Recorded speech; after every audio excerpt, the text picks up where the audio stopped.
んにちは。こんにちは。こんにちは。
Greetings!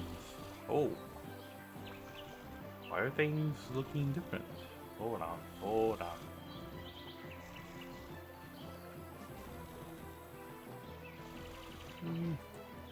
Uh-huh. Aha. There we go. Set this back over there.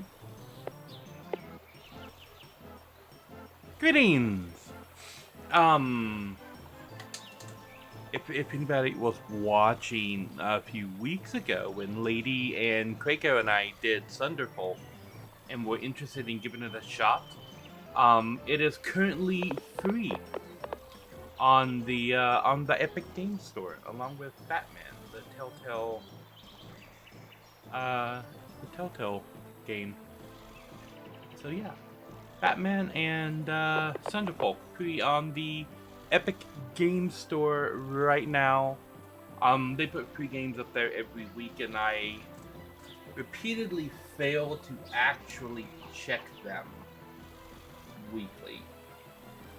But this time, I caught a tweet by Mike Morhaime, former founder of, well, I guess he is still the founder, former president of Blizzard Entertainment, and current founder and president of Dreamhaven, which is the company that makes Thunderbolt.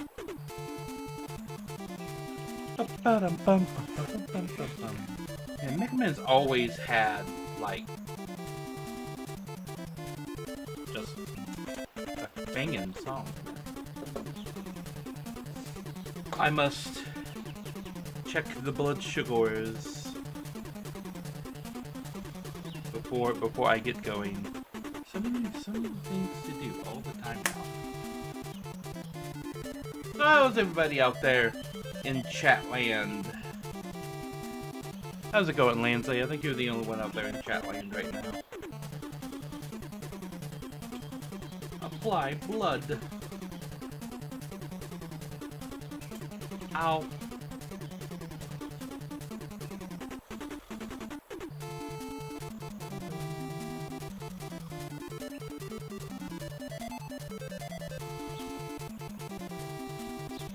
Nothing happened today, just rain. My blood sugar is 408. That is to be expected.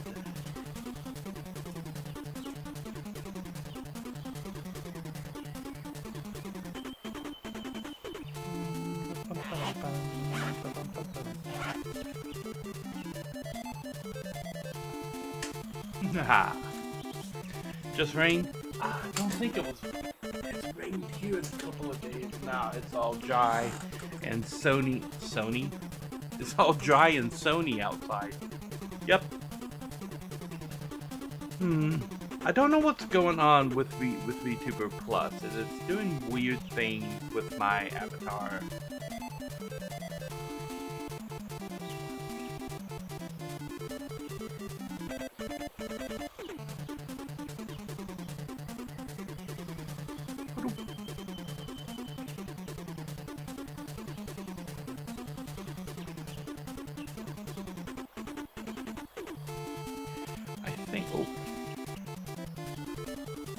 I think I can fix some of the avatar things that are going to appear. I'm doing this.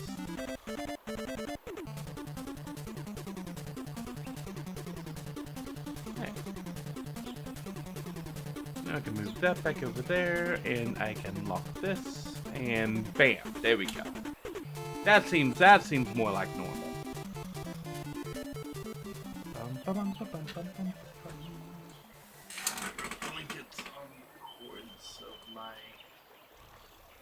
Of my computer components.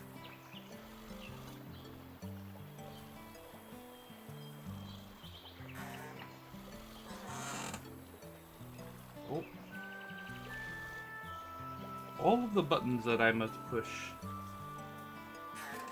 to get the stream going. Yeah. I think I've hit them all at this point. Success. Man, yesterday I was not feeling well at all yesterday, And like immediately after the stream was over, oh, that's what I'm testing. Immediately after the stream was over, I was like violently ill.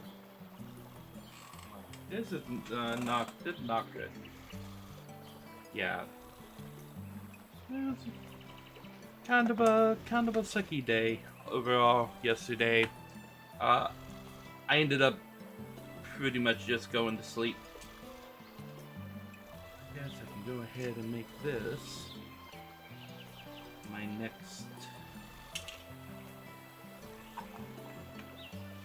Oh.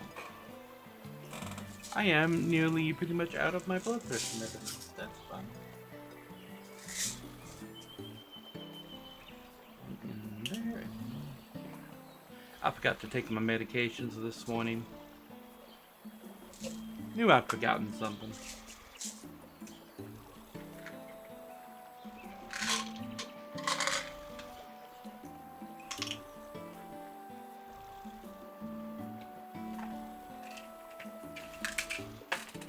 Okay.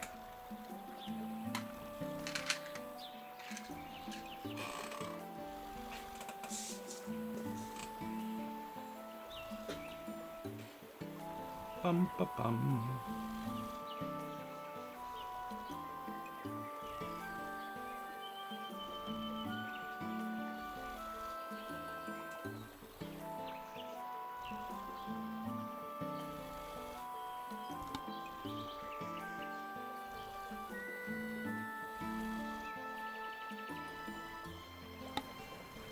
I don't have a specific time of day that I need to take my meds. I just need to take them like twice a day. Well, one of them I take twice a day, and the others are just daily. So I've just been like doing them like in the morning time, and then like the one other pill at nighttime. It's the metformin, which is one of my diabetes medications. That I have to take twice a day. That I have been missing my second dose of sometimes because some of my little things in my pill carrier here are so close.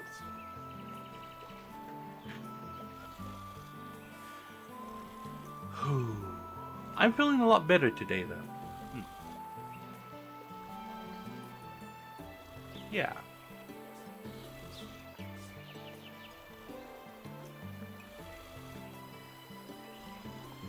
Technically, you can take them whenever. They're meant to help you sleep, so the morning will be counterproductive.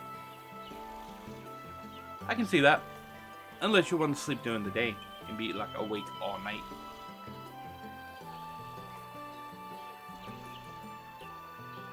I find that I am typically up all night anyway. Like that seems to be my like awake time is during the nighttime. As I always tend to come back around to being awake at night and sleeping during the morning time. My last couple of jobs, since my last jobs after I was a truck driver,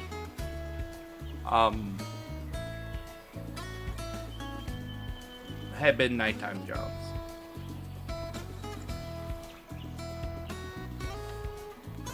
Tend to go to sleep about 7 a.m. but take your medication about midnight. I tend to do about the same thing, but our schedules are offset a lot. But yeah, I tend to be going to bed around 7 a.m. my time as well. Which in theory is enough time to have enough sleep to like get up by noon and start my live stream. But in practicality, just with how everything's been going, and I think one of the major reasons that I've been so tired lately is because I'm not being able to stay on my medications the way that I'm supposed to be on them, and it's causing all kinds of like side effects and things. Plus the stress of not knowing if we're going to have like food, or if I'm going to be able to get my medicines, or if we're going to be able to pay all of the bills. That's a lot of stress too. Yeah.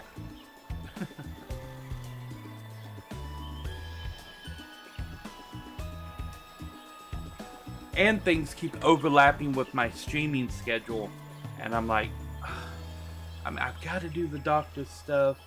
I've got to take phone calls from like people that are trying to help with a lot of the other situations. But like I've got streaming that's supposed to be happening like at the same time, and I'm like, I have to cancel the stream again to do doctor stuff. Doesn't feel good. I haven't been able to keep up with like my quests and stuff. I think I do need to redesign my streaming schedule a little more based off of like the hours that I'm available. But I think that's going to push me into streaming much later in the evening if I do something like that.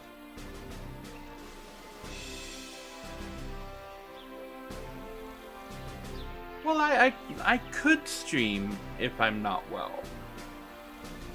It just probably wouldn't be like the best stream. It depends on how I'm sick. Because there's different types of being sick. Yeah, it depends on which one it is. It's whether or not I'm capable of streaming for that particular day. Anything that kind of touches my voice is going to be a no-go. Or anything that prevents me from dropping into my radio voice. Because you've got like your normal voice, which is like this, you talk and do things. But then you've got your radio voice, which is like this. You just drop it down and now you've got like this power voice. Haha, you enunciate a lot better. And yeah, it's just a better overall experience for people that are listening to you. It's hard to stay in your radio voice for a long time because it does get really, really taxing on your vocal pathways. That was the most awkward way to say that. Radio voice, yay!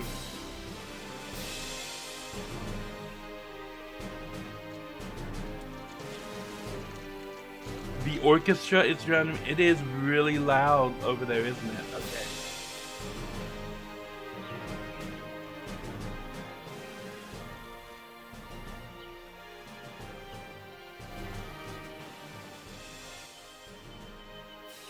Is that better?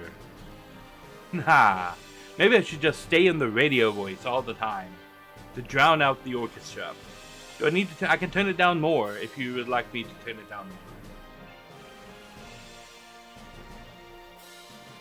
I have all of the volume. I don't know why the volume levels in OBS have gone like all kinds of wonky in the past day or so, but they have. Because they were kind of weird yesterday, and they were kind of weird on Monday too. And I'm not sure what is going on.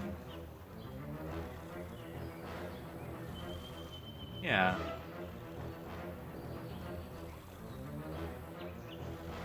Boss fight music. From a game I've actually never played, Jet Force Gemini. I've never actually played Jet Force Gemini, but I love the soundtrack. There's a lot of cool songs. I think we get a little better music. Not the sprint music from Donkey Kong, though. What we got here?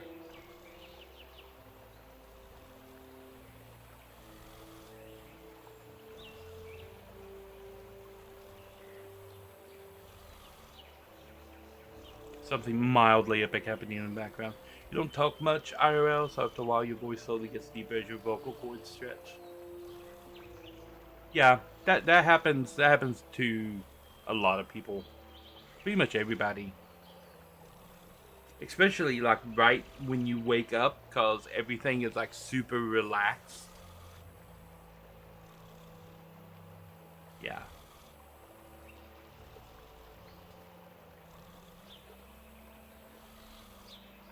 I'm getting emails over here about things that I'm not even remotely interested in.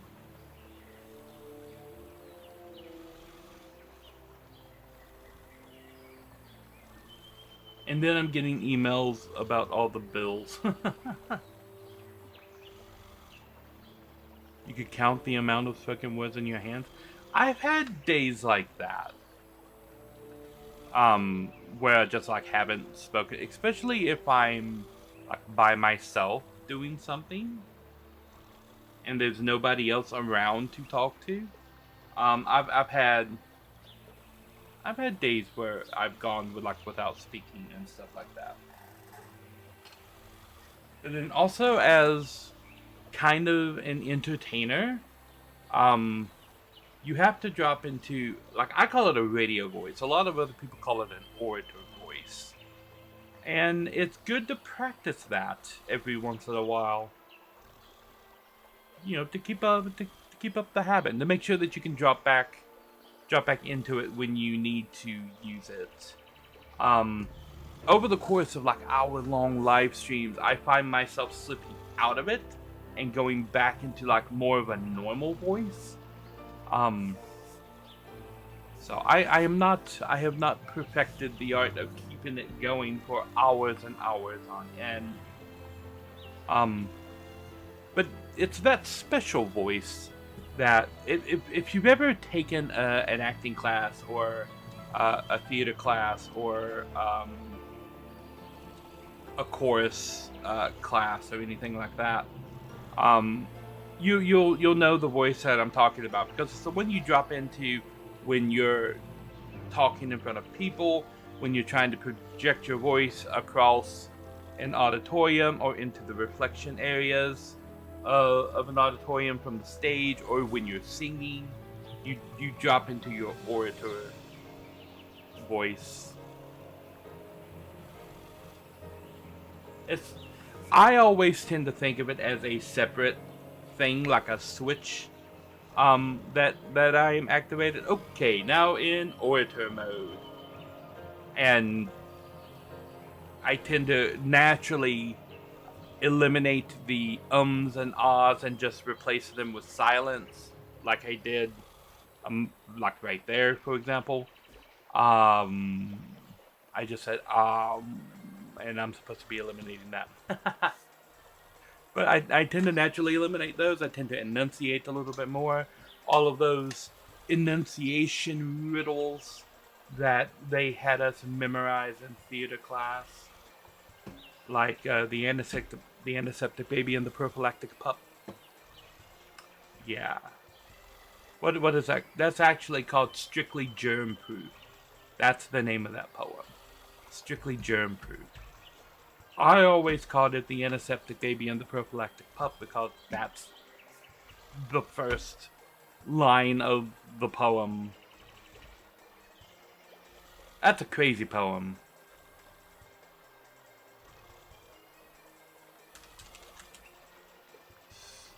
Strictly Germ Proof. Author Gutterman. Here we go. That poem's there.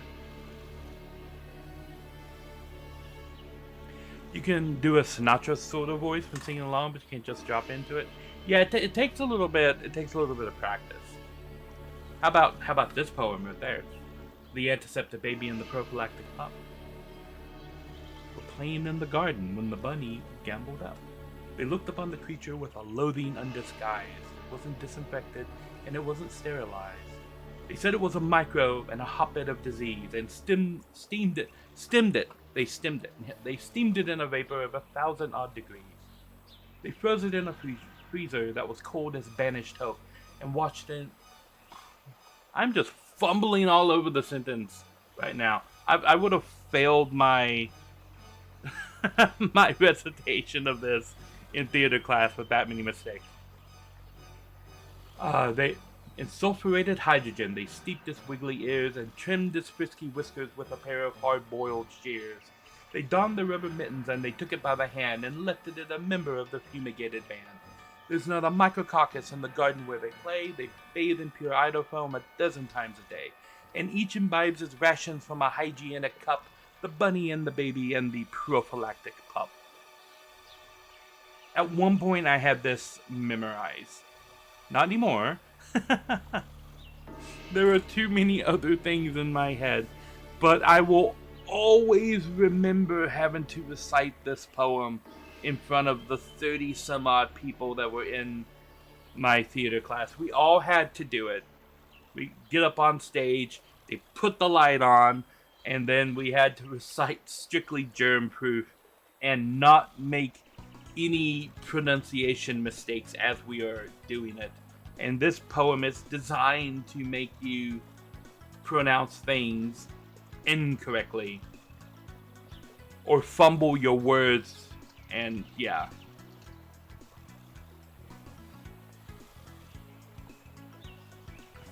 It is one of my favorite poems, though. Probably because I had to say it so many times in Rudyard Kipling. There is a poem by Rudyard Kipling called If. Ah, flashbang. This is my favorite poem by Rudyard Kipling. If. I love this poem. It's a fun poem. Not my favorite poem overall, but it's in my top 5. Yeah, definitely in my top 5. Probably I would put If at number 3.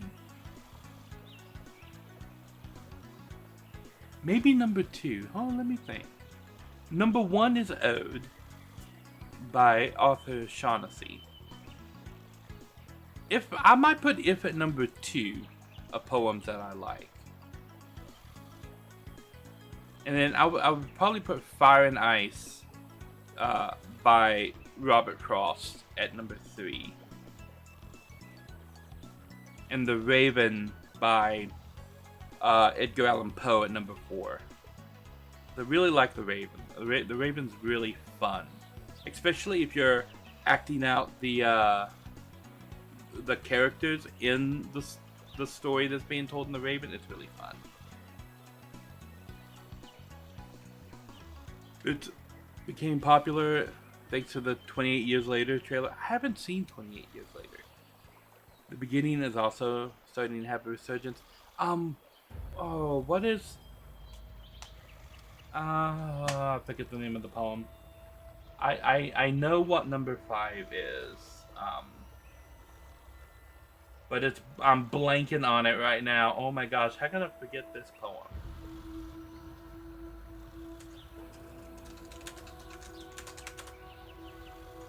Do Not Go Gentle Into That Good Night by Dylan Thomas.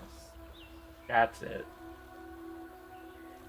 Rage against the dying of the light. So yeah, Do Not Go Gentle Into That Good Night would probably be my 5th. My in the 5th slot. For favorite poems.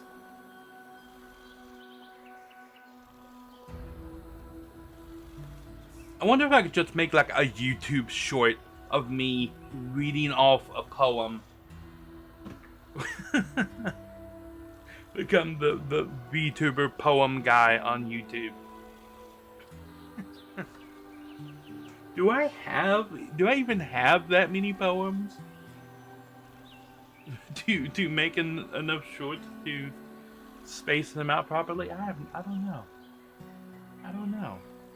Because naturally, the number would be 52, right? Because you'd want to do like one a week, like every Sunday, release a short with a new poem. But I honestly don't know if I could come up with 52 poems that I like enough in order to make shorts about.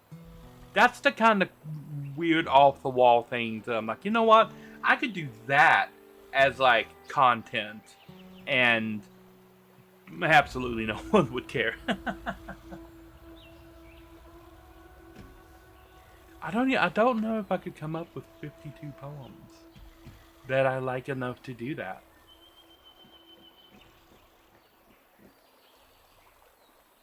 But I'm pretty sure that because then the other number would be, oh, do it once a month, right? So I would need 12. But I'm pretty sure I could come up with more than 12.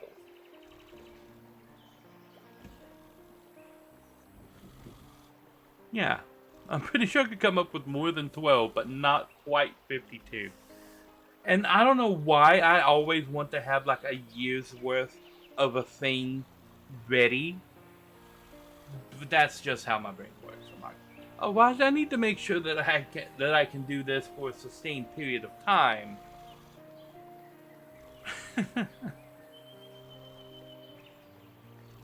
But this is a great poem. I like this poem.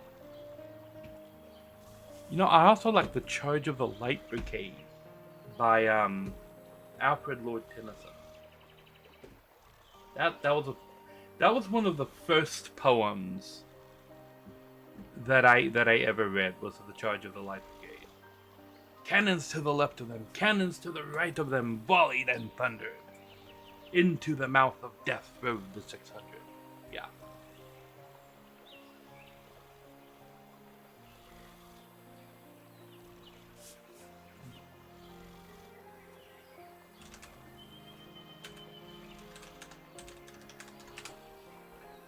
This. Do they have the whole thing here? They do. This is my favorite poem of all time. It's called Ode by Arthur O'Shaughnessy. Favorite poem. People, this is my favorite poem. I'm gonna need to sort and finish my thoughts in proper miracle sequence. This is my favorite poem of all time. A lot of people know this poem from Willy Wonka, where he quotes the first 2 lines of the poem. And most people think it ends after the 3rd stanza, when actually it's got like 9 more. But it's a poem about dreams and being a dreamer, right?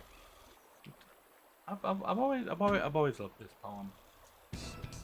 And everybody knows the opening part. We are the music makers. We are the dreamers of dreams. Right?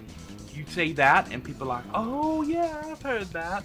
And then you continue on, wandering by lone sea breakers and sitting by desolate streams. You immediately lose everyone because nobody's heard anything more than the first 2 lines of this poem. Hi! Greetings, Lojo! Welcome, welcome. Welcome. I'm talking about my favorite poem of all time, Ode, by Arthur O'Shaughnessy. Heidi ho, virtual neighborinos! You know, Ned Flanders is probably the saddest character on that show. So much stuff happens to him. I'm looking widescreen today. I don't know why it's doing that.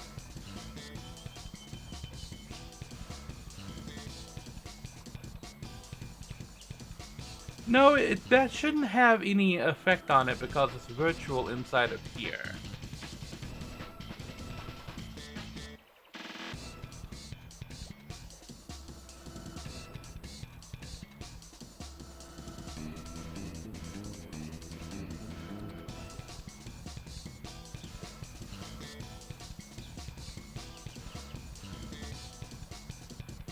Yeah, I don't know exactly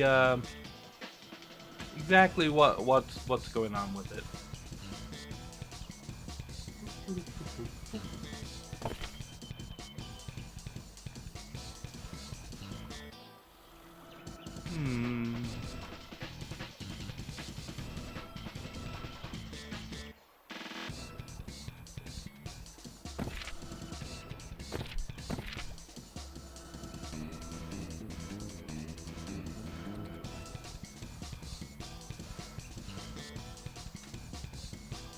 Yeah, I don't know either. I do need to maybe do this.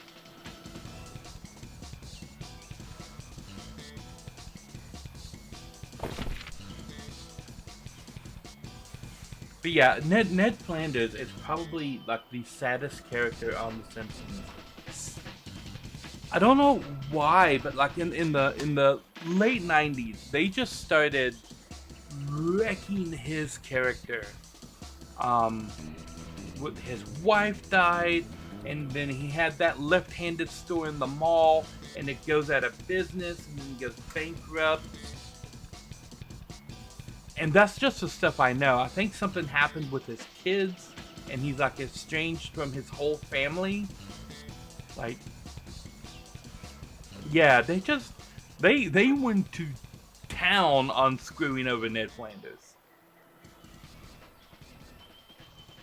I think he got remarried or something.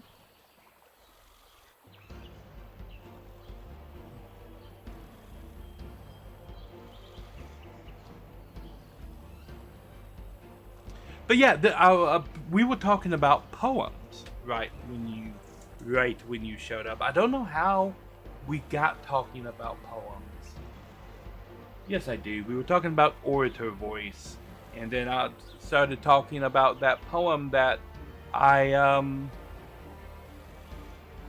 used to do when I was in college. That around there. Banana.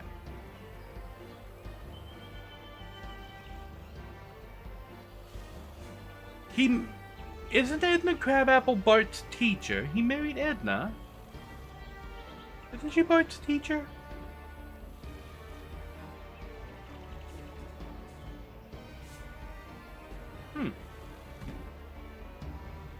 Yeah. Still, his life in The Simpsons is a really sad story. They went to town. They went to town on screwing his character up.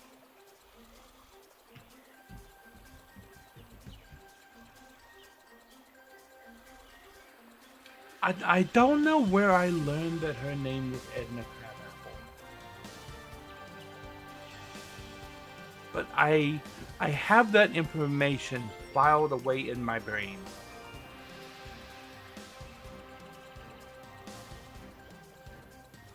Oddly enough, one of the poems that I mentioned here, The Raven by Edgar Allan Poe, one of the reasons that I love The Raven so much is because on one of the episodes of The Simpsons, on one of the Halloween specials, they did a reading of The Raven with Homer, and I think it was Lisa that was reading it, and Homer was the guy in the story. Of course, The Raven, I'm not sure. But they actually did a pretty faithful version of The Raven. And the way that they portrayed Homer in the little short was absolutely amazing. Because it was always how I imagined the guy is, like, doing the, yeah, it was Homer with Bart as the Raven. The way that Homer was acting, the way that Homer was acting during the recitation of the poem was always how I imagined that guy was actually doing the stuff. It's how I imagined the guy was actually acting during the poem that he was describing, because he was not calm in the entire latter half of that poem. He was losing his shit at a bird. And, like, yeah, when Homer's up and he's chasing the bird around the room, he's just losing his shit, and he's just laying there on the floor of his destroyed room, looking up at the raven that's still up there. I'm like, that is how that scene played out in my head. Like, because this guy was not calm.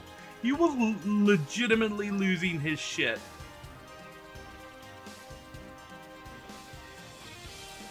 So yeah, now I had the opportunity to actually give a performance of that poem right after that episode aired, and I absolutely played it like that.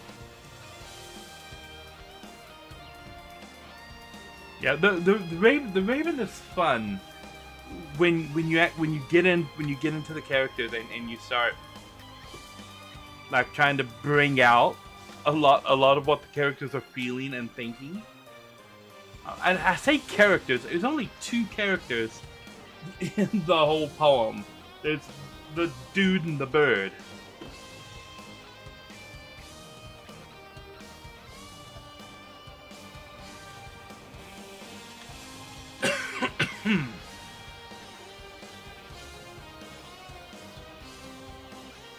Yeah. The Raven. Fun poem. Probably my number 4 poem. I will stick by that. Raven is my number 4 poem. Might be number 3. I don't know. It's arguing with that Robert Frost poem, Fire and Ice. Some say the world will end in fire, some say in ice. From what I've tasted of desire, I hold to those who favor fire. But if I had to perish twice, I think I know enough of hate to say that for destruction ice is also great and would suffice. That's it. That's the whole poem. I don't even remember where I memorized that poem from. Like, I have a little poetry book over there on my bookcase, and it has that poem in it.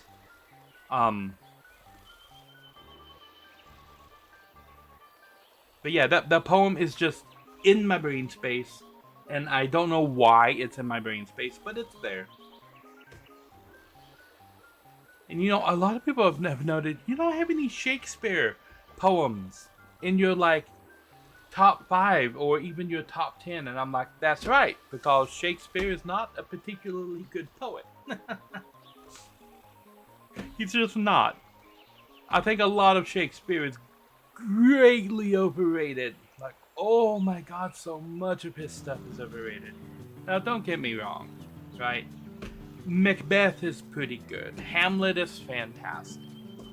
Othello, stretching a little bit. A Midsummer's Night's Dream, amazing, right? Romeo and Juliet, that is peak overrated.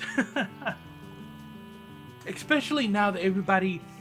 I probably had this rant about Romeo and Juliet before, but everybody wants to say, oh, if you're so romantic, you're like Romeo. I'm like, no. Romeo was the shallowest motherfucker on the face of the planet. Like, does nobody, like, have you not read Romeo and Juliet that you're saying Romeo is romantic? Like, seriously? He didn't even want to go to the Capulets party because he was so upset that his girlfriend has just left him. Rosalina. Going on and on and on about Rosalina the whole first part of the show. He doesn't even want to live anymore because Rosalina's, like, she was everything. She was the sky, right? And then his friend's like, no, we're gonna go to this party. You're gonna forget about it. He's like, it's never gonna happen. Oh, I'm gonna die because Rosalina, oh, so upset, right? He's at the party for 5 minutes and he sees Juliet across the room and he starts going on about how she's the most fairest thing he's ever seen, like a star in the night sky, a diamond in like a black person's ear, how she shines. And his friend nudges him and is like, what about Rosalina? And he's like, who? This is Romeo. This is how shallow Romeo is. and that frame of thought continues throughout. From that point on, he's talking about Juliet the same way he was talking about Rosalina. Never mentions Rosalina again for the entire play. Like, once Juliet comes on the scene, he's like, who? Huh? No, not, I don't even know who that is. Like, never mentions her again. What they had was not even, they knew each other for a day and a half. They had a fling that got 5 people killed, including themselves. No, this is not romance. I don't know who it was that first painted Romeo and Juliet as the ideal of romance, but I don't think they actually read the play.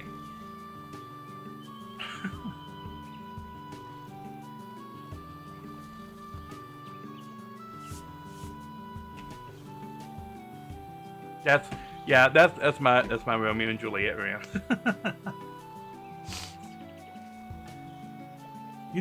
Oddly enough, you know who else has the same opinion of Romeo and Juliet that I do? Edward Cullen in Twilight. This is one of the only things that I could connect with in the Twilight movies was that Ed Cullen and me have the same opinion on Romeo and Juliet. Completely overrated. Like, it's not romance at all. And Romeo is directly responsible for getting 5 people killed in that story. Like, directly his fault.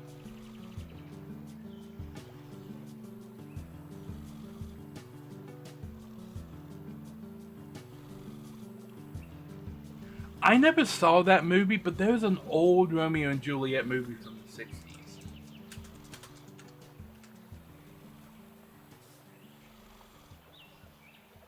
This is the movie you're talking about, Romeo plus Juliet.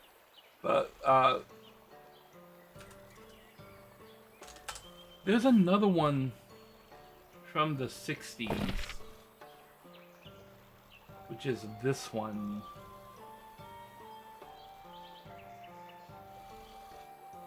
And like, I don't know if I can actually like show anything from this. Oh no, the Chrome has frozen. Chrome is a horrible program. You may notice that.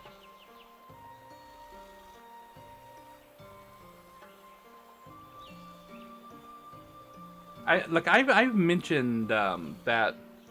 Why am I turned so far this direction? Let's come back this way a little bit. I've mentioned that I haven't had freezing problems on like pretty much whole of the computer.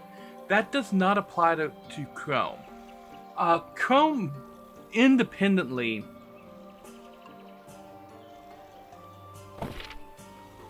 has been doing this. And I think if I open Task Manager, it typically tends to unfreeze it maybe a little bit. Yeah.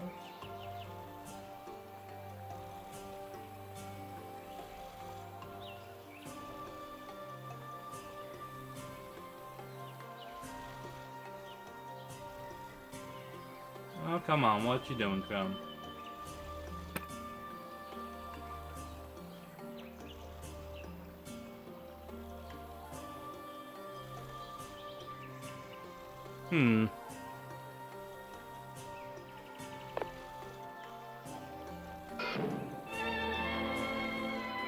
The world's most enduring love story is the motion picture.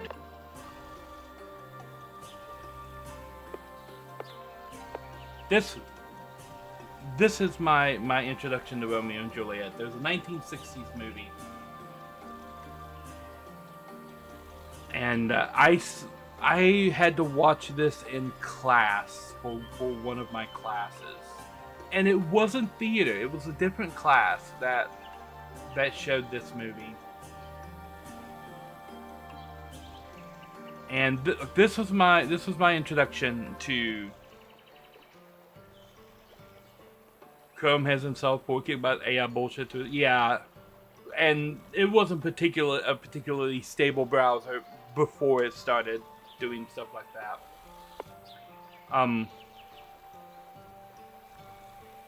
But yeah, like it wasn't even this was the version. Yeah, like this was my introduction to Romeo and Juliet.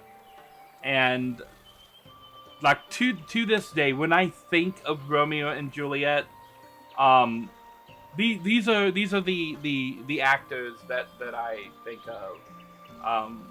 This is Leonard Whitley and this is Olivia Hussey, and they are forever Romeo and Juliet in my brain space, like forever.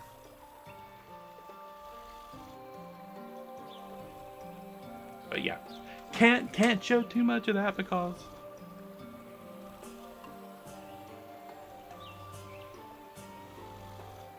Olivia Hussey was on Boy Meets World. It was a joke before she was introduced at Auntie whatever. Doesn't even know who Romeo and Juliet are. Yep. Yeah. That's a fitting joke. But yeah, that was how that's how I remember Romeo and Juliet. And like there's also the Odyssey.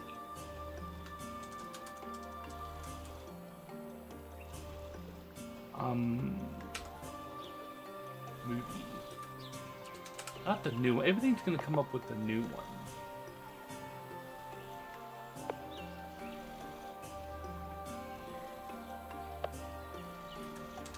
I'm just gonna put the old Odyssey, 1997 miniseries. This one. It was a miniseries in the late 90s for the Odyssey. That one.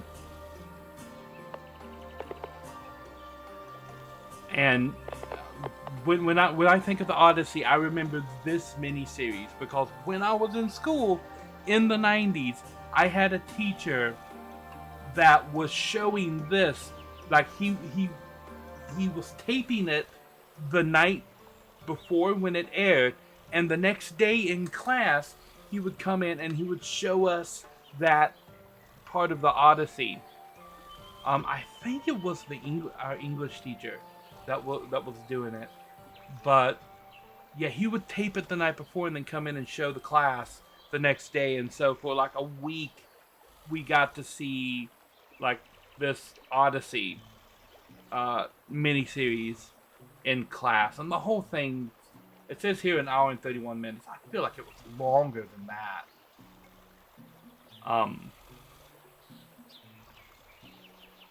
But yeah, like I know that they're remaking the Odyssey right now with like a star-studded cast, and I'm definitely gonna see it. But I don't think I'm ever going to not associate the Odyssey with this miniseries. And it's the same for Dune. There was a Dune miniseries that came out around the same time in the 90s. And I think it's one of the best tellings of Dune that they've done so far. The new movies that they put out are good. I don't think they're all that faithful to the story of Dune because they make a couple of little key changes in there that kind of derailed Paul's story a little bit. And it's interesting because now that I've seen the previews for part 3 of Dune that's coming up, it seems that they've had to course correct the changes that they made in Dune 2. And it's particularly changes with Chani's relationship with Paul. Because in the movie, she doesn't approve of Paul stepping up and becoming the Kwisatz Haderach and taking control of the Fremen and all of that. And so she separates from Paul at the end of the second movie. Well, that doesn't happen in the books. Chani stays loyal to Paul all the way up until Paul's death. And it seems like, from what I've seen of the previews that they've done in about the next movie that's coming out, they are moving on from Dune into the Children of Dune. And it seems I've had to course correct Chani and bring her back around to being at Paul's side again. Which makes me wonder, why did you put the division there in the first place if you're going to course correct the story and bring the story back closer to what it was in the books? And the story from the books requires Chani to be loyal to Paul. Yeah, it's interesting.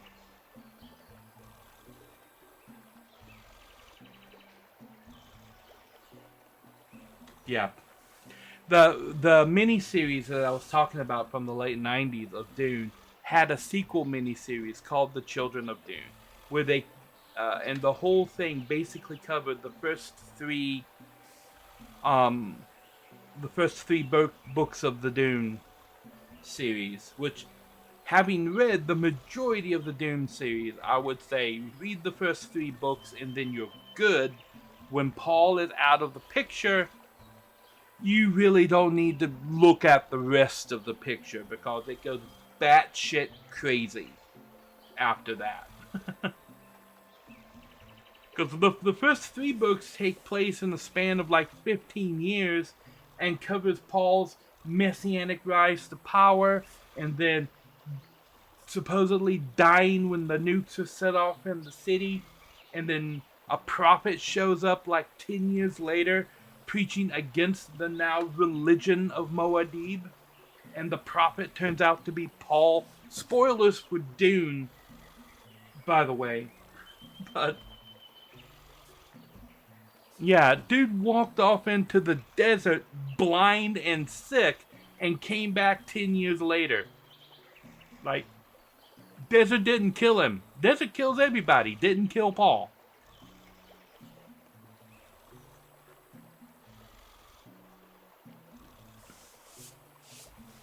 But yeah, there's a nice grand story there at the beginning of Dune. And then we have Dune 4, the God Emperor. Paul is special. Yes. He's the Kwisatz Haderach. Which is something that I think they mentioned it once in the entire new Dune movie, that he was a Kwisatz Haderach, and they didn't really explain what that was, or what the Bene Gesserit were even trying to do. To be fair, a lot of people know the 1984 Dune as well, and although they do explain the Kwisatz Haderach,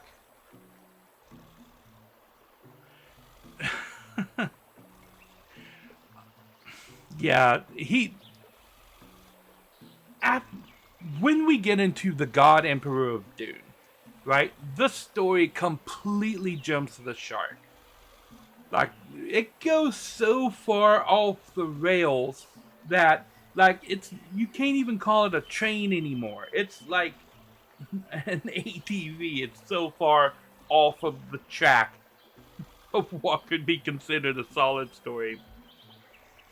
No. Paul Herbert wrote the God Emperor of Dune that was like 5,000 years later, and they made like 200 clones of Duncan, Idaho for some reason. And like Paul's son, Leto, is like half worm and then becomes like whole worm. No, Herbert wrote that shit. And like that, yeah, that's book 4.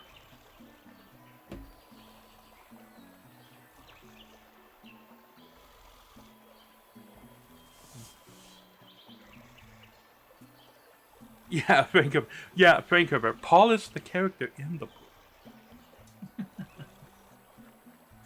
But yeah, Frank Herbert, he was writing the story when it started to go crazy. Yeah. You know nothing about Dune books or movies? Dune is a wonderful universe. I need to take a quick little break, and then I will be right back.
Alrighty, I have returned.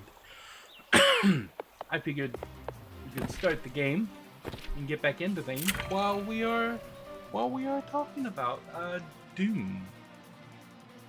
I am particularly fond of the Dune story, but like I said before, specifically the first 3 books of Dune. And I can give you kind of a primer on Dune and what it's about.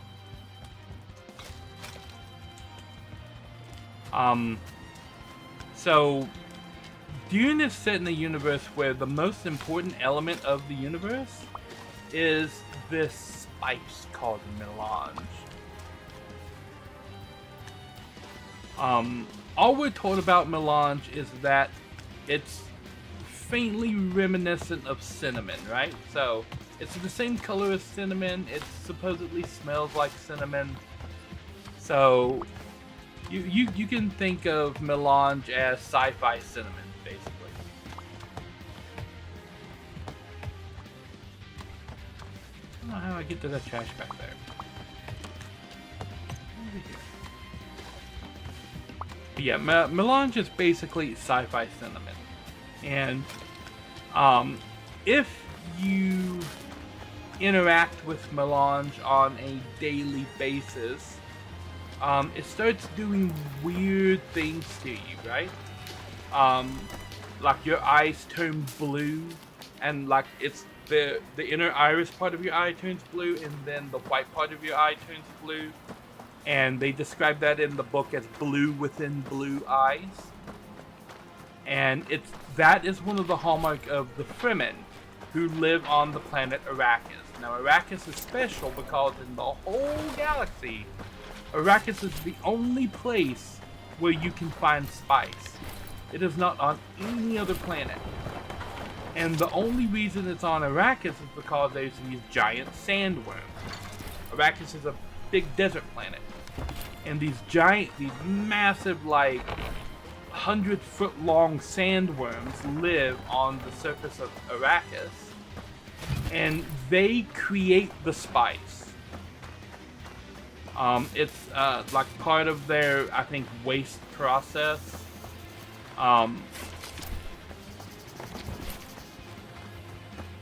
And like, yeah, it's worm poop, basically, yeah. But if you take the spice for an extended period of time, let me get it.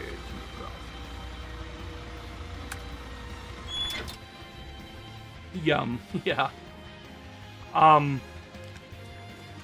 If you take the spice for an extended period of time, you start to hallucinate, and you can see visions of the future, and eventually it starts to like mutate you.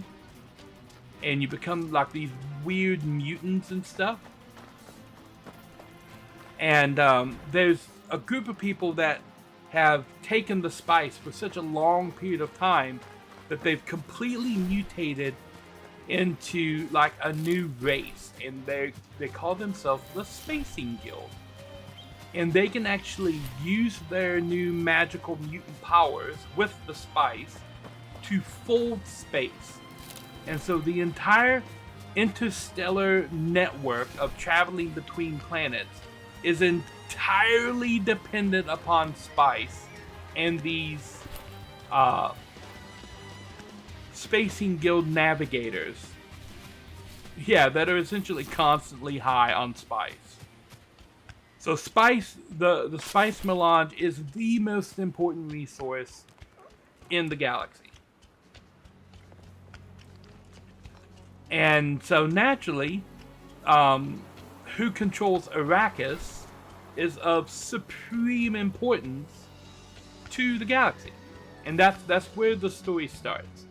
Arrakis is being controlled by a family called the Harkonnen, and control of Arrakis is being taken away from the Harkonnens and given to the Atreides family, of which Paul is the eldest son. Now, there is another group that works for the Emperor of the known universe, called the Bene Gesserits.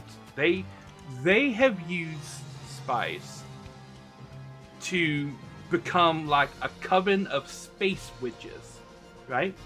But they use it in a different way. They use what they call the water of life, which is like the ambionic fluid, I think, of the worms. And it's highly toxic to people, but they drink it. Worm vomit, basically. But it's not like normal worm vomit. It's only in like babies. I think they have to harvest it from baby worms specifically. And they drink this, and it's like super poison, and it starts to kill them. But if they use the magic powers imparted to them by the spice, they can cure themselves of the poison. And now they have all these super magical powers that come from the worm stuff. Yeah. So yeah, if you notice, they don't explicitly say it in any of the movies, but in all of the movies, they have a breeding pit for baby worms where they harvest the water of life from. And they mention it in one of the books, like 3 or 4, that you can't get it from adult worms. You have to get it from the children. And it usually kills the child worm in the process of them doing it.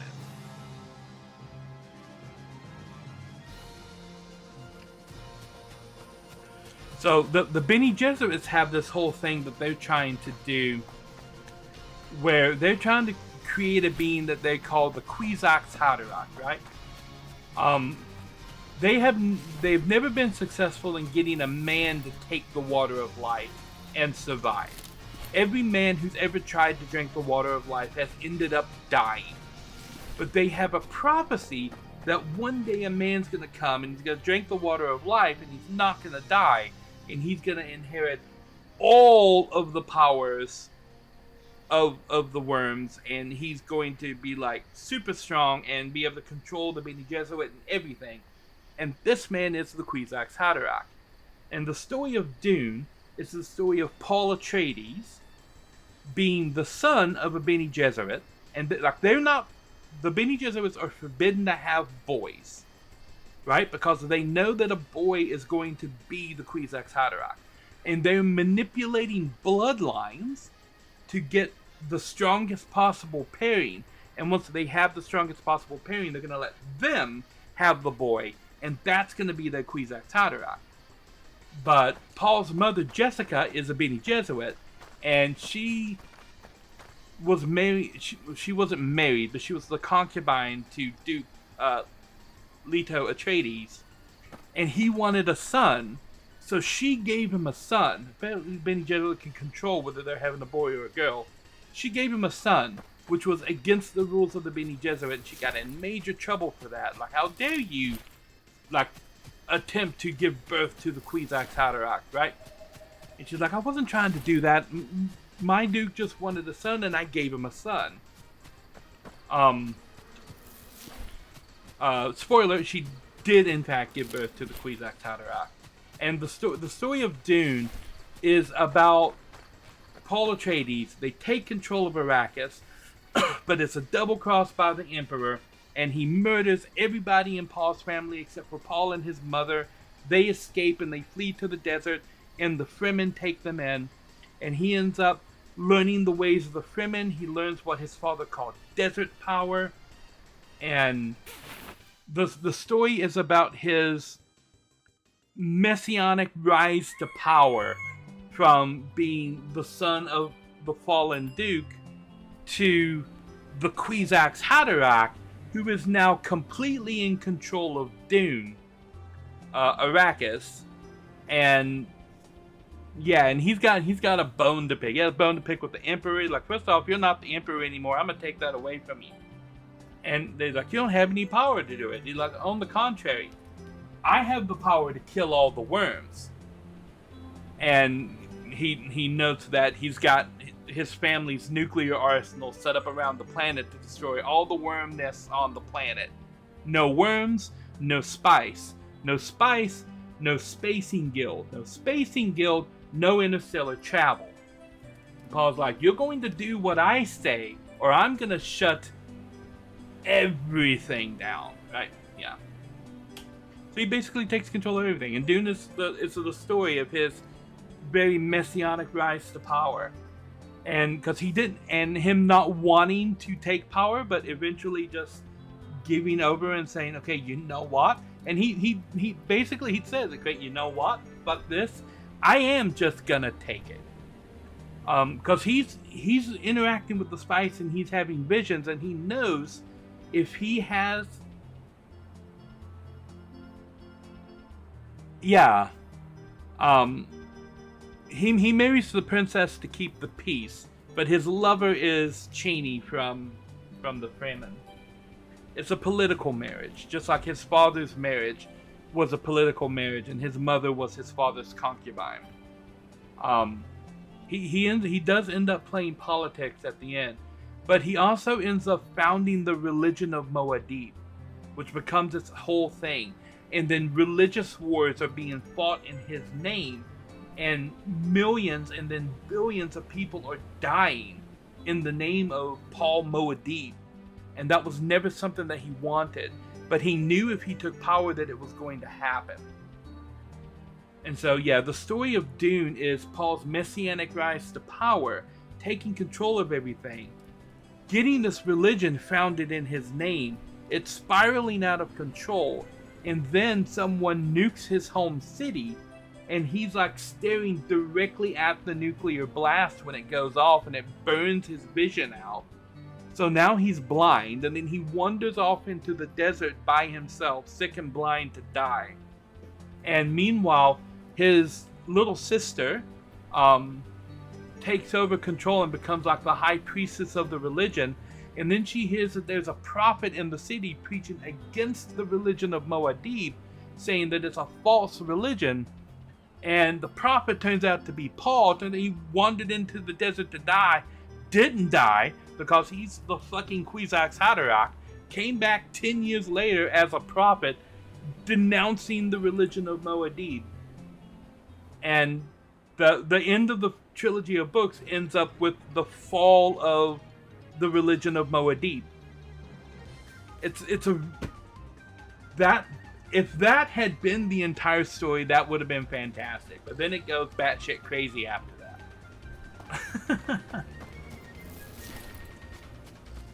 That is a very, very Cliff Notes version of what happens in Dune. There's so much other stuff in that story, so much world building.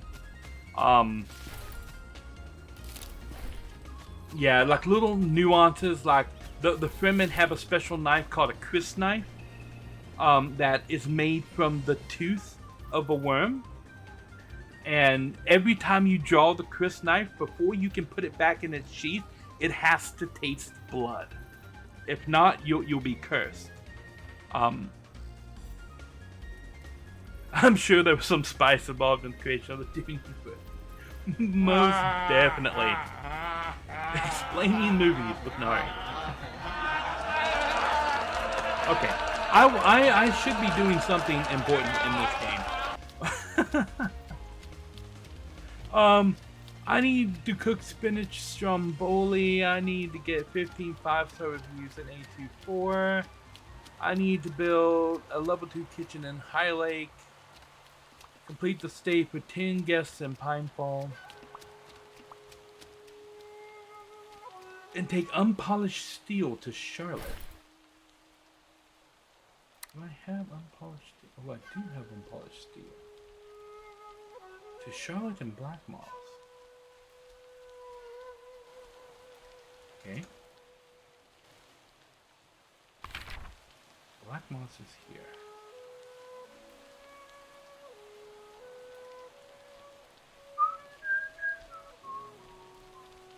Stormblood music from Final Fantasy. Okay, from Timber Crossing for that.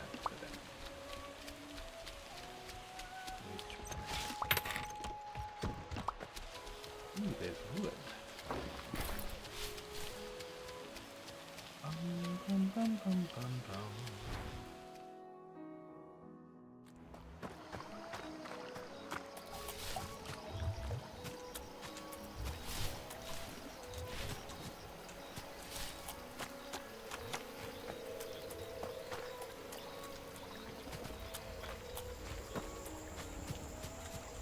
Can I not get through there from here? I thought there was a passage that I cleared.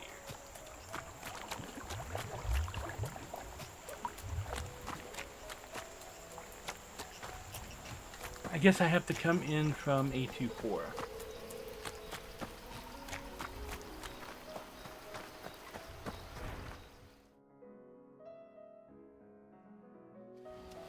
Bum, bum, bum, bum, bum.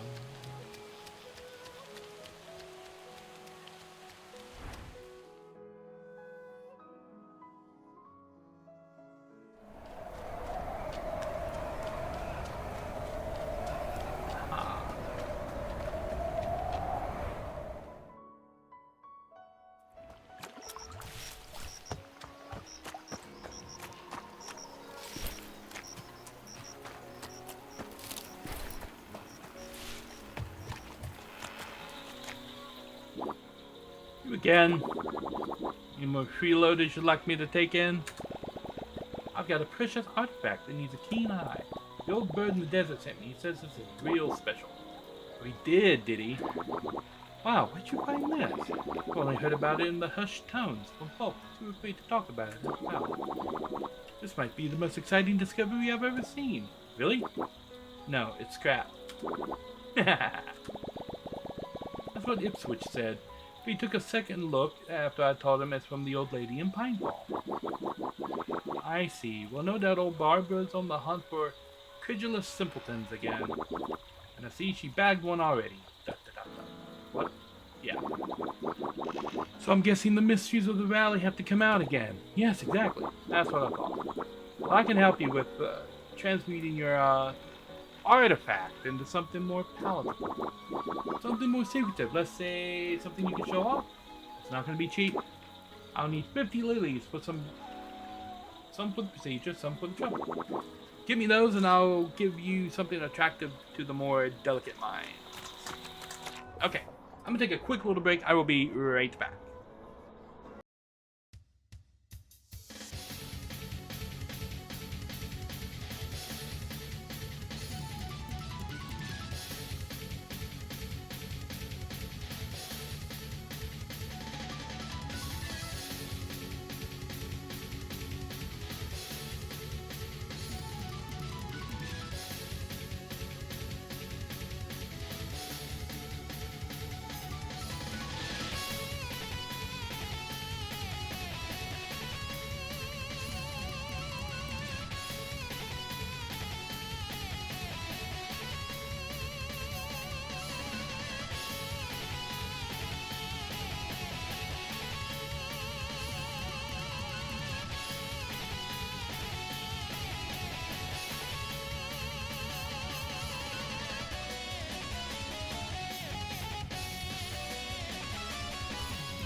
Alrighty, I have returned. Nope. Bam, there we go. Now, how many lilies do I have? 33.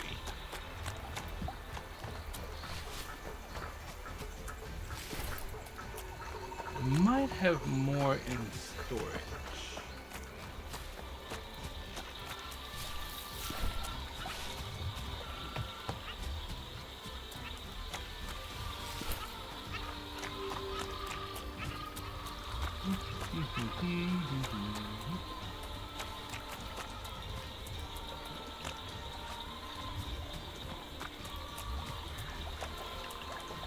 Should probably go check one of my storage box to see if I do indeed have any lilies in there.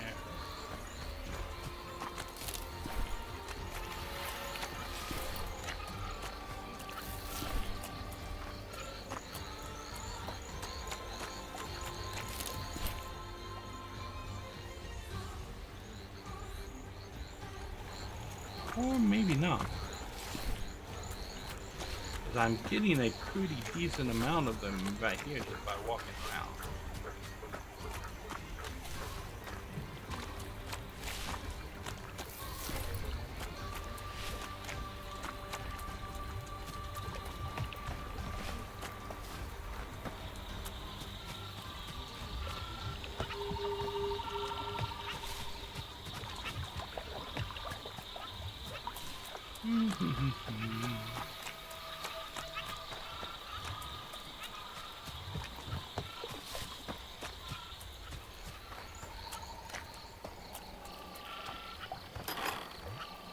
Oh.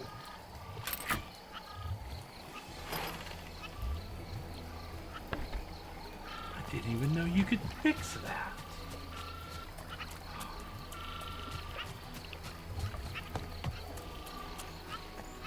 Look at that. I done gone and fixed it.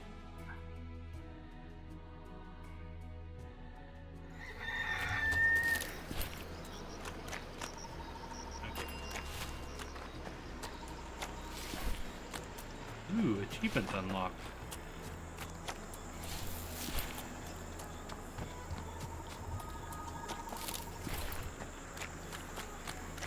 Now it's daytime, there are definitely more lilies around. I'm pretty sure I've got over 50 now. I'm just gonna make sure.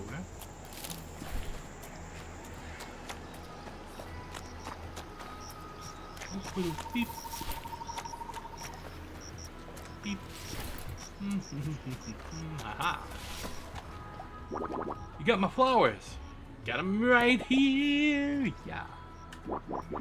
Give them here. And your artifact. Good. This is, steel feather of the bird god.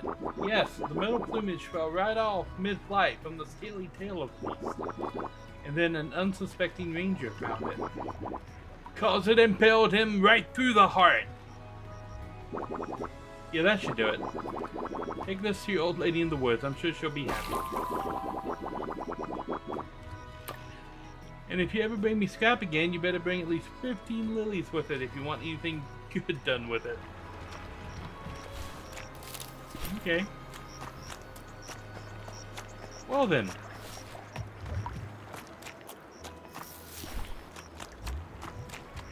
Giant metal bird tail feather that fell out of the sky and impaled a guy through the heart. Lovely. Tell Barbara what you found out.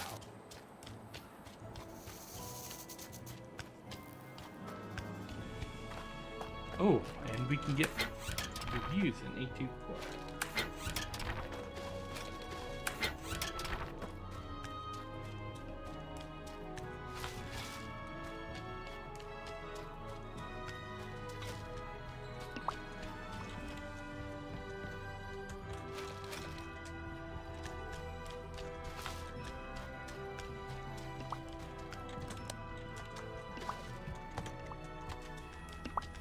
Nice.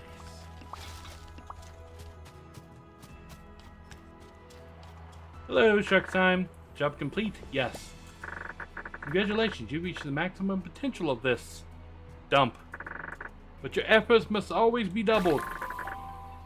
Ooh, cozy sweater.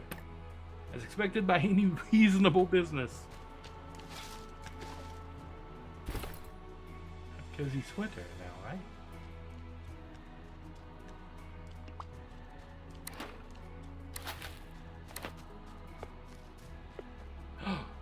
Look at Business Bear! Nah.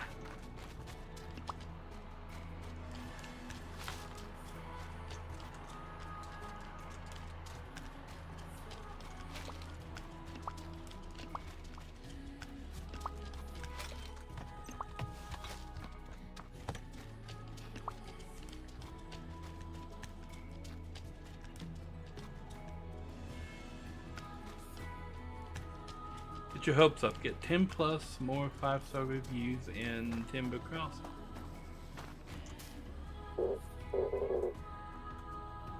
Cherry pen. Okay.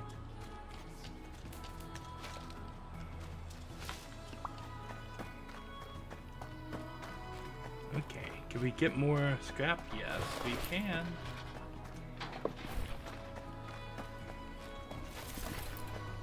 This is the part of the game where we walk around collecting junk.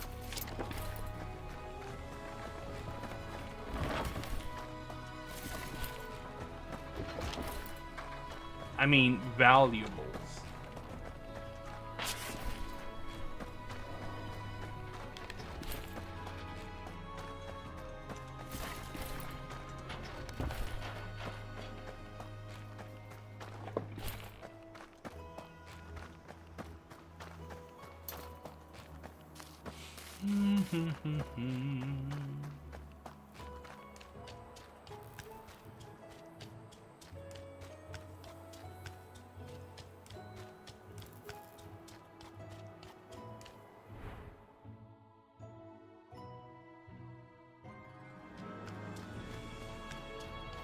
Build one level 2 kitchen in High Lake.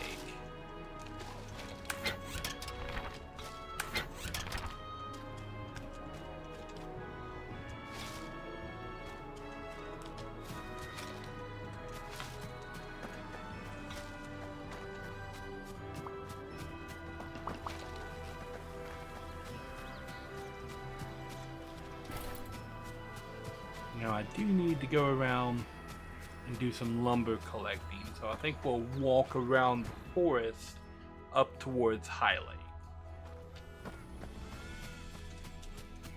Get the wood that we can grab in here.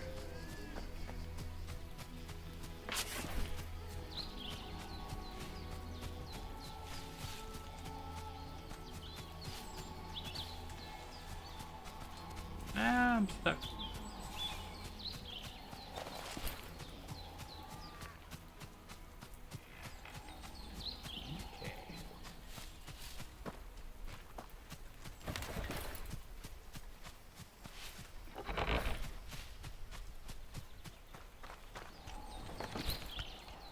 Ooh, there's a nice pile of wood.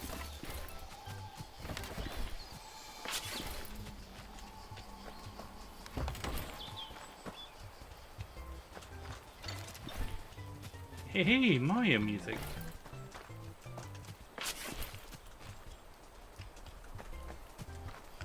Bum, bum, ba, bum, bum, bum, bum, bum, bum.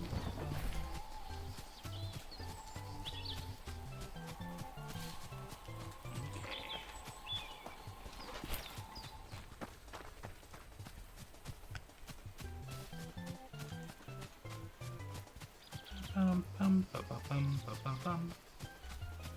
Bum, bum, bum, bum.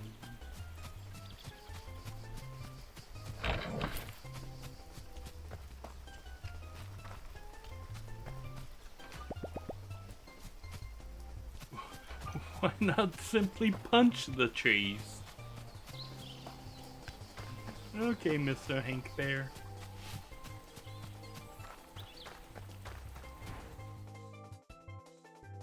Ba bum bum ba bum bum.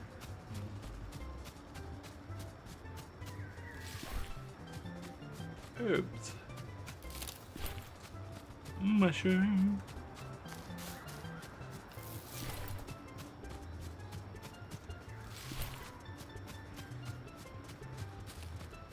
I thought there was wood out here.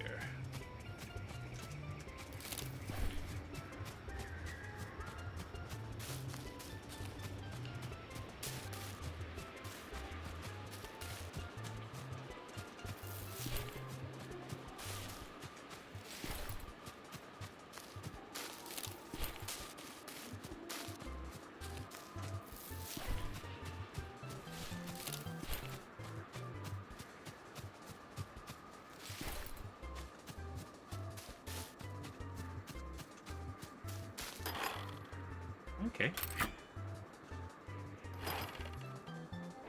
Nice.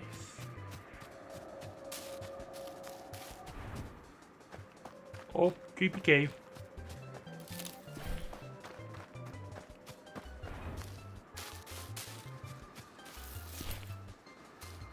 Ooh, blackberries.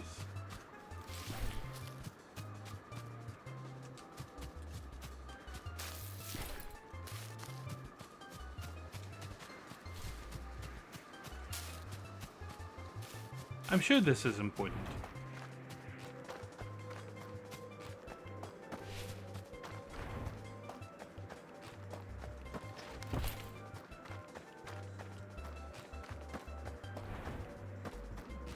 Ooh, box.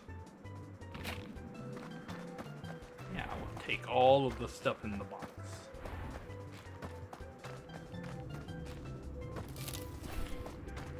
Bum, bum, bum, bum, bum, bum, bum, bum, bum, bum, bum, bum, bum, bum.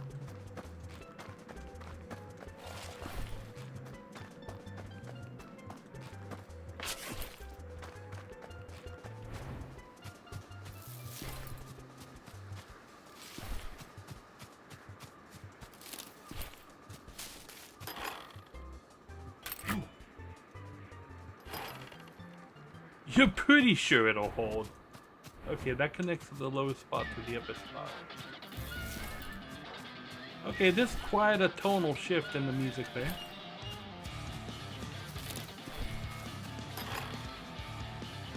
Fuzzy chime key.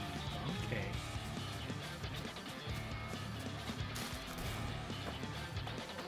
Well, I found a place.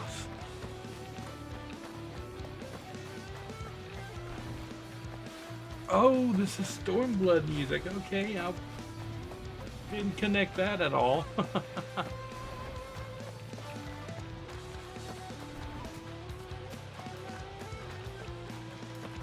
He looks very kung fu. Well, I just found the cave.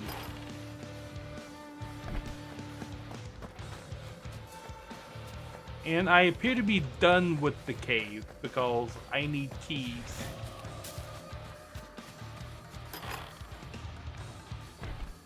There's a box in there. Want the box?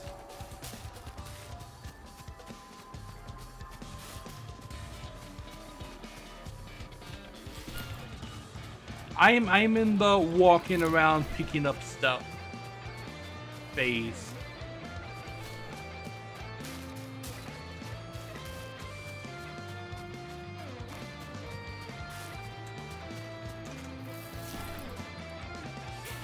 Sleep.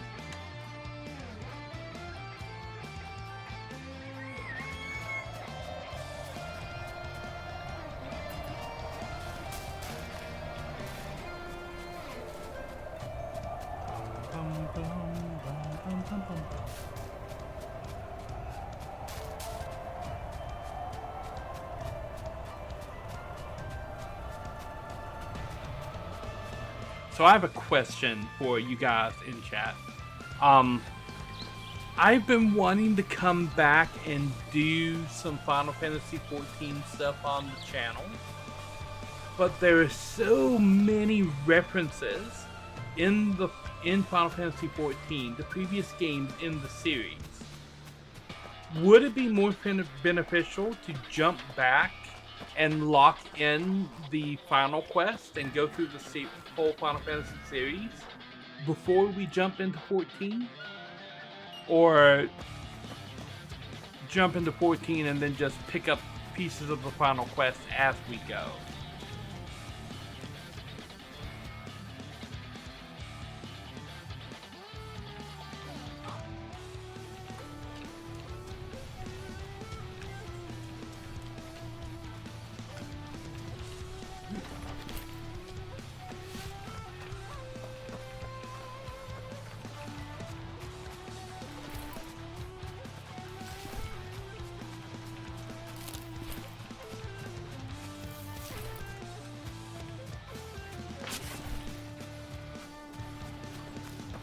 Now, I still have to sort this place out, put it together.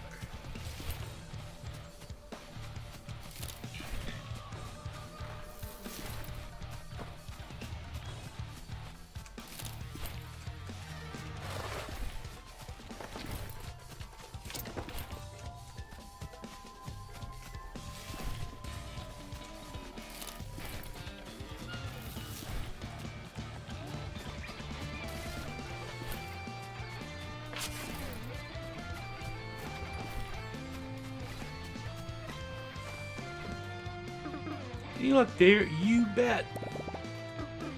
Oh, excited bear noises. Oh my, this is better than I thought. A true artifact, only the real explorers would venture to see. Brilliant. Now you need a place to show off this offer for everyone to see. New items available. Nice. You've unlocked a new crafting recipe. Small display stand recipe. Nice. A museum would work wonders for this. You should go build one in the resort. Yay. Bum, bum, bum, bum, bum. Where's my shark? I need to talk to him. Silk sheet. Oh, I need silk sheet. Hello, shark. Oh, here we go. Nope. Museum.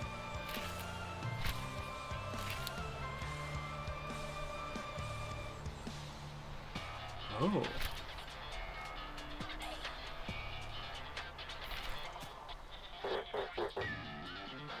Turn upon task completion. Thank you.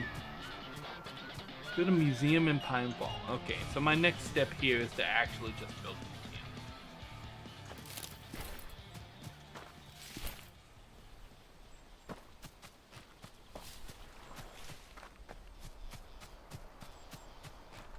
I suppose I could advance the plot.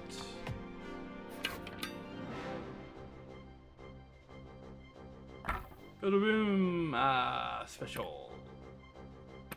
The museum.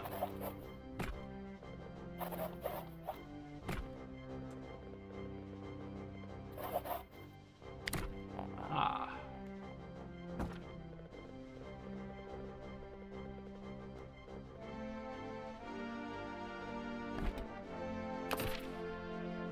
Okay. Museum.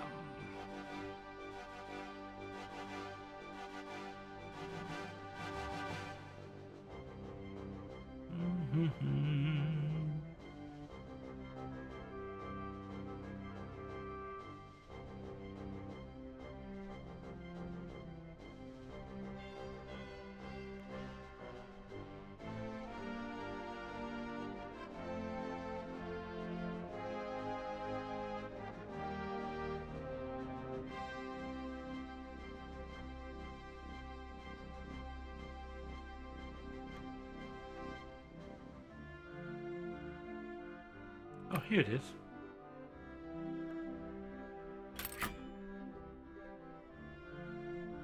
Okay.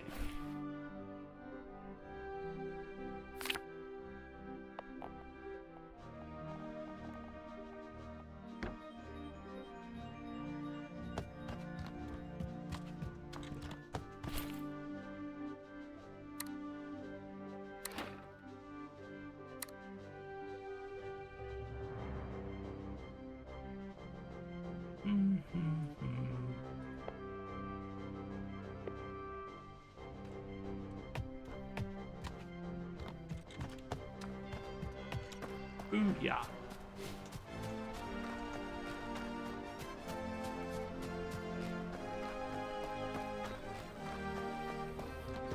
Haha. Yes, I did. Approving bear noises. Wait, now the last step is fairly easy. Take your special artifact and place it in display. Carefully, of course, you want to preserve all the secretness. Everything's up? Yep. Wonderful, like I said, there are mysteries all around the valley. You might find the most peculiar items in the most unexpected places. Keep looking until you filled up that museum. Dark secrets always enjoy the company. Okay. There's one more important renovation we must do for everything to be complete. It requires a lot of effort on both of our parts. Now that Pine Fall is back up and running at full strength, I will need you to make sure the customers keep coming so that we can raise 50,000 coins in investment. You're saying investment for the future. Yes, I have. Wow, is that just 50 coins? Quite the accomplishment. Certainly more money than I've ever dreamed of earning myself, even before everything went belly up. The regime fell and everything came crashing down after it. No one came back for us. For a while, I wasn't even sure there was anyone left who could. The world collapsed, our world collapsed. All that was left were run-down buildings and piles of garbage. And me, alone, ever since.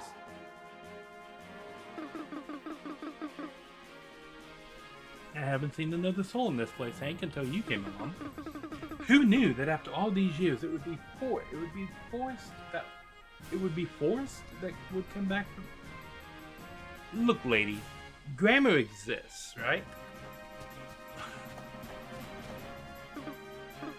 Oh, hello, nice of you to remember to visit. I swear I barely left. It's alright, it's already behind us. In fact, if you'd like to make it up to me, I have a very simple request. Simple as my middle self-deprecating bear noises. I believe the old lighthouse in West Sunbay is a disgrace to our efforts. It's hideous. If you're serious about returning our valley around, it's very important that this mistake is remedied, and quickly. It's recently come to my attention that a key part needed to repair that thing. Its central lens is somewhere on the beach, just left there among an old forgotten shipment. If this crowbar should be good enough to help pry open the gates, but my arms aren't what they used to be. You're seen just fit for the job. Crowbar. Find me that lens so that we do right by the valley and repair the lighthouse. Nice. Hank. Simple bear.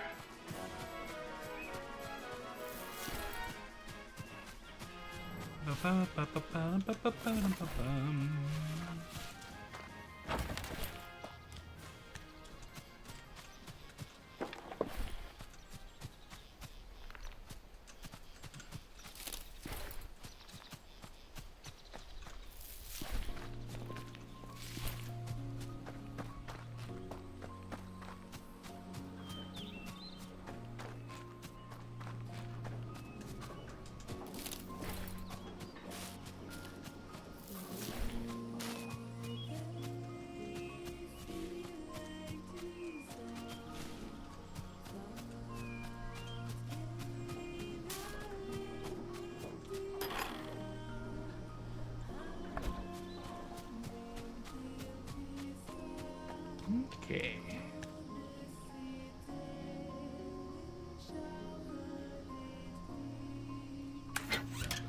Highlight this up here. Well, let's go to Whitestone Bay and see if we can't find this this lens on the beach.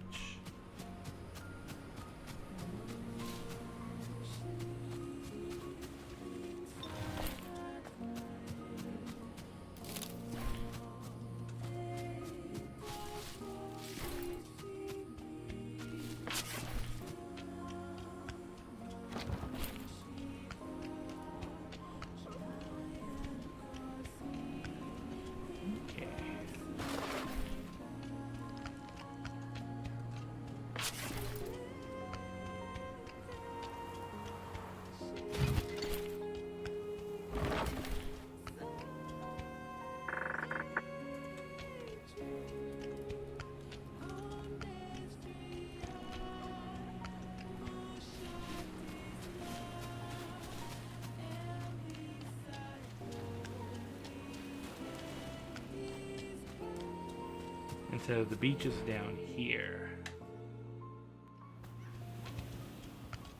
Yes, I found porcelain here. I found porcelain up in the cave as well.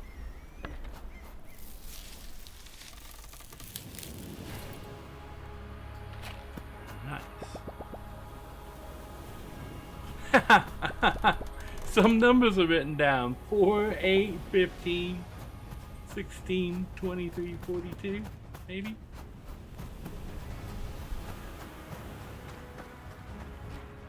That is a reference to Lost. If you've never seen the show, those are the numbers from Lost.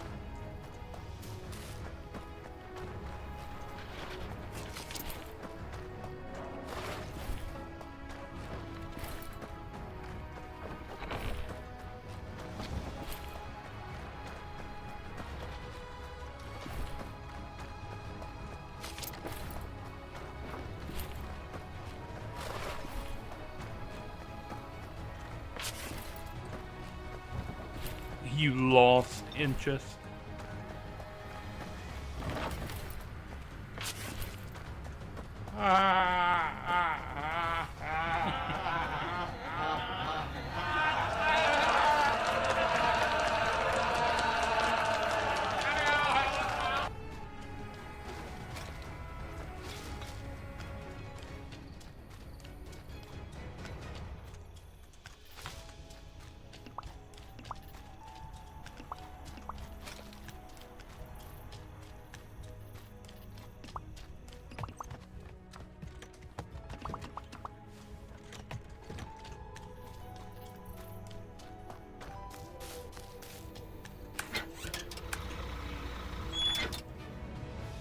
We're gonna go up to High Lake and see about that kitchen. Because I think that kitchen is going to let us get hire Julia.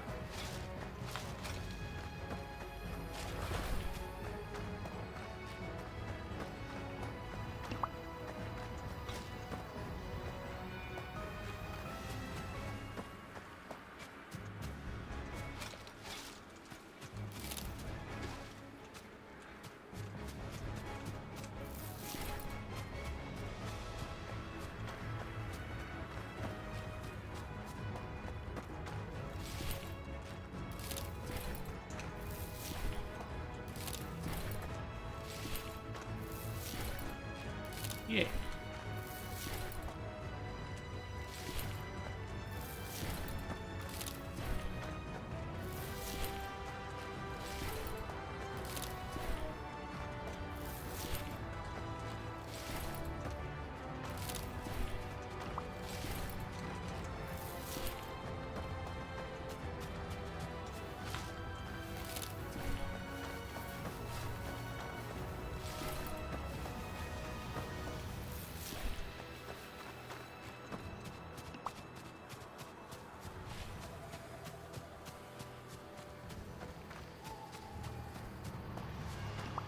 Okay. Sleep the night. You always felt a little guilty raiding Julia's garden. She gave us permission.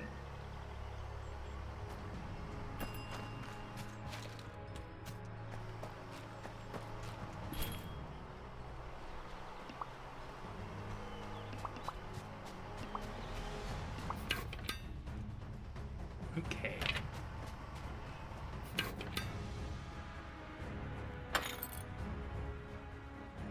Kitchen.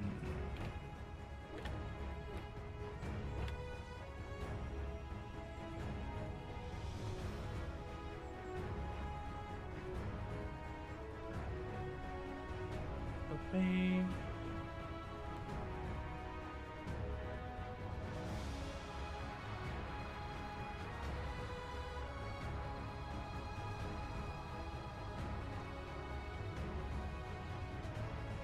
Okay.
Okay, lady, get out of the way.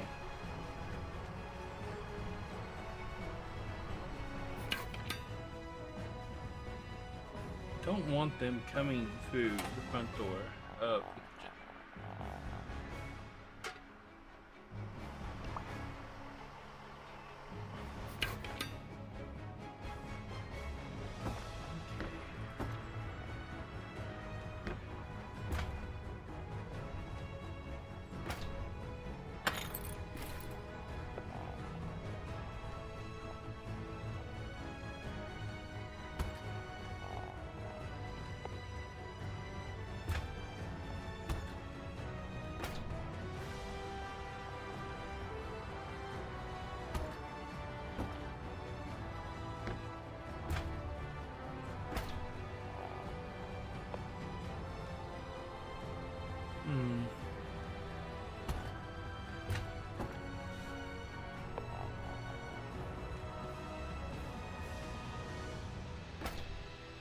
Did I just not put that in the kitchen?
So I can fry, microwave. I still need to put the cutting board down to do everything.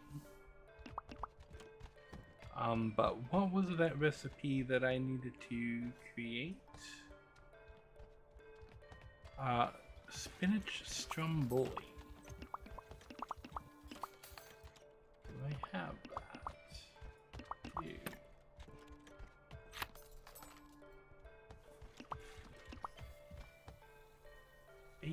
Cheese and flour. I do not have cheese and flour. I have that in the box. There's cheese.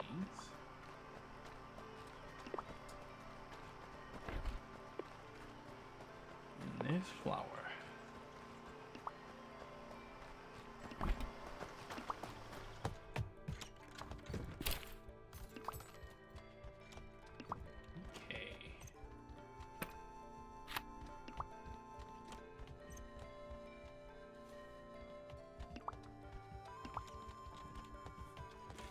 What am I missing?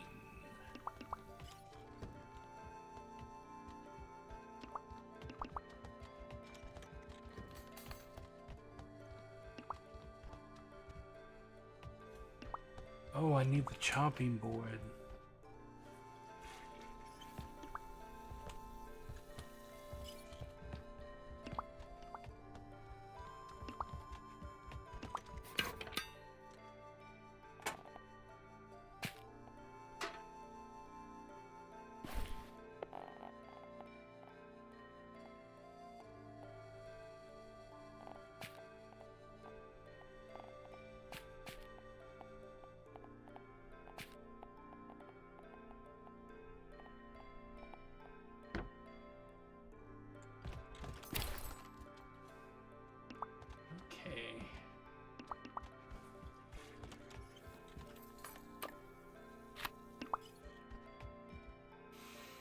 Oh, it doesn't count unless they're touching. Okay.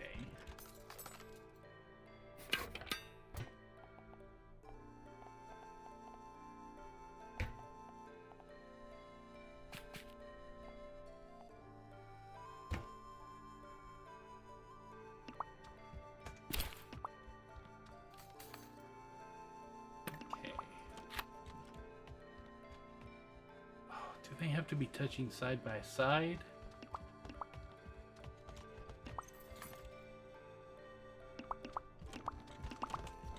Okay. I'll go pick up all this trash.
Okay, so what do I get slice and dice from?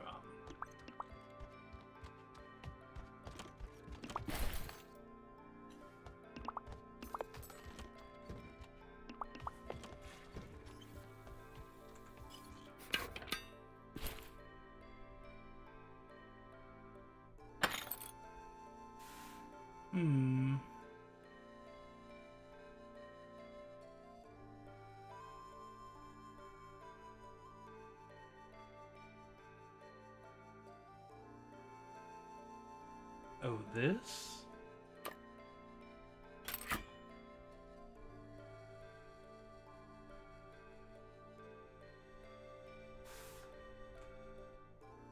Okay.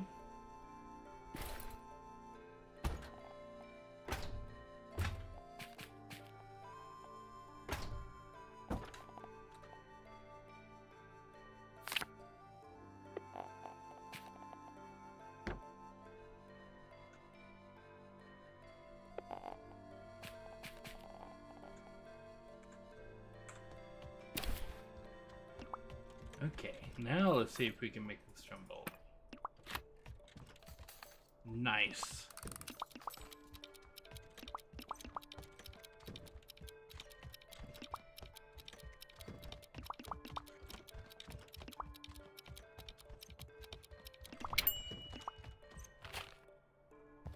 Bam. Okay. Job complete. Yes. Congratulations, hoarded decoration items anyway were a recipe for success in attracting customers. Yet elegance was never a priority. Guests will now have higher expectations for this location and offer more money in return. Okay, oh. Further improvements available at this location. You must now successfully complete the following tasks. Raise the prestige to level 5 and highlight. Reward? Yes. Okay, job complete. Yes. Congratulations, your efforts on Highlight will not go unnoticed at least to the permanent residents. Cabin rating is essential in maintaining a healthy income. Further improvements available. You must now successfully complete the following tasks. Build 1 level 2 campfire in High Lake and host 2 guests with the birdwatcher trait. Would you like to accept the job? Yes. Okay.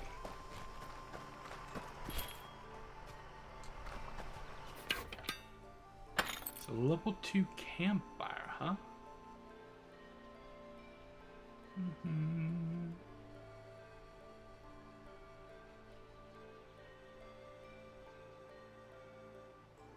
Small campfire, city log, summer station.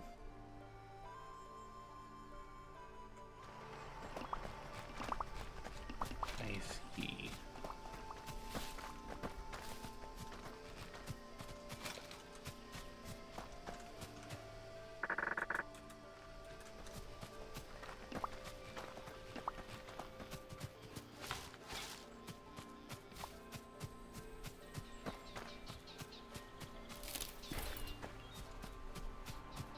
Okay.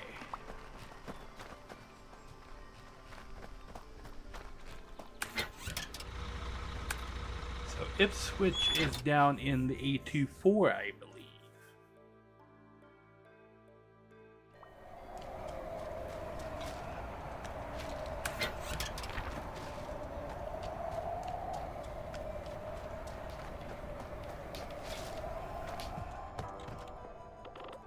How goes the search for Stromboli? I got some. Oh, the heavenly smell, give it here. Well, I do say this is one of the most delectable pastries I've had in a while. Where'd you purchase it? I made it myself. What? Impossible. Your poise in the face of inevitable darkness is inspiring, child. You remind me of a younger boy, driven by a fiery heart and an empty brain. Me? Do I remind you of me? Me? Well, a younger version of me.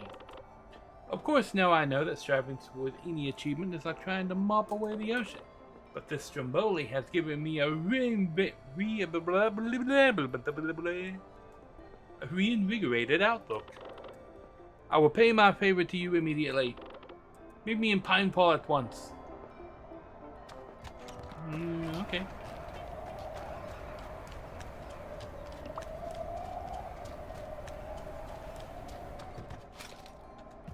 Must discover the valuables first. At once, I say.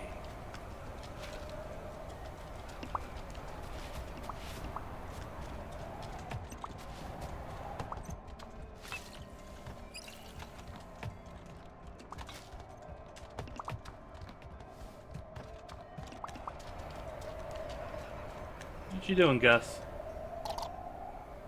There's a smell in the world that can disgust me. So you're already trying to prove me wrong.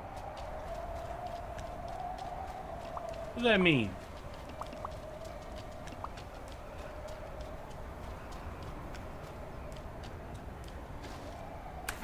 Okay. Pinefall.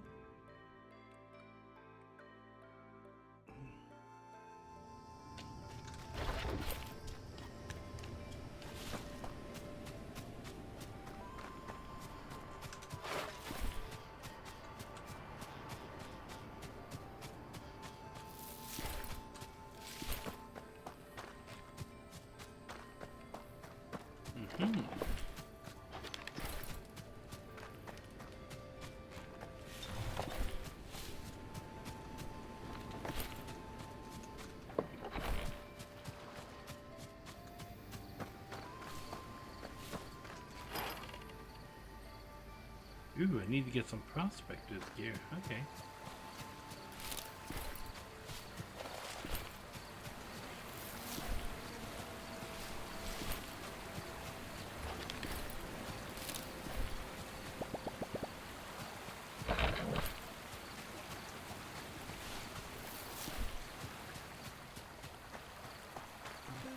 Ha!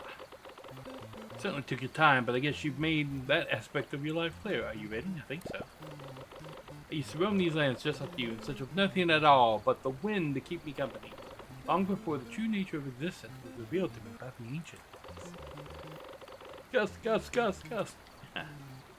But that doesn't mean our painfully worthless lives also have to be insipid. I will grant you the great honor of being able to give me money more easily by setting up my old travel cart here. How convenient. Oh, don't condescend me, child. For your effort, I will also grant you access to my rarest goods. Thank you, bird sir. One day you will wake up to our predetermined collective future. Ooh, okay. Until then, happy shopping, child. Ooh. Now with all the trimmings fit for gods.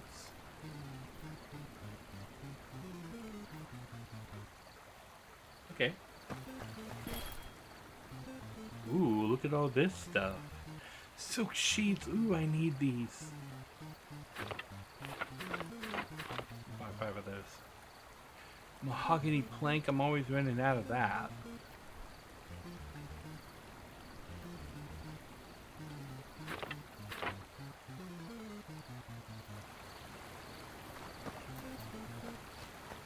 The most expensive butter you've ever seen. Does he sell porcelain here? Because that might be a thing. Not. Just mahogany, though.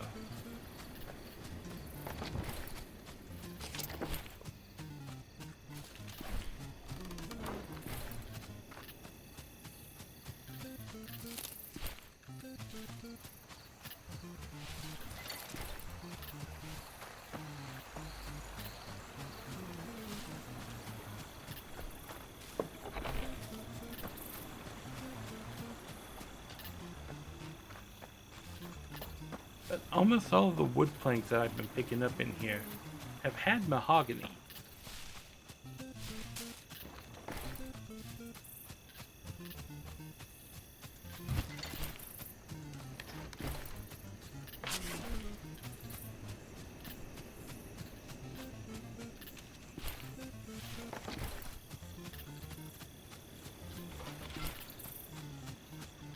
Hello, did you get the lens? I sure did. Finally. Be careful, it can break very easily, and we'll need it for the most important task you've ever had. It's very close now, I can feel it. The valley, becoming whole again. All this work, all this effort, for so long. Take the lens and enough materials with you to Whitestone Bay and restore that lighthouse. Important you do so quickly. The reputation of the entire valley is at stake. On it, I'll be right back. Oh, and Hank, good luck. I didn't know my name. You speak bear, lady? Do you speak bear?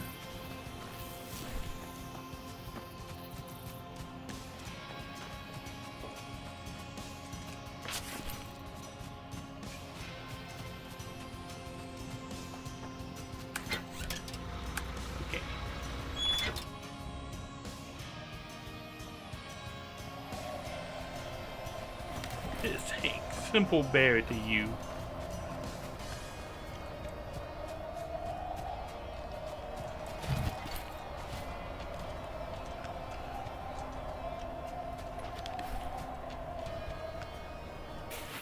Sleep for the night.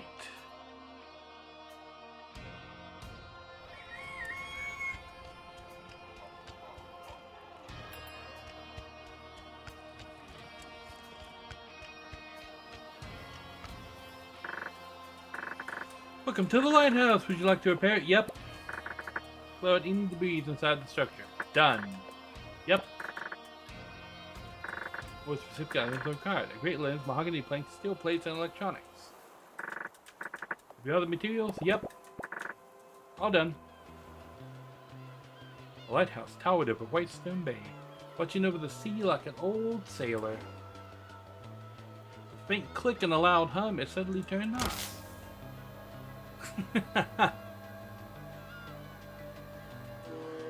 The light shone out like a beacon. Boats and ships could once again approach Silver Valley. Ta-da!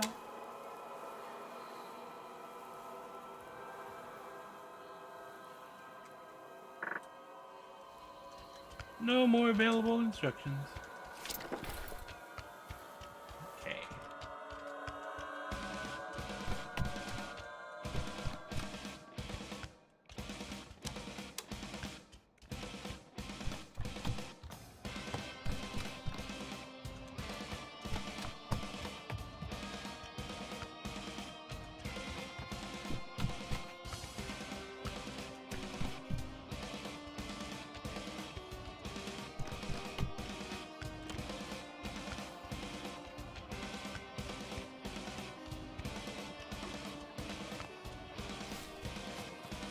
Nice.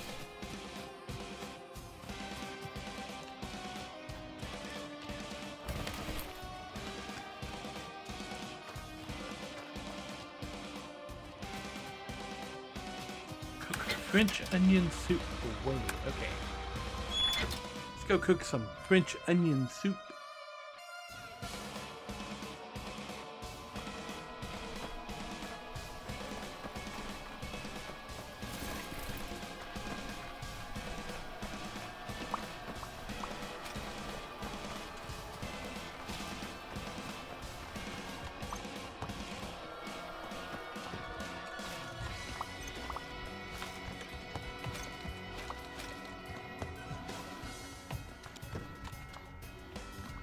Oh.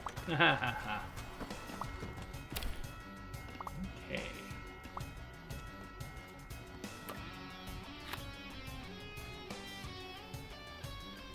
Simmer butter. Slice bread. Okay, so I need butter and bread.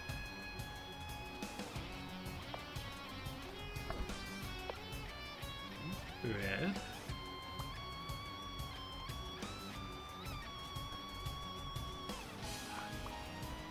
not have any butter. No.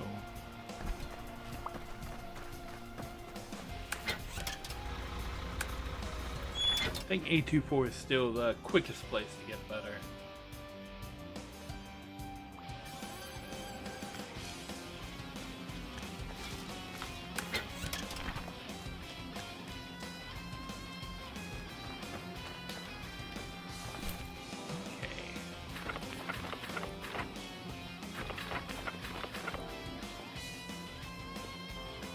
Oh, I can buy anything from his store down here too.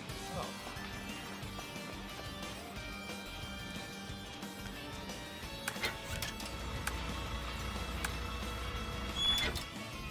Nice. So his store is just like the universal. Like at either of his locations, they sell him the same thing.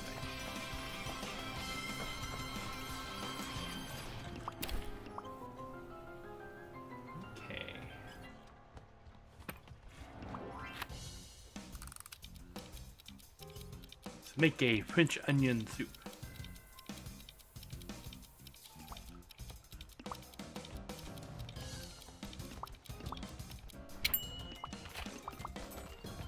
Okay. Rat-tat-to-it. Let's get rat-a-to-it.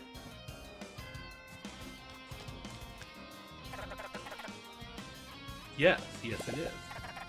Oh, the stench, the marvelous stench. The sweet slimy funk of the onion cavorting with the butter, infusing the grainy chunkiness of the bread, and smothers all that scrumptious cheese. It's quite the vocabulary you sprung up out of nowhere. I didn't think you could make something sound so gross and delicious at the same time.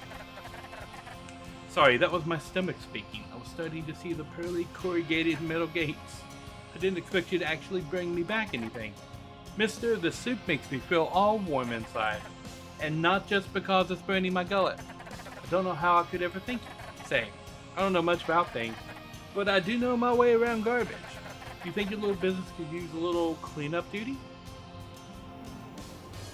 With unmatched enthusiasm, Wade offered Hank his garbage collection services. His speedy little feet were great for grabbing any litter left behind the lazy cats. In return, he would receive a fair wage and perhaps, for the first time, some honest recognition for his talent. Welcome to think about humans are a never-ending pit of waste. It does feel like I'm trying to use a mop in an ocean sometimes. But don't you worry about a thing. I was born in a trash can. Listen, if you set me up a little base that I can work from, and keep your operation clean as a whistle. You've unlocked a new crafting recipe. Wade's dump cart recipe. Okay. The blueprint for Wade's dump cart. I've crafted it in your workbench. Place Wade's garbage station anywhere in a resort to unlock his services for that area. You can turn on Wade's services through the cabin management screen. Once active, Wade will automatically gather all pieces of garbage that gets thrown on the ground in an area. For his services, Wade will charge you a number of coins every day per each guest staying at the resort. Got it. Now I can hire Wade. Standing at the bus stop. Okay. We want to hire Wade at the A24.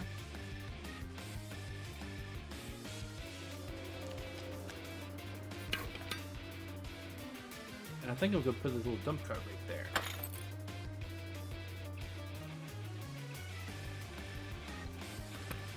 Okay. A24, this one, the snow one, I think that's enough.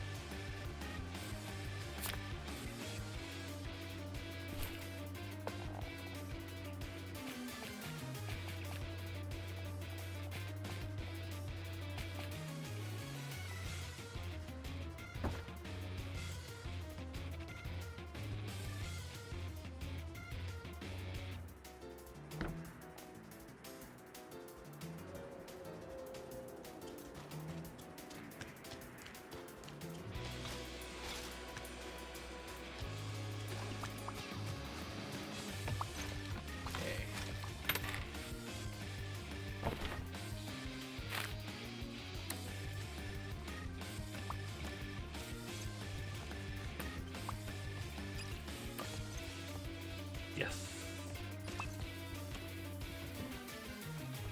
Okay.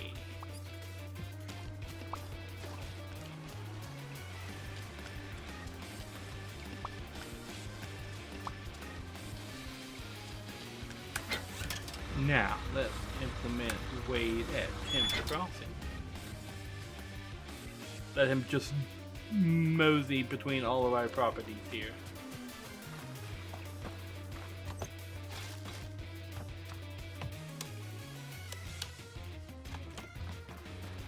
Okay.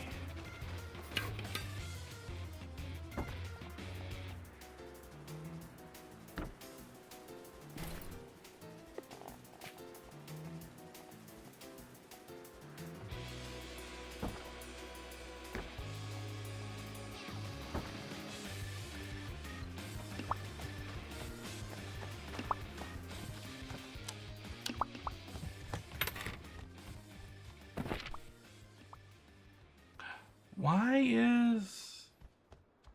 Oh, because I clicked on him. Oh.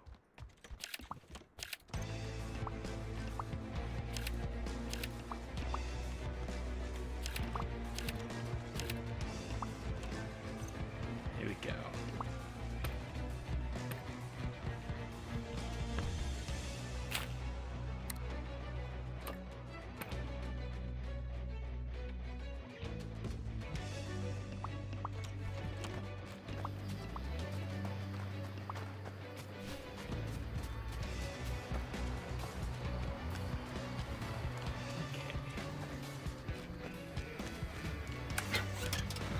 Highlight. And there's plenty of places I could just throw that card and highlight.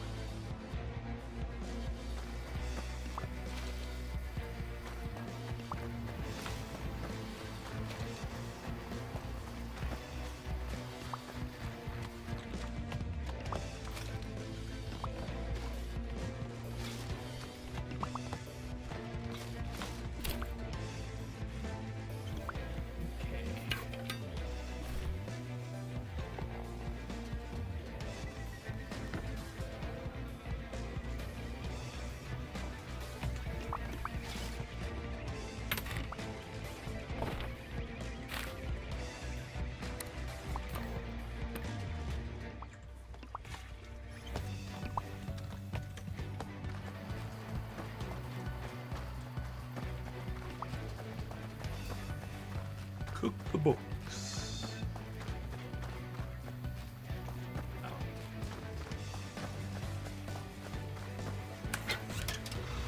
Winter Day.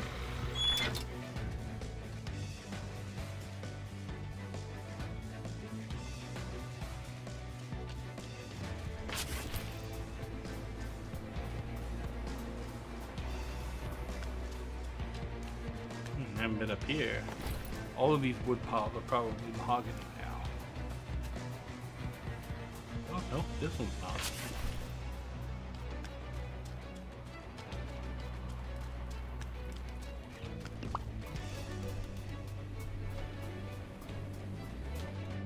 Okay. Well, I can put Gus's cart right here.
here. Why are you going in my generator room, lady?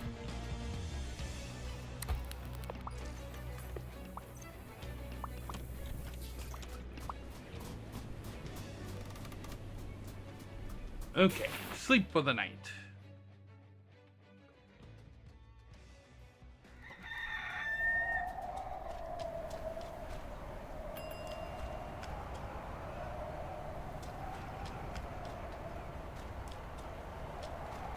Nice.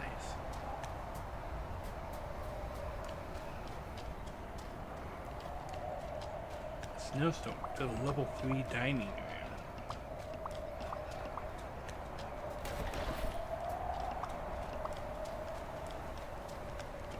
So I think my next order of business is just building and getting everything like up to date.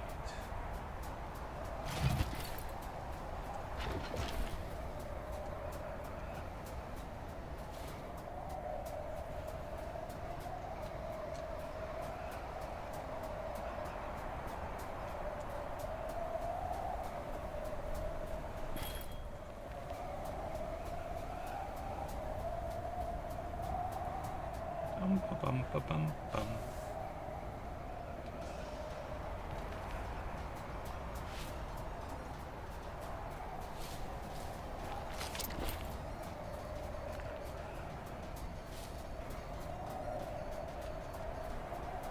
Okay.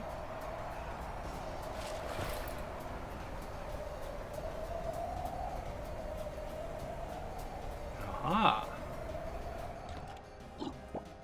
Hello, are you okay? I'd rather conserve my energy than partake in idle chatter. Chatter. It's alright, I've got plenty of energy. Oh, can I get you something to get you back up on your feet? I'm not one to ask, usually. But it feels like ages since I've tasted the sweet nectar of bees. I can definitely get you some of that. I have it right here. Yes, here's the honey. Ah, that hits quite the spot. Thank you. I've been holding on to something I found here, my only possession. This mirror was the only unbroken thing in this horrid place. Stayed that way for several weeks, until I could bear to look at it no more, or rather, what it tried to show me. Broken mirror. No, it's not worth anything, but I would much prefer if you took it away. Okay.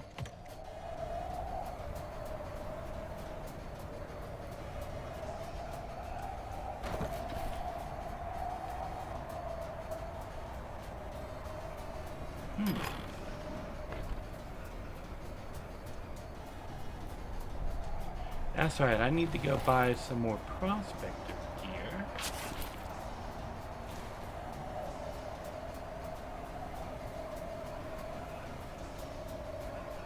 Check this wood pile right here.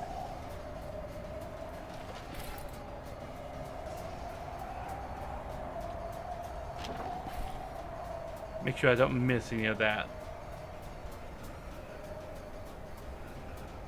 Yes, in this world, trash is gold.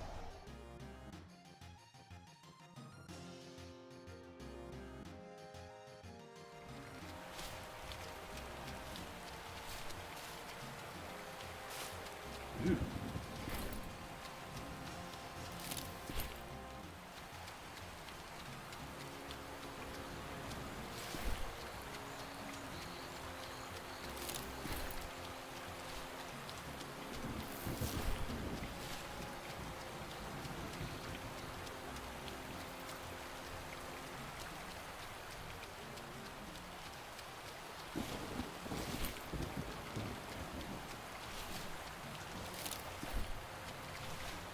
Yay, bell pepper.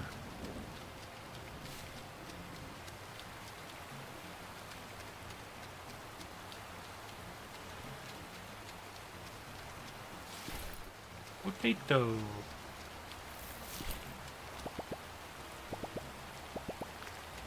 Like a chunk fell out.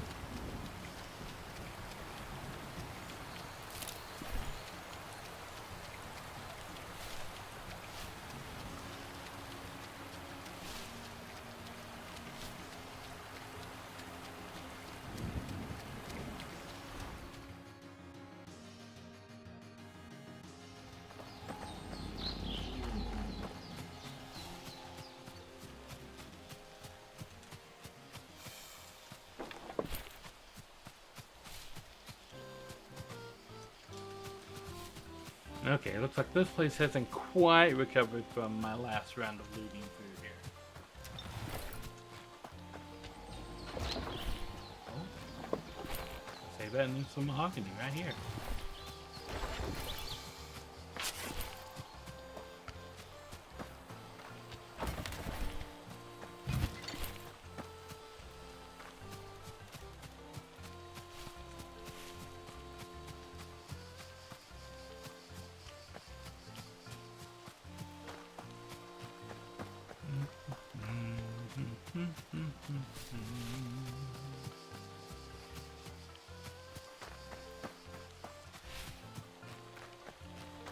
Okay. Now I think in here is where I can buy. There might be a chest up there. Could be.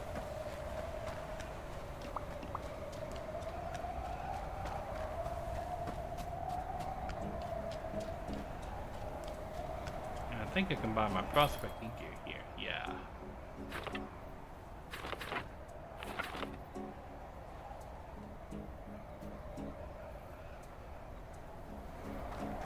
I have a couple few of those.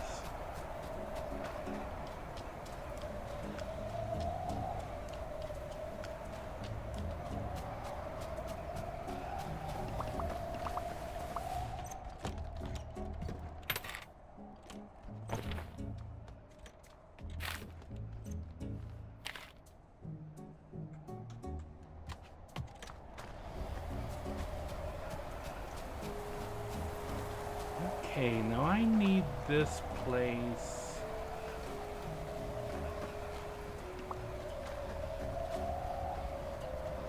Like up a lot, I think.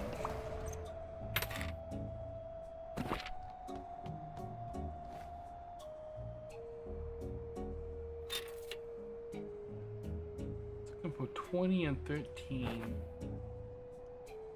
on these bedrooms. Got 13 in a lot of them, but I need comfort up at 20 for a lot of them.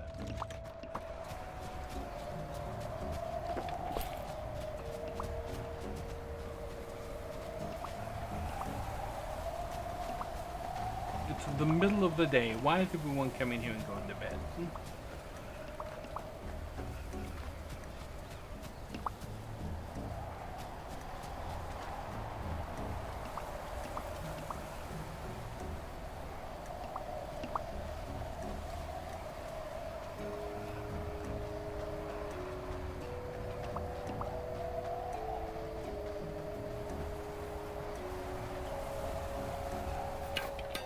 Okay. Now, I would have to reduce the number of rooms, I think, because I think all the beds are too big to fit into the room with the stuff that I've got in there.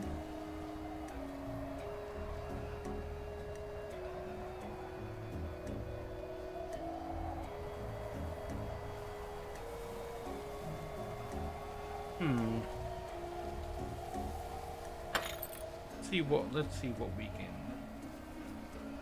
get crafting here.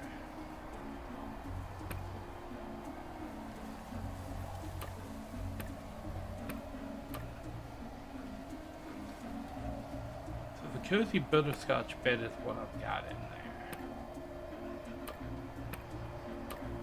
The lavender bed takes up the same space.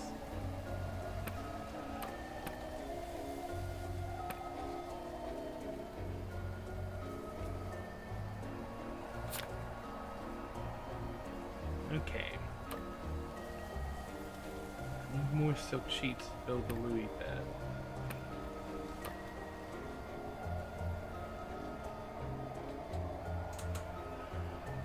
But I can build the marquee bed. But I still need silk sheets for that. But I can buy silk sheets from... what's his name?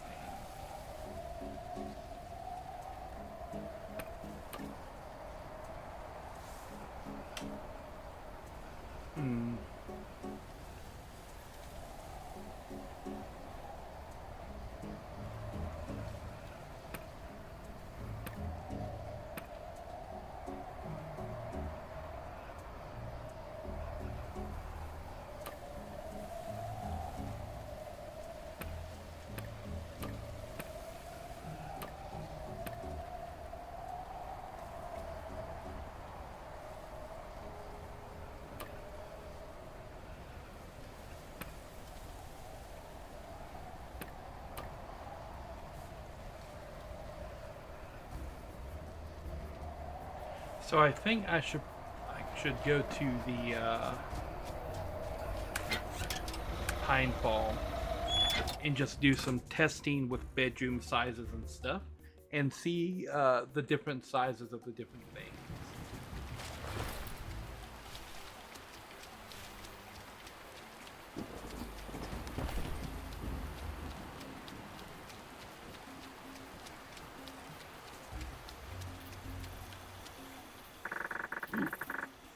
Pineapple campsite. Would you like to repair it? Yep. Okay, gun construction materials. Nice. Yes.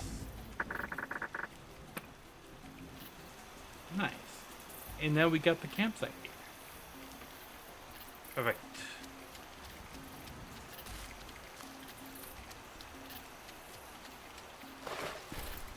Grab that.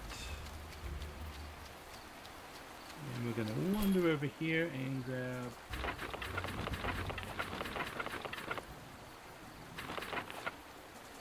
a bunch of silk sheets.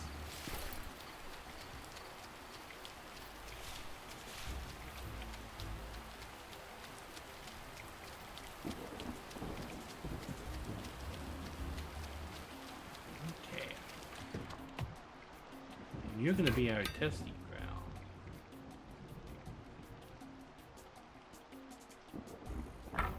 We're going to build a bedroom. A big bedroom like this.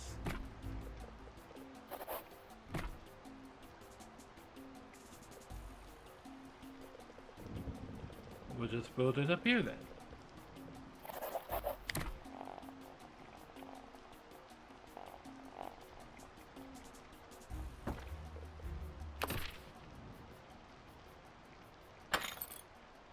Okay.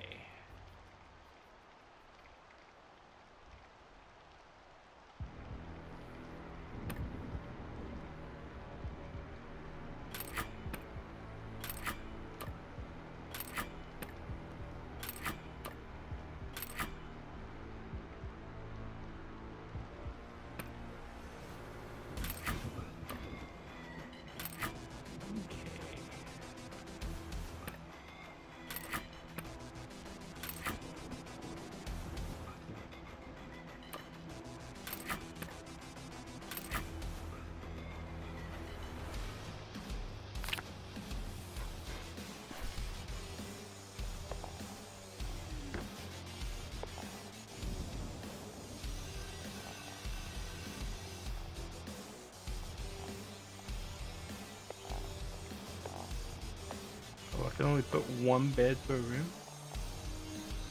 Okay, so I'll just have to measure out. So this bed is 6 spaces wide. This bed is 8 spaces wide. That bed is 8 spaces wide. That bed is 8 spaces wide. That bed is 10 spaces wide. Okay.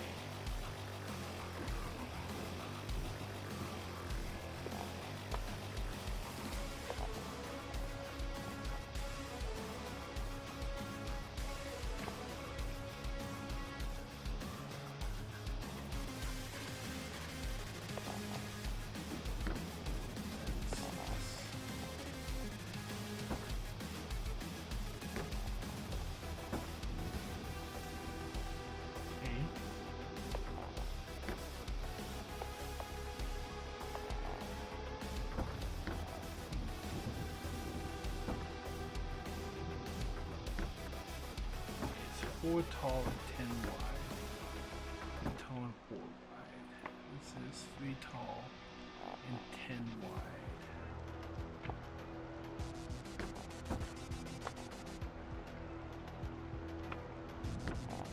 This is 8 wide. That, and then that would be 6 wide. Okay, so that it follows the same pattern. And this would match up with the Louis bed here. And this would match up with the Marquis bed here.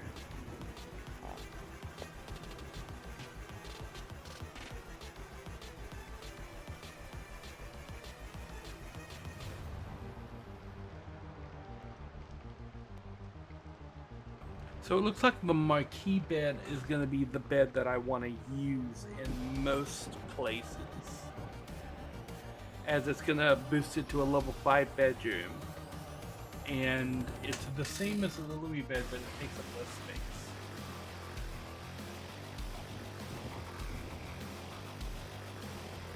And rolling with that, I think we can afford the larger vanity table and the elegant wardrobe.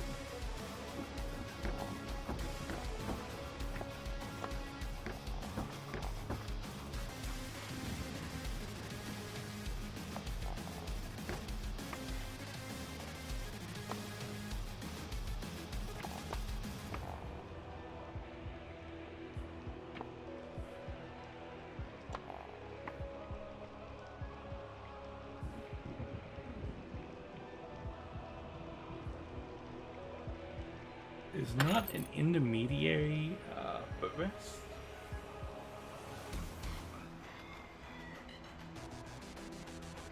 Like a level 4 footrest.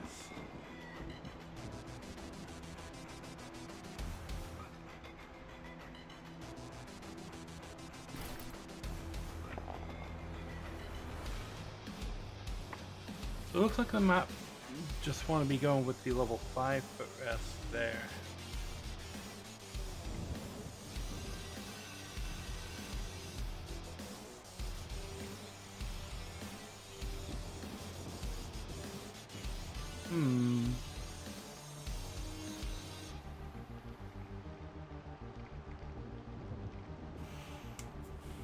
So if we do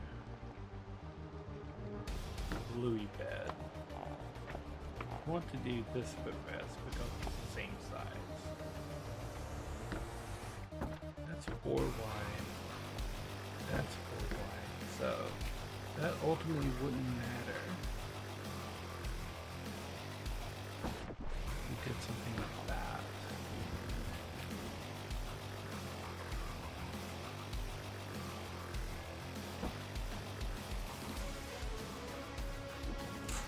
But that's going to be rooms roughly double the size of what they currently are in Timbercrawl.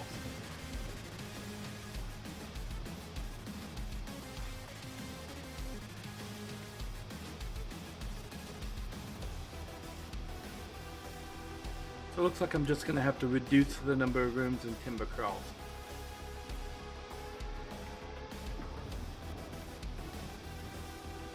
In order to get the size, to get the quality up to where it needs to be. Oh, I'm going to have to reduce the number of rooms.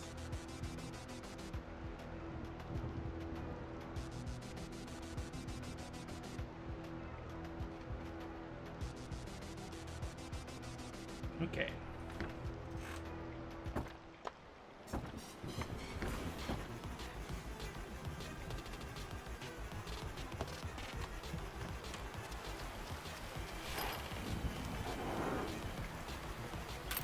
Yeah, this fits. Nice. And then back to Timbercrawl.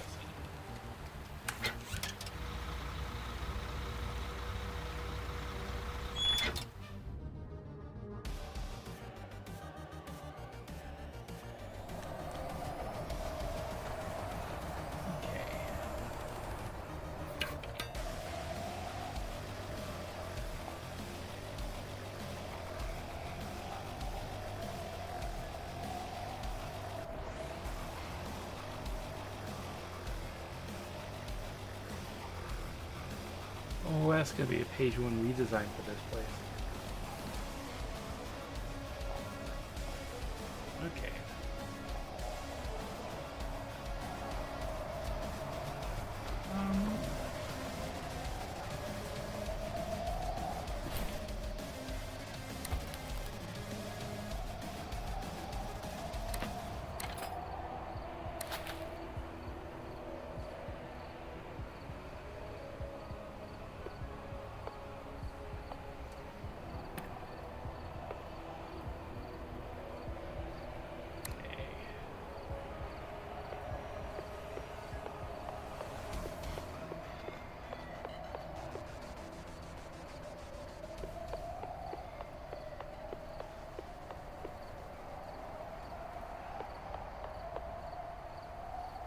Oh, okay. We're full over there then.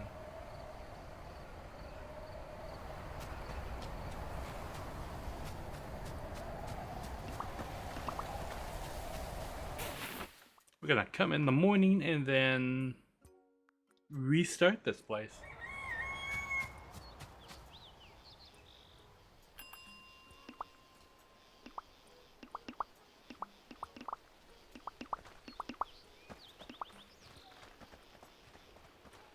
Okay.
Okay.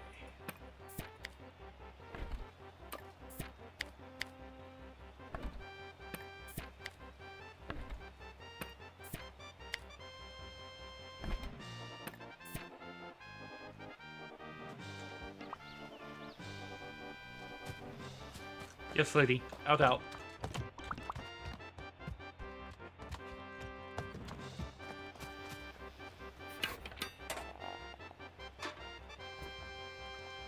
All right.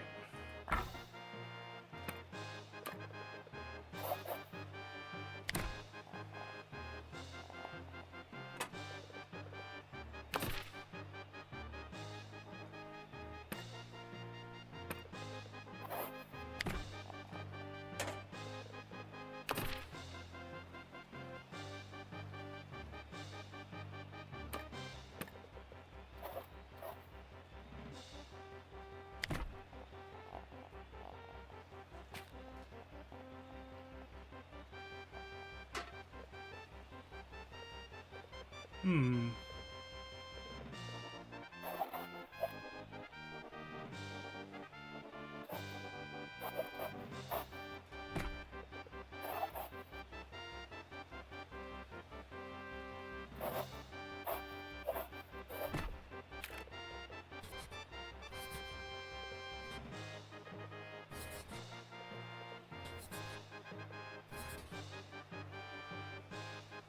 Oh, I could do that.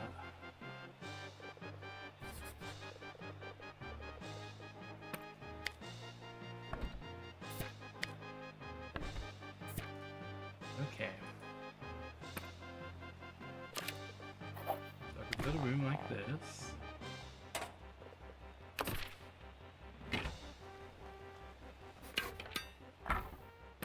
And then I can build a room like that.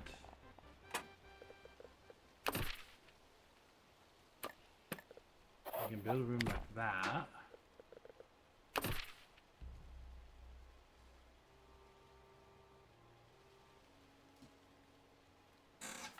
That'll give me 3, but I don't have a way to get a door into those rooms if I do this.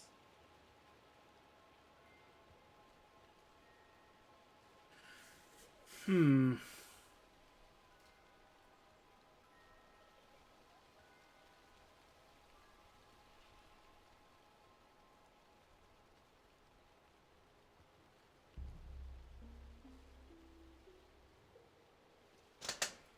Okay, so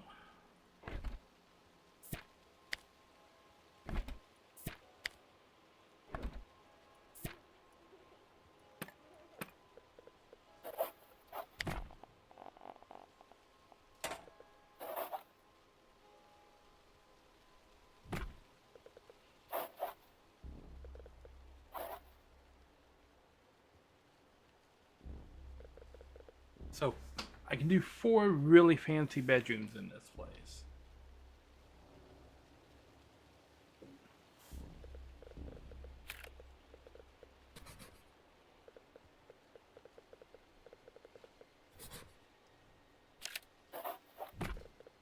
gonna have to be 4x3. Does it?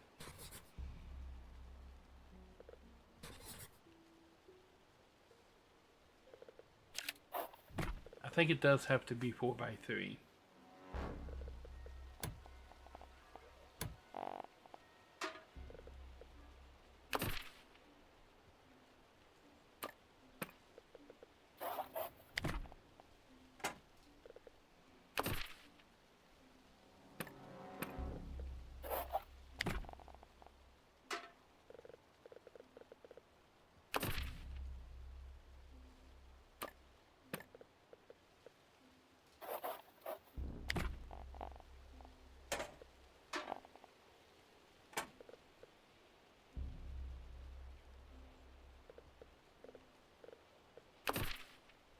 Okay. Delete these for now. So I can get the floor plan in my head of what's gonna be where. Okay.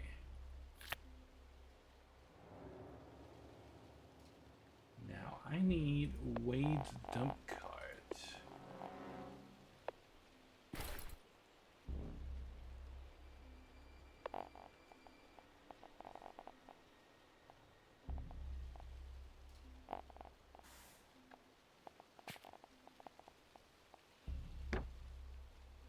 Put that right there.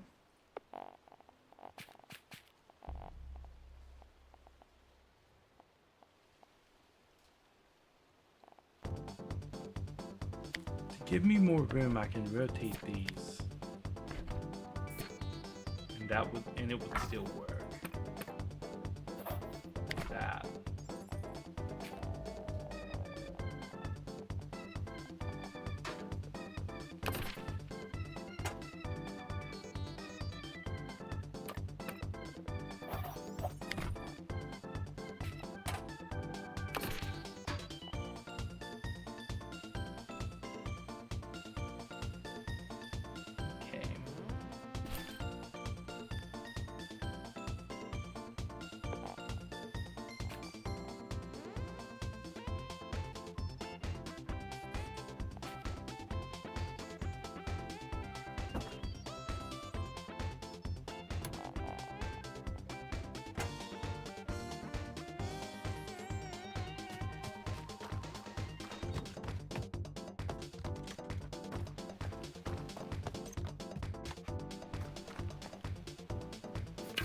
Okay, I think that works.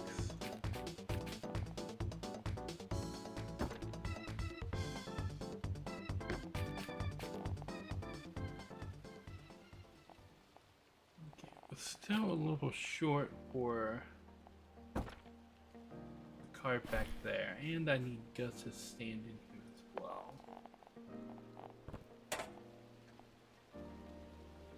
A little welcome rug right here.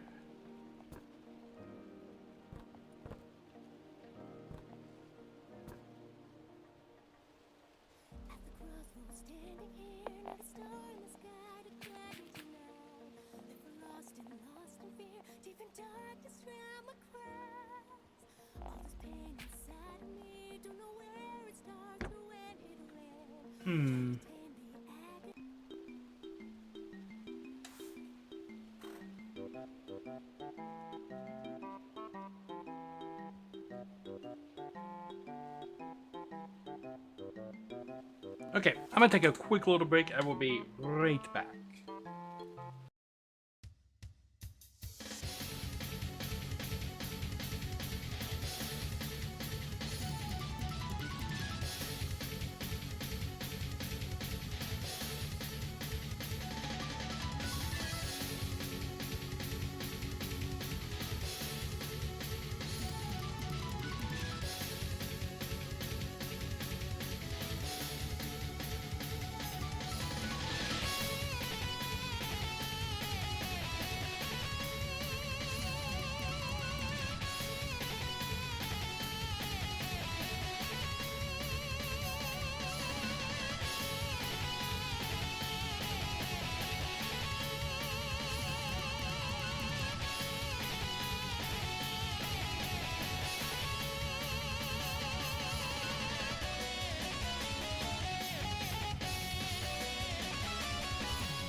Greetings! I have returned. Okay. Now, finish figuring this out.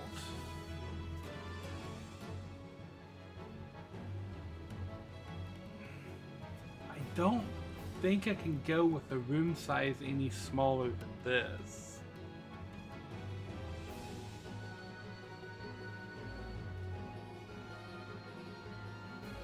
The question is just fitting all of the stuff in here.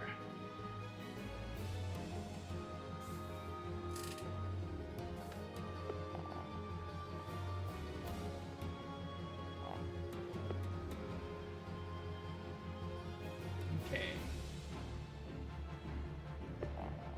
We were gonna go with the marquee bed.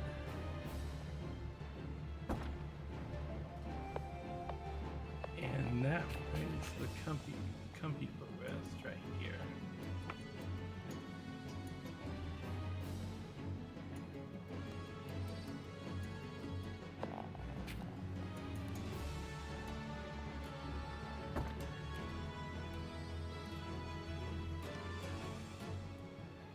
So we could do that across the backside.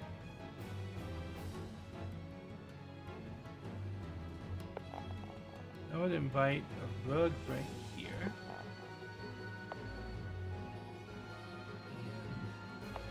And a nightstand right here. We could put something on. And this bedroom is now 3726 with all of that stuff in there. But that's not the limit of stuff that we can put in that room.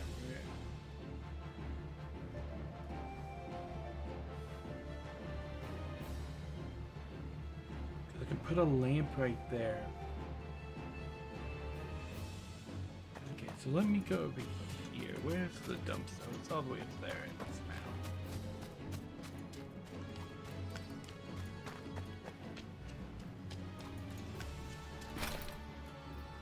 map. Okay. Small table light is one decoration. With that.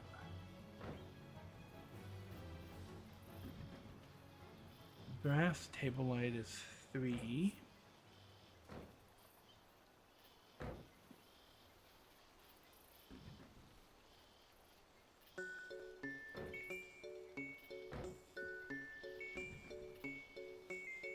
It's 4 for that. Let's buy one of each of those.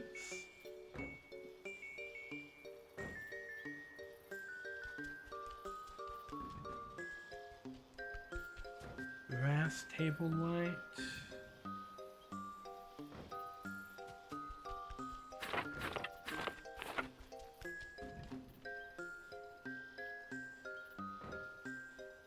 Wall tapestry.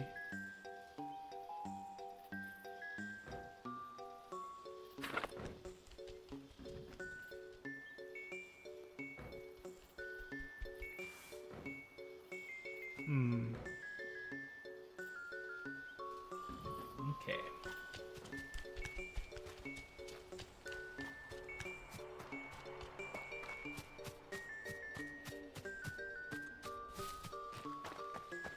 Oh, yeah, I can build from anywhere. I keep forgetting about that. Okay, I want to put that brass lamp right there. Brings decoration up to 29 in that room. I'm going to use that at a different location, I think.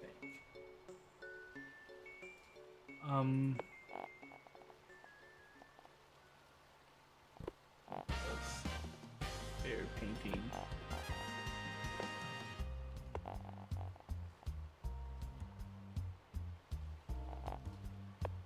Small rounded landscape painting might work. I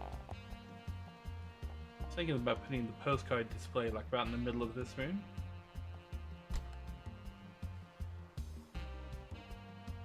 Or maybe that plushie stand. Thanks.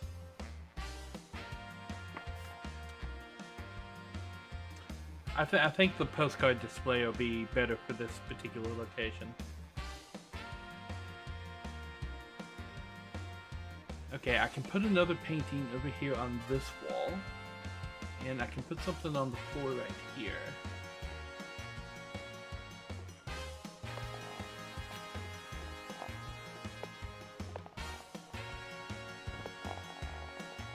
I could just drop down like 2 rugs in there.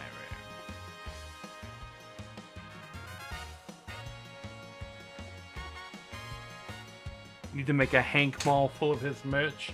Oh, don't worry. On a later property, I will definitely be building a Hank Emporium.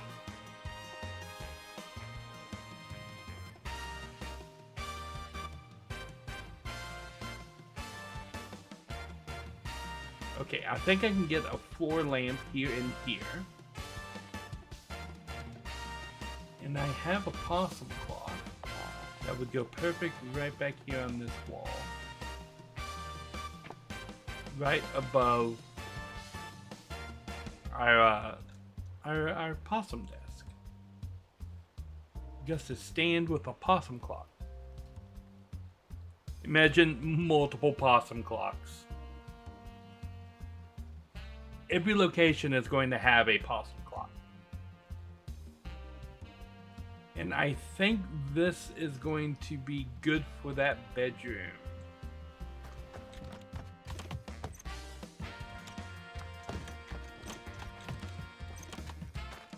Okay, so now I just need another painting for the wall on either side. And there maybe something on this wall too.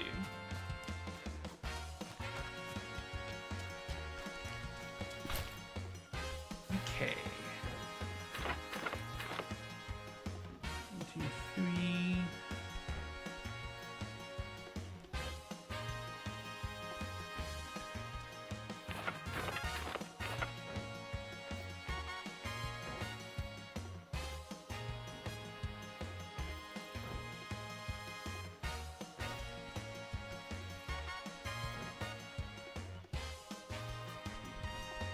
Okay.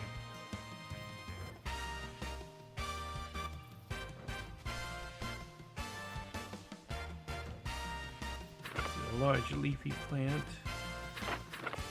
Ooh, the Rococo lamps. Ooh, cherry blossoms. Okay, cherry blossom might be my thing.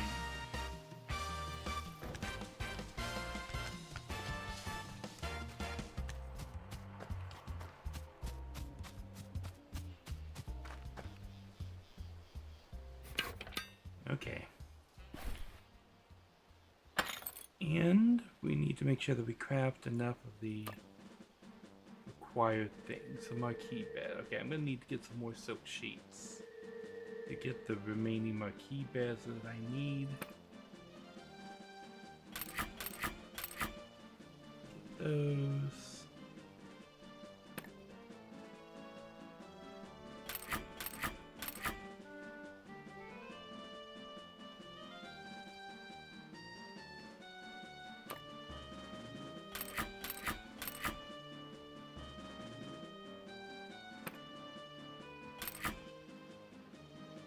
Okay.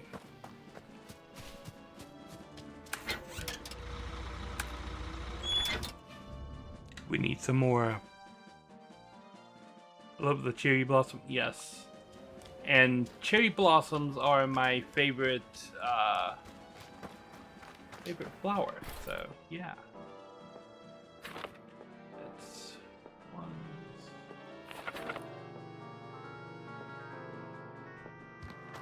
Okay.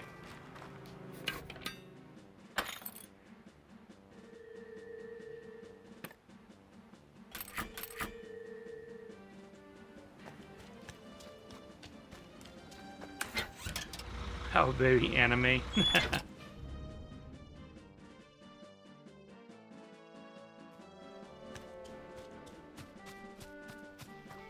Okay.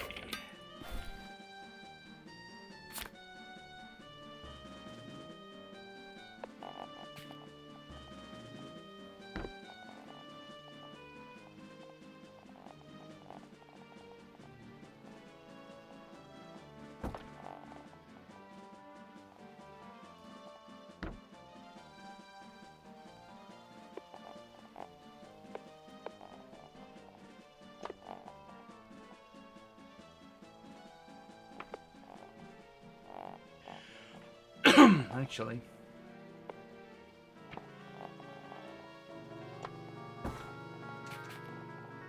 Seems to be down here.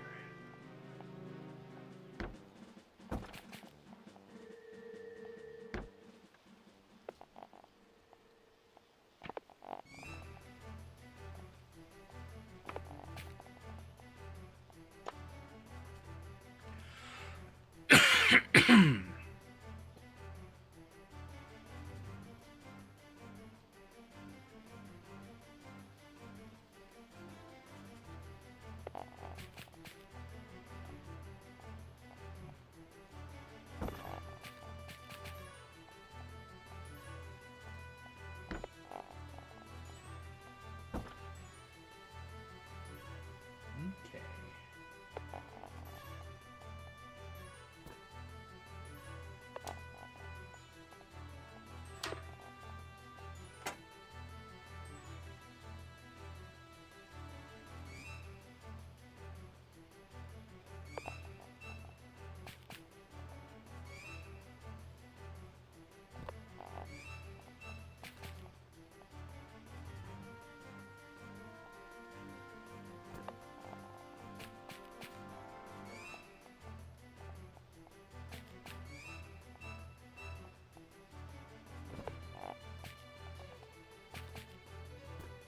Okay, just like that.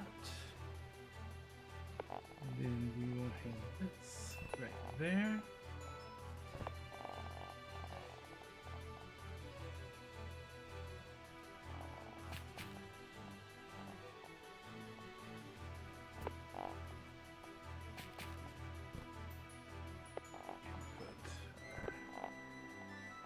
Put bear painting right there.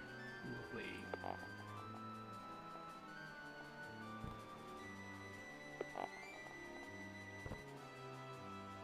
Just like that.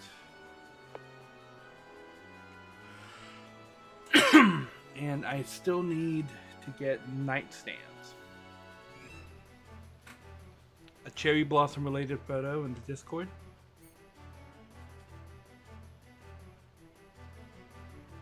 Let us see.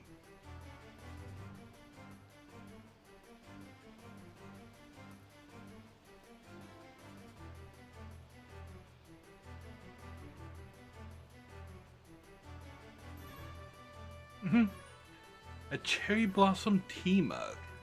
Nice.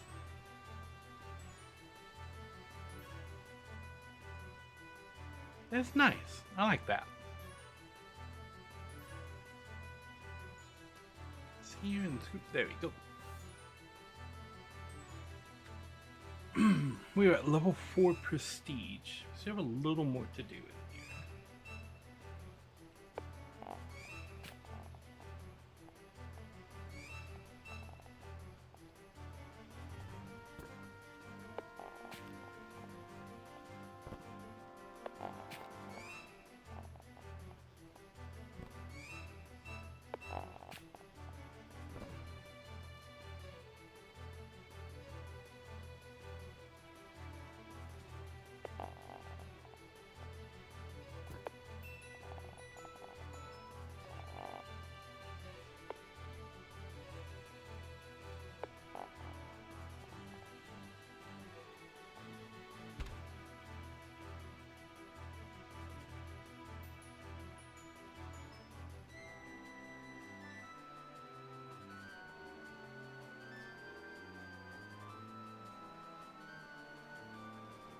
Okay.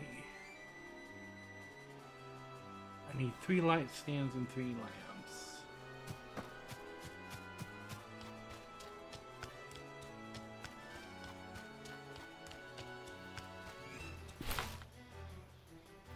Oakwood nightstands, I think are the ones I'm using.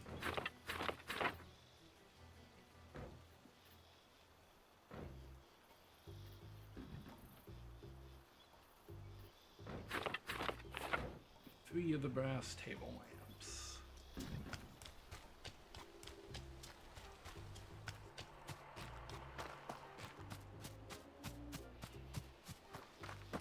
Oh, I don't need to go inside. I can just work from anywhere. I keep forgetting about that.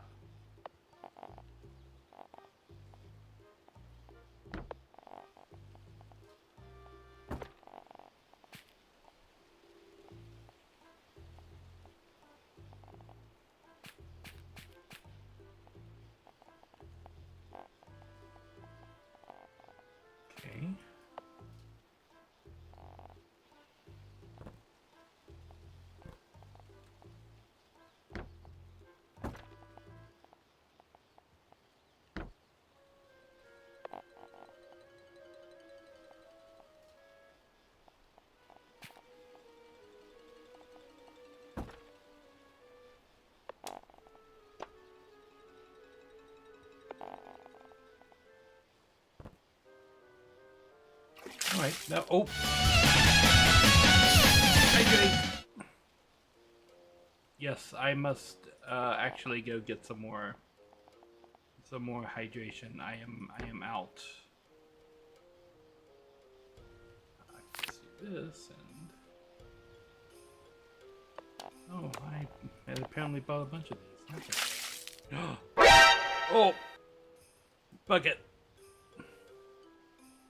I has bucket. Your cherry blossom mug cheers you up. Yes, as it should. Alright, so we're halfway to level 5 prestige. What else? Rugs, of course, is something that we can add. That will raise up some of the prestige in here. A little book cabinet.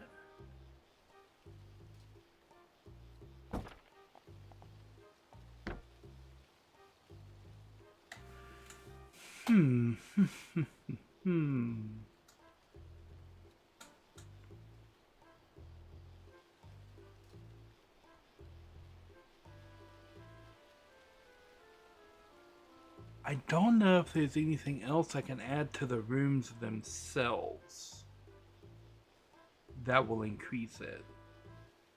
But I can put a big rug out here in the front, and then a smaller one going up that little hallway.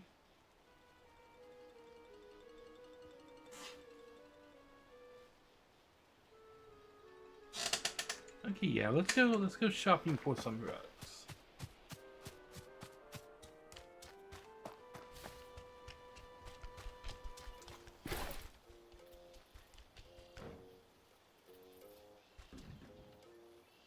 Okay.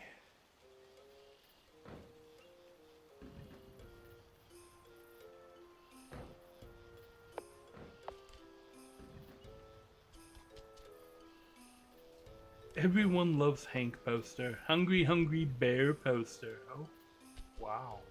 Those are awesome.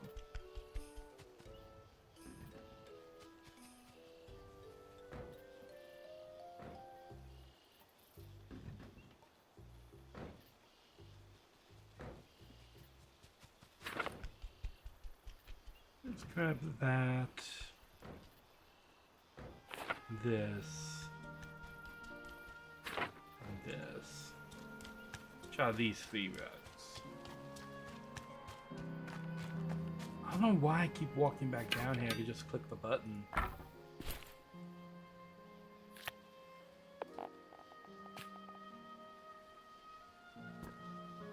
Oh, that's very nice right there.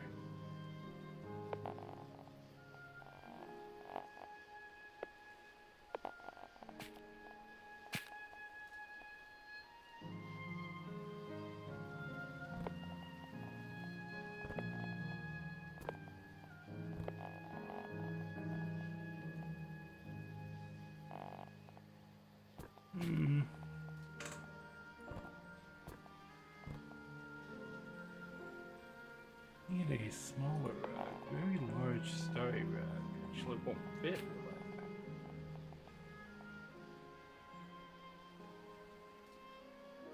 You can use that at a different location.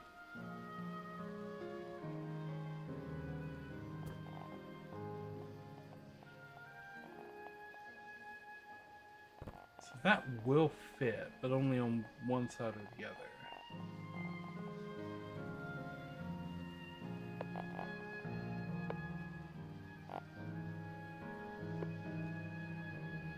And I can't fit them around wall. Oh, the shark vending machine. That's right. There's another one down here.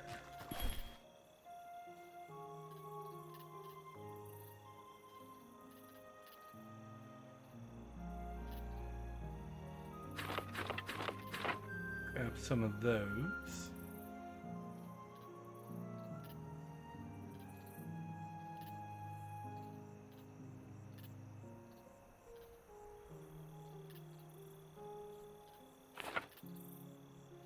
Gotta buy the red flappy hat.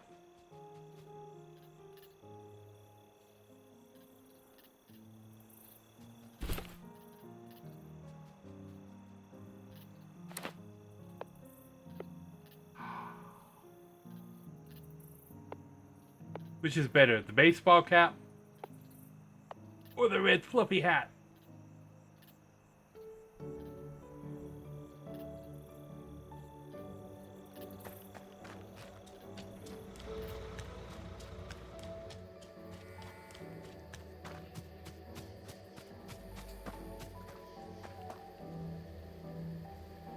Canada hat, eh? Okay. Ooh, I like this.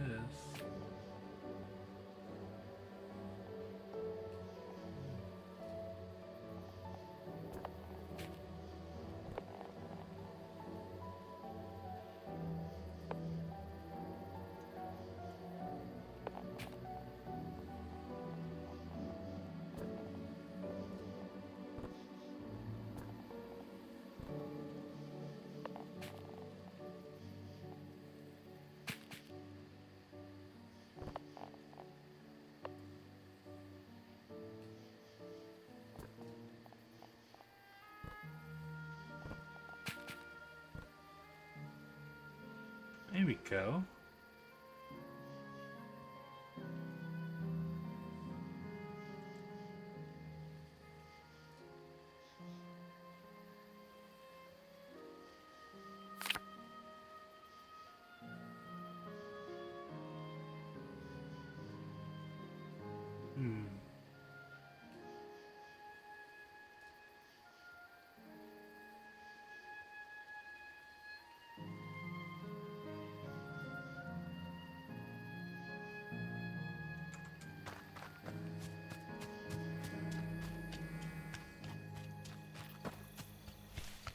Okay, let's see what we can do as far as pictures.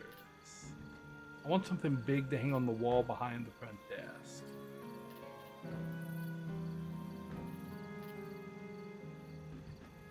Let's go with Everybody Loves Hank.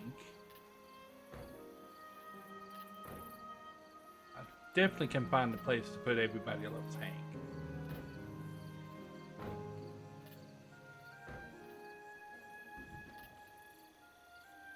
I think I'm gonna want a bear shelf at one point or another.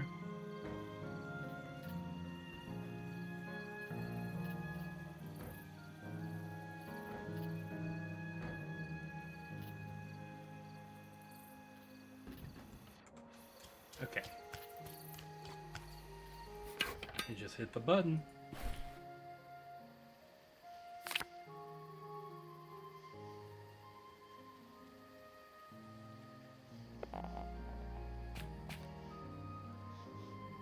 Bam. Perfect. Everybody Loves Hank. You can't see it, but you know it's there. This bear shelf might be nice if I can find a place to put it.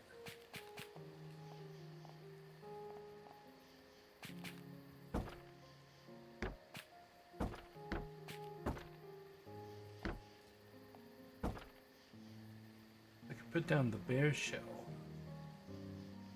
And then on top of it, I can put the small bear carving.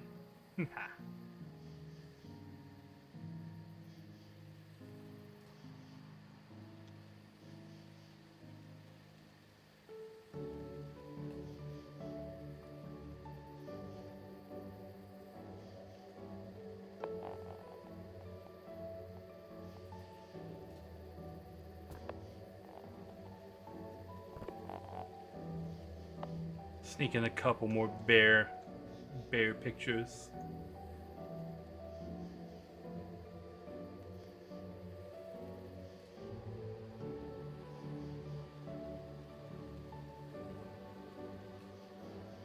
We are close to level 5, but I don't know what else I can do with this property to make it to level it up more.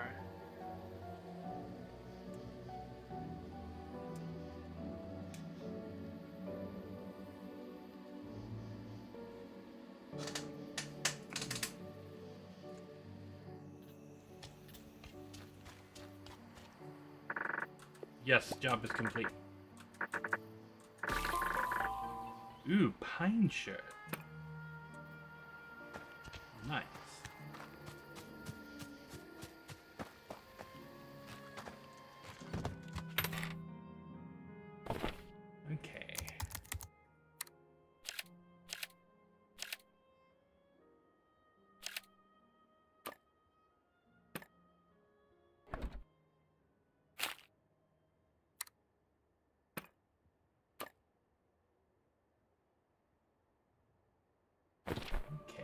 Guest requests.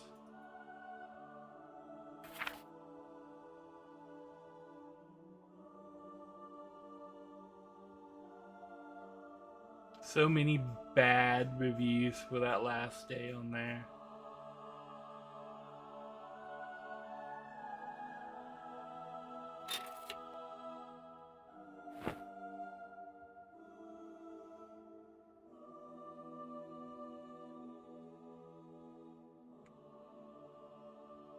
Okay.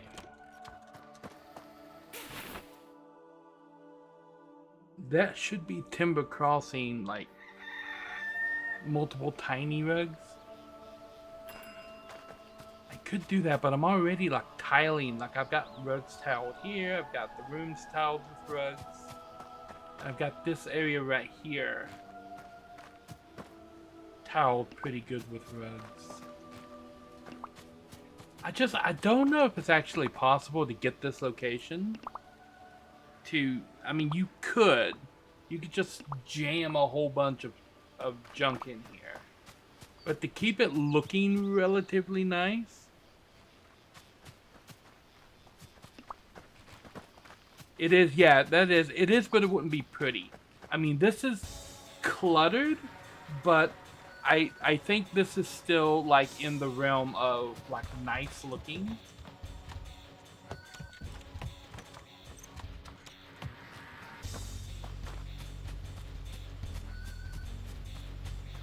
But yeah, like I could get it to 5 stars if I just throw a bunch of junk in there. But like it still kind of functions as like a little bedroom. And this is just like a cozy little cabin area anyway. And I think this is gonna earn 5-star reviews from now on. So yeah, I'm pretty sure that we are good to go with Timber Crossing from now towards the end of the game. Because they're not posting up anything new over here either. That lady wants to walk somewhere.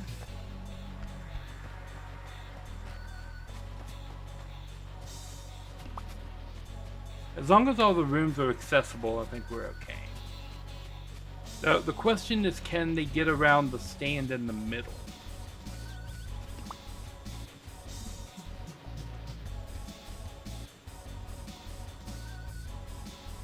Okay, but that guy can get to his bed.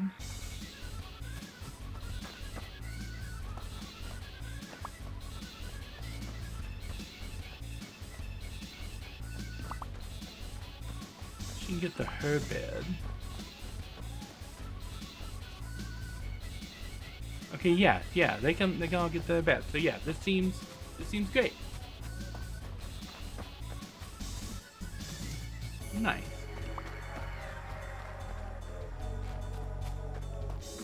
So now we need to go down and do the same thing to the A24, but we're gonna have bathrooms to set up down there as well. And I need to stop by and see Charlotte about this broken mirror.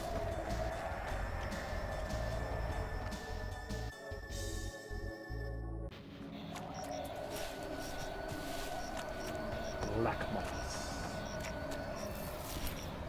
Oh, look, I has a quest. Hey, Mr. Fancy seeing you around here again. It was just sweet of you to help out Wade. I hope he's doing alright. I'm sure he's found his way to safety. Yeah, well, it was just nice to have a friend again. You don't get many of those around here. Only if you make them yourself while digging through the mud. But those don't say anything, and I get pretty bored pretty quick. I never get bored. It doesn't take much to entertain myself. Me either. I used to visit the old arcade near the lighthouse before. They had the coolest games that was never boring. Hey, listen. You get to go wherever you want. Do you think you could find me a cool video game? It's the best thing I ever dug out from the mud. So mysterious, no one knows how it works. Not even Miss Charlotte.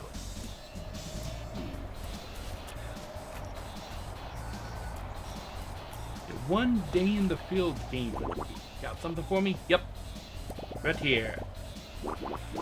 Sad tale there, engineered by cruelty as many are. Sion was never the same creature after he found himself in the valley. Suspect that seeing yourself in such moments is constantly reminded of all you've lost. Well, they say it's bad luck to break a mirror, 7 years of misfortune. No one questions their sources anymore. And what if poor bastards who've already been served their slice of crap? They couldn't care less as long as it doesn't mean they don't have to look their disappointments in the face. Wow, okay. Anyway, behold the mirror of truth. It will show the viewer nothing but themselves with an honesty that not everyone is ready for. Okay.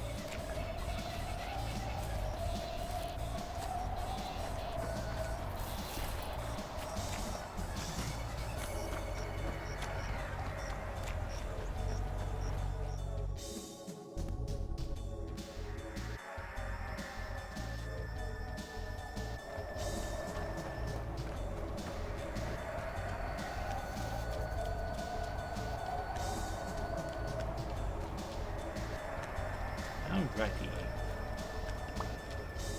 So we got Gus cleaning this place up nicely. Or Wade, rather. Yes. Okay, so for this place we're gonna want to tidy up the bathrooms, and the rooms are big enough.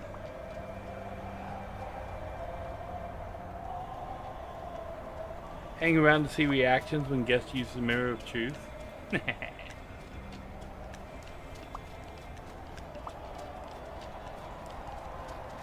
I think we will tackle this place next time.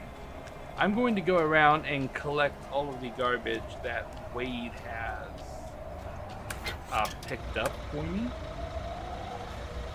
We collected it here. It shouldn't be anything. Okay, we gotta go to highlight and we gotta go to Winterberry.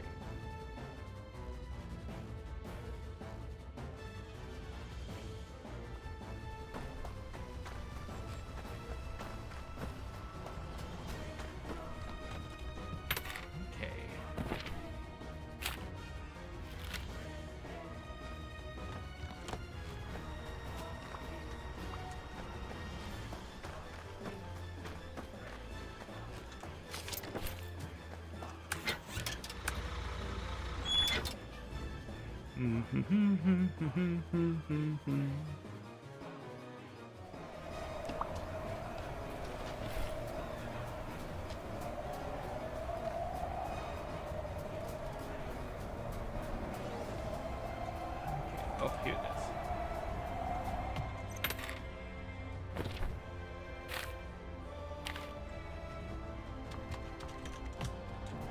Nice.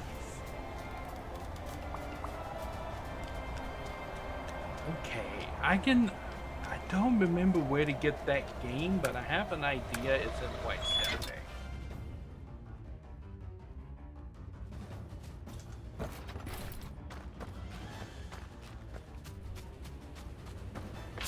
Then it might have something to do with these guys. Crimson moon will rise upon the world. I better look wicked. Okay.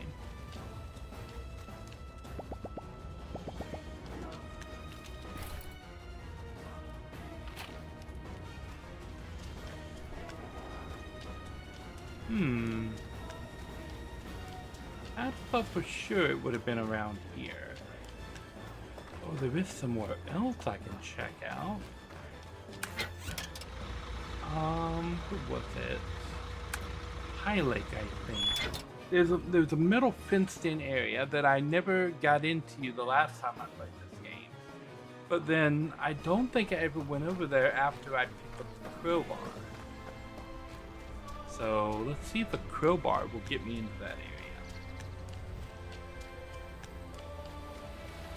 Or I might have gone over there after I got the crowbar. I don't remember.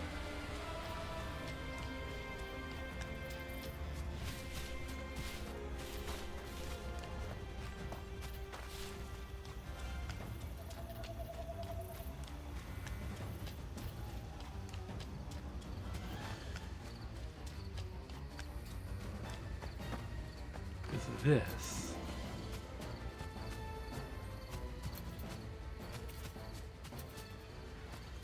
So the crowbar doesn't do nothing for that.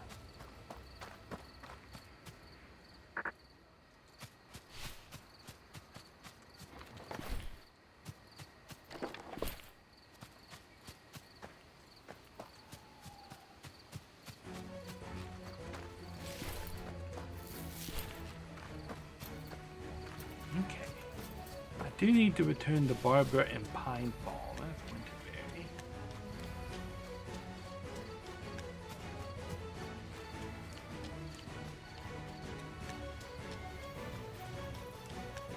Just walking the road.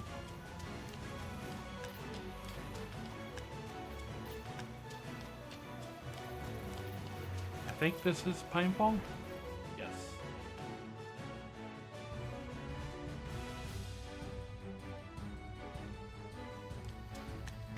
Ooh, mahogany right off the bat.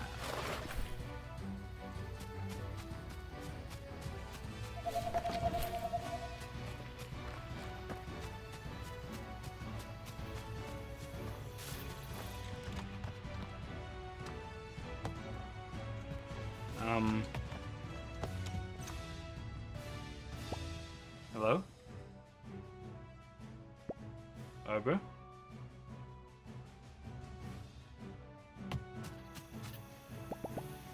Where could she have gone to?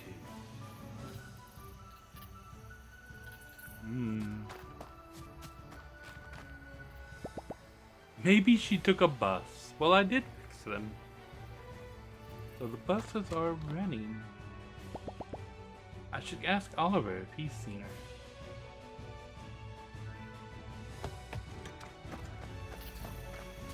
Girl gone.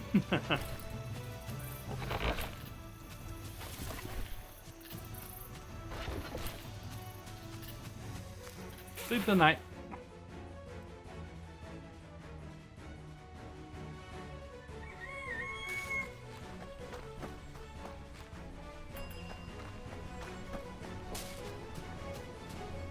Okay, where is... Oliver is the dude in Timber Crossing, right? The bus guy?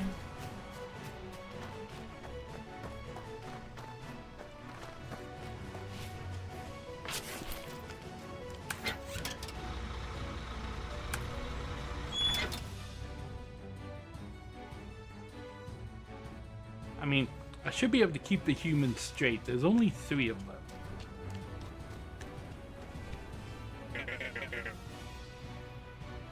How's it hankin'?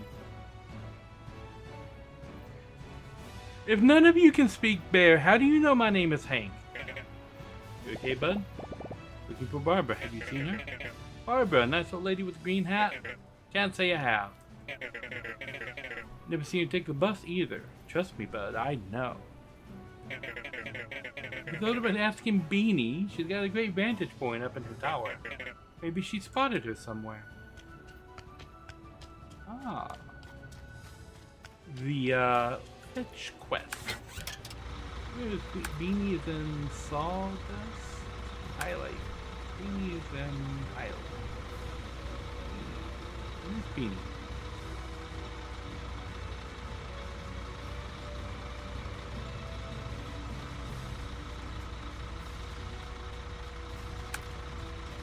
We'll try Sawdust first, because her tower is actually in Sawdust.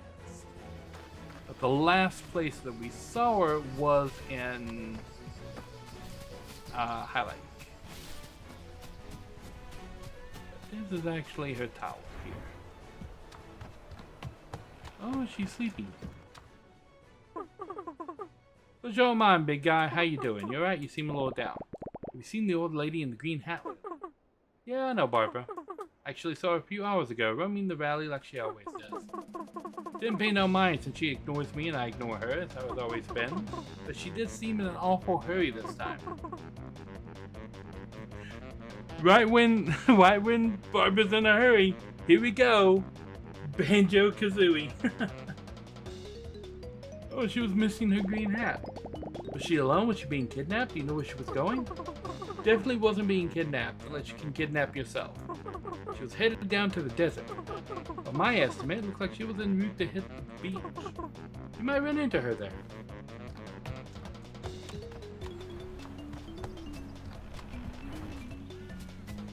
It's a Stewie situation. They can understand what the plot needs.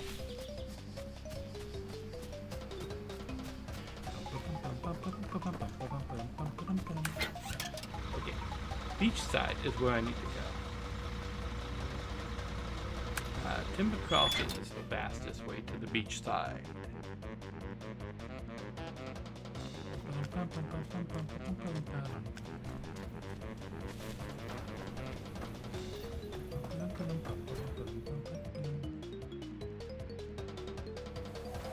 Well, I guess Whitestone Bay probably would have been the fastest way, because I have to come here to go down anyway. That crab has a sword.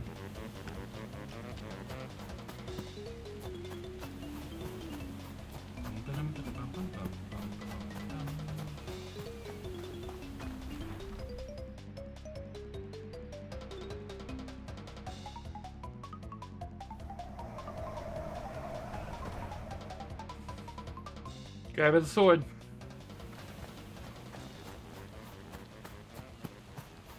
Okay.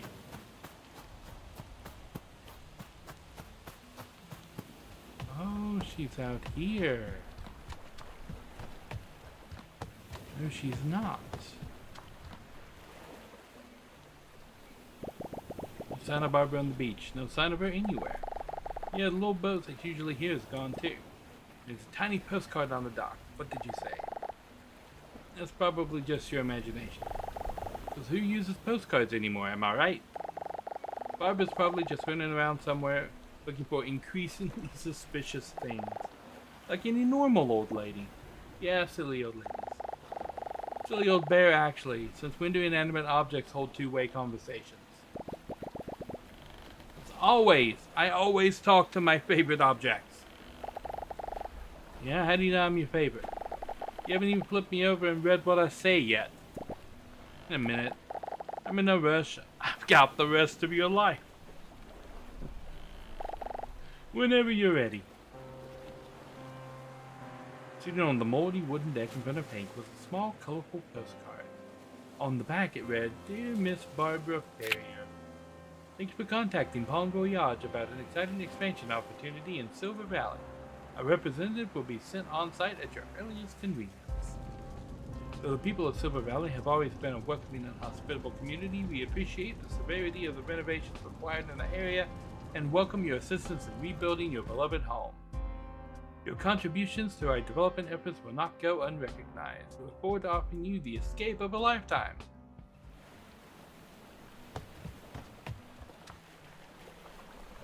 Mrs. Barbara Ferrier.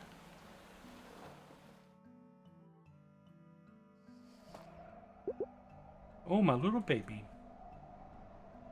Why is it windy in my room? Oh, you poor thing. It's not your fault. You didn't do anything wrong. If she wanted to leave, she was going to anyway. It wasn't because of you. Here, I'll make you your favorite honey biscuits. So you'll forget all about it. I had to turn back after an hour. No ship or boat that I could find. I think she's gone for good, buddy. You want to go trash her place? We can go trash her place. In fact, I'll go ahead and get a head start with that. William. Can't believe she just left. Oh, my baby boy. I tried so hard to get things back on track, to fix the valley step by step. Dot, dot, dot, dot, dot. To help her get to the bottom of whatever she was looking for. To fix the cabins, the resorts, everything. Oh, buddy, and she just left. I didn't trust her to begin with. She'd never stop for ear scratches any time she walked by. That's a clear sign. Yeah, it's a clear sign of fleas. Oh, I'll give you a sign so clear you'll get right away. Children. Sorry, ma'am. Sorry, ma'am. Emotional damage! I think Hank needs a little space. Why don't you two go check if your errands have somehow been magically completed, will you? You still got us, Hank. We promise we're not going anywhere. Except outside, right now. Come on, shoot. Hang in there, Hank. You'll be alright, buddy.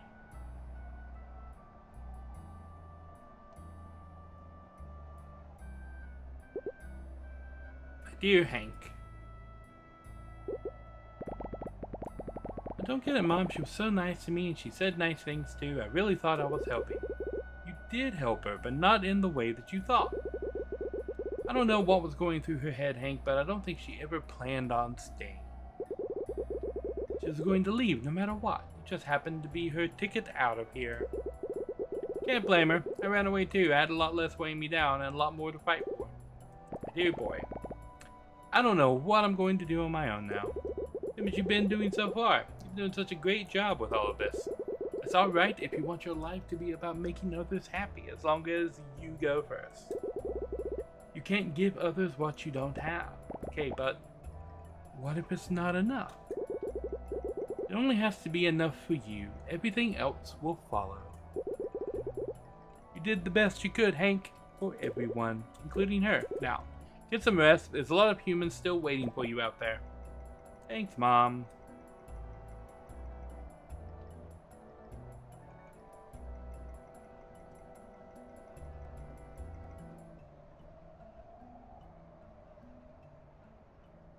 Darkness.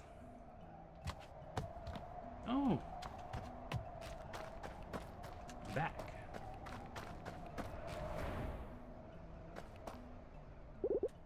If I have trouble falling asleep, I just start reading my book. Guess my brain would rather shut off than read another word.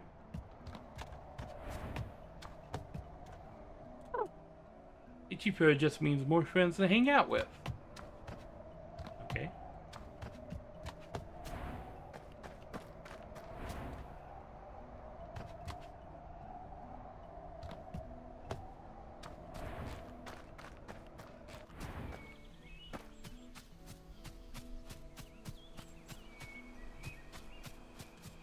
Alrighty.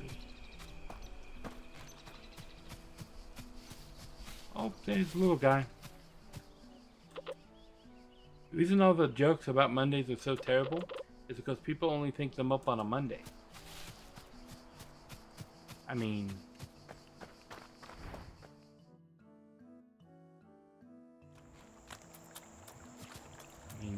that could be there. You could use some Annie attention. I think we're close to being able to hire them to help with things.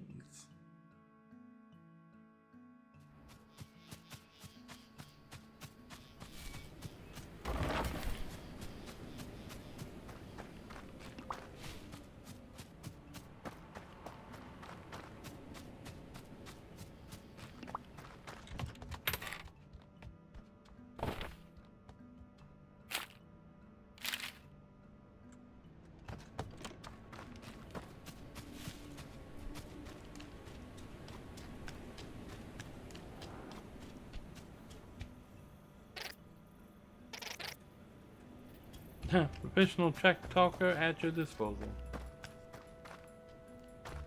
We're going to be the complaints department, just telling everybody to stick it.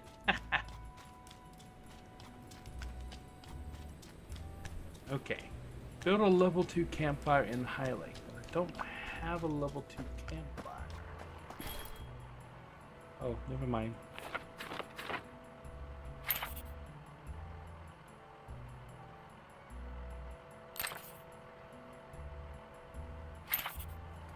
Hot dog stand.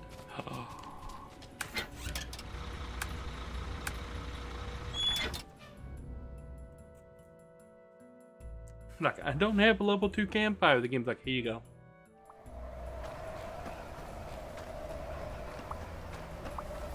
Why am I can just build from anywhere because I've got that unlocked. Okay.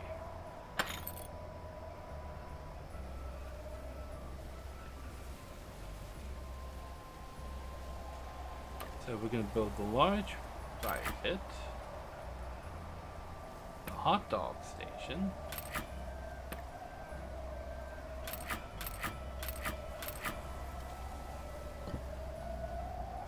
gotta remove that, and that's a small campfire. Where's the large fire pit? There it is. I need way more chairs.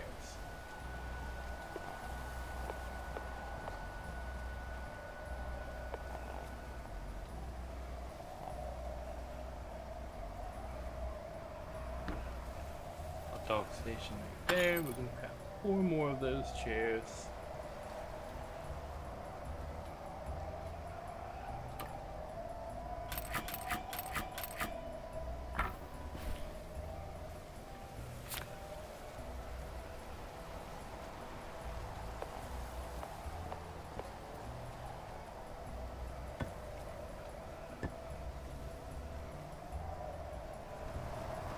Bam.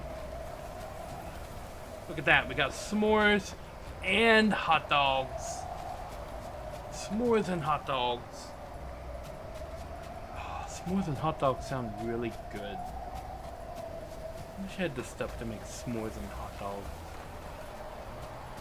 Who we talking to about the cooking of the books? Aha, we're talking to science.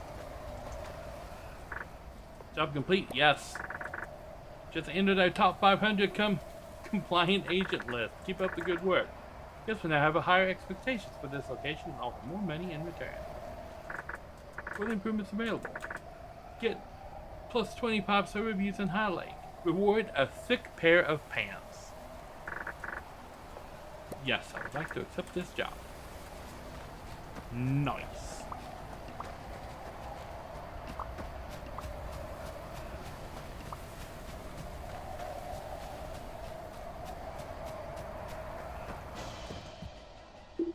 If we get the greenhouse back up, who knows what delicious things we could cook up.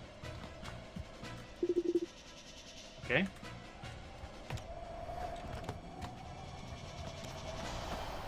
Is the greenhouse available now?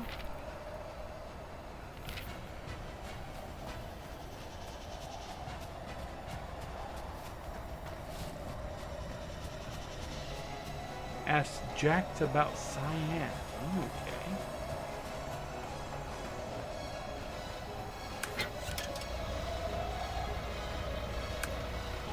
Jax is up here in Winterberry.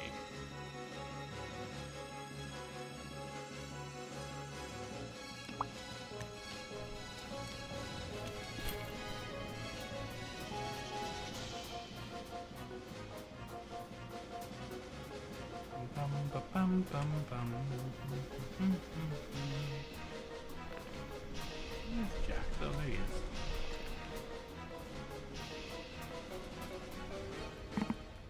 We haven't crossed paths in a while. How are you? I'm great. Businesses are booming, you know, as they say. Who says that? They do? Never heard of it before. I guess they just didn't get to you yet. Excuse my half-witted attempt at humor. I'm just not myself today. Reminds me of a joke from James Bond. Oh, there's that legendary wit. Or at least half of it. It's been very cold lately. No matter how much wood I burn or saw I break, I take, cold can be so overbearing. Back when this ski cabin was at its most popular, people would concoct a lovely drink. You only needed a sip and it would warm all of your insides, not to mention how delicious it was. Humans coming over now drink lots of things. You can even make them some. You think it's something you could try to make yourself? It's not your average tea. That would be swell. Okay, I need to make...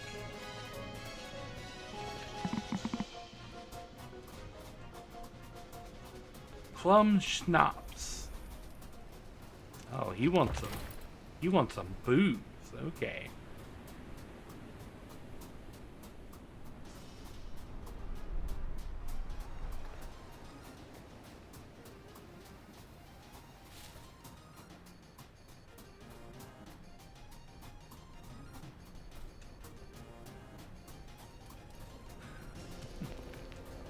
A drink with a sip that will warm your insides. It's called the bomb beyond insanity.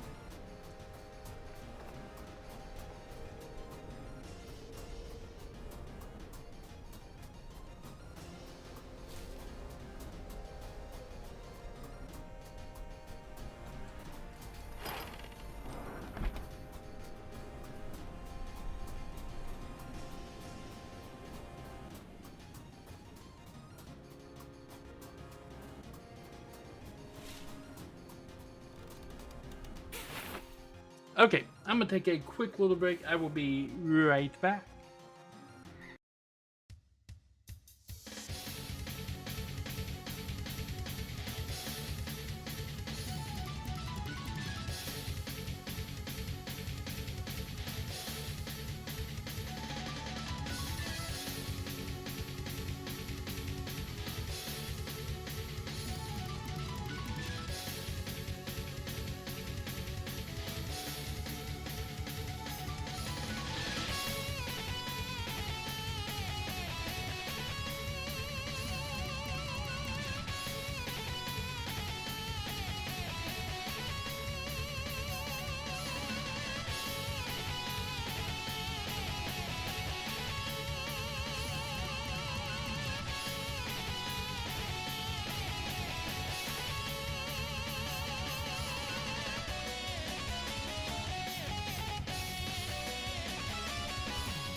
Bum bum bum bum. I have returned. Nari mom heard me talking about hot dogs, and she's like, "Why don't you get your people to send you $20 more and you can go get us hot dogs?" I'm like, "Mom, my audience is not an ATM."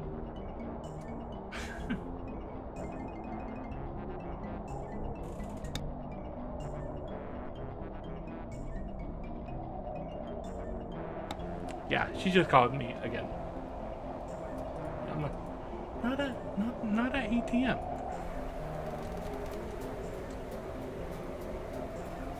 Bum bum bum bum bum bum bum bum. What's that doing here? That's right, I was talking to Jax, and he wants me to make schnapps. I need to update the kitchen to make schnapps. So we get rid of this and this, because we have the good kitchen stuff now. Large cutting board, we want one of those. A high-tech cooker, we want one of those. Large griddle, we want one of those. An advanced microwave, we want one of those.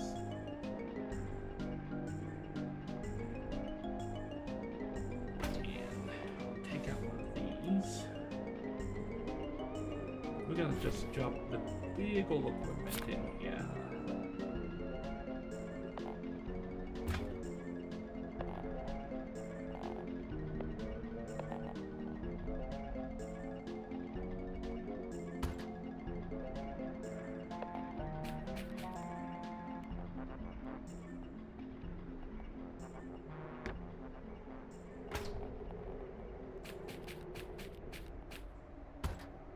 Bam. Bum bum bum bum bum bum. Just put this like right here. Ah. Now, this kitchen can cook anything. Do I have this schnapps recipe? I should have plum schnapps. Boil. What do I need to boil? I need to boil sugar. Don't have sugar. I should have sugar in the shark ponds. Sugar. I don't have sugar. Oh, no, that's flour. I need to go to the bird. Buy some sugar. Always with the sugar. Bum bum bum bum bum bum bum bum bum.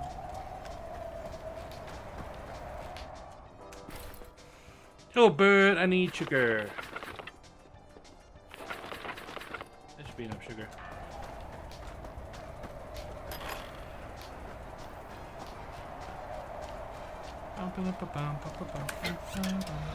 Oh, winterberry. That's right. We're going to make some schnapps.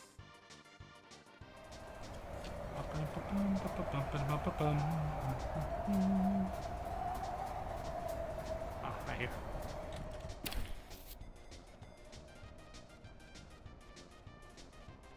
Let's see. Plum schnapps.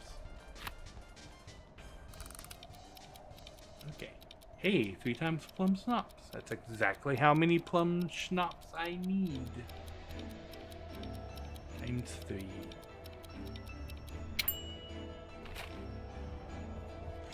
Good. Now I can take these to Jax and then ask Jax about... Why is it saying Jax is over here? Because he is. No. Okay, I can't pick that yet. Hello. We had any luck? Yes, I did. Oh yes, excellent. Even a small taste hits the spot wonderfully. I appreciate you taking time out of your day for me. I understand why you enjoy helping others. It feels good to do so. As long as it doesn't come at the cost of your own suffering. You cannot give others what you don't have. I enjoy keeping the flame alive in the face of freezing cold.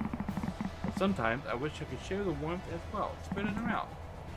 If it would be of any use to you, of course. Jax offered Hank his upkeep services to make sure the fire never went out. For that purpose, he would use his tried and tested steam machine, the best in the business. Whenever the cold reached, Jax would be there to keep the guests snug as a bug in a rug. Oh yeah, that would be amazing. Fantastic. I'll need a spot in your resorts to set up my apparatus. You're a clue recipe. Jax's heating panel recipe. Awesome. I think a little bit of fire will go a long way. Okay.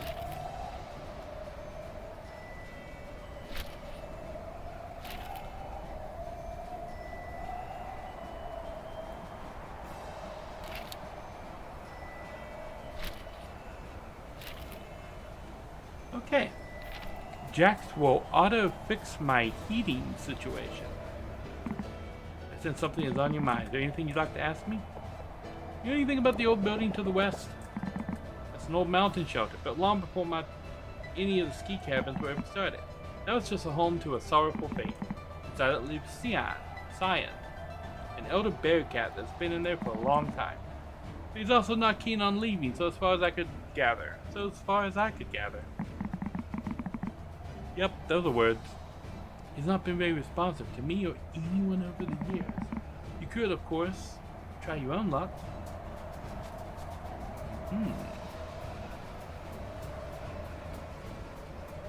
Why am I walking all the way back over here? I could just... Okay. I need room for Jax's apparatus in the storage shed. And I need to double check because we've got...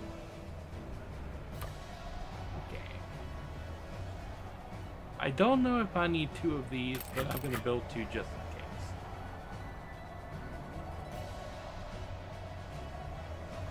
Modern bar, pickle bar.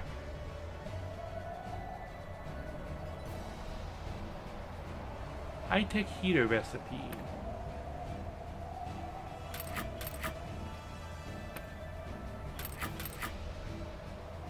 Okay.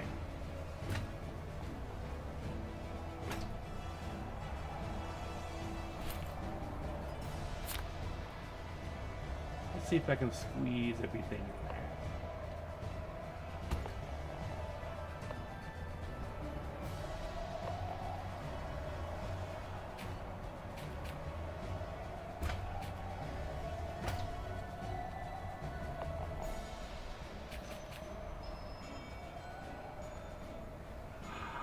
I have to make it bigger.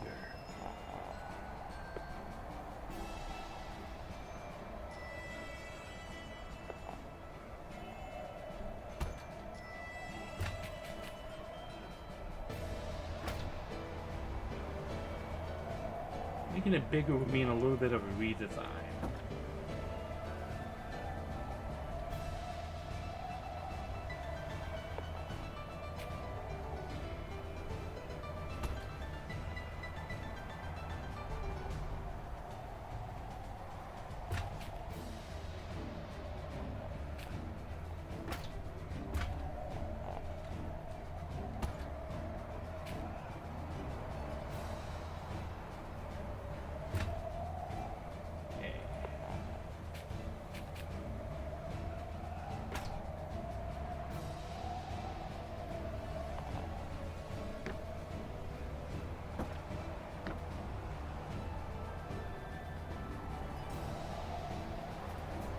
I don't know if I need 2 of his heating staff thingies in there.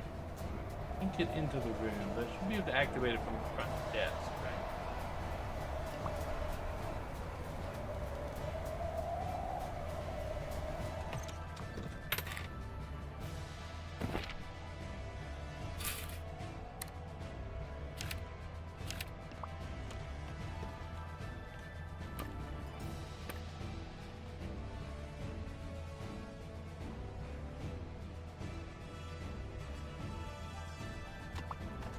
Nice. Now heating should not be a problem.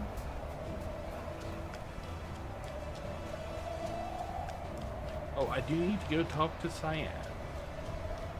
And build a level 3 dining room up here. And I can go ahead and build out the campground in Pinefall.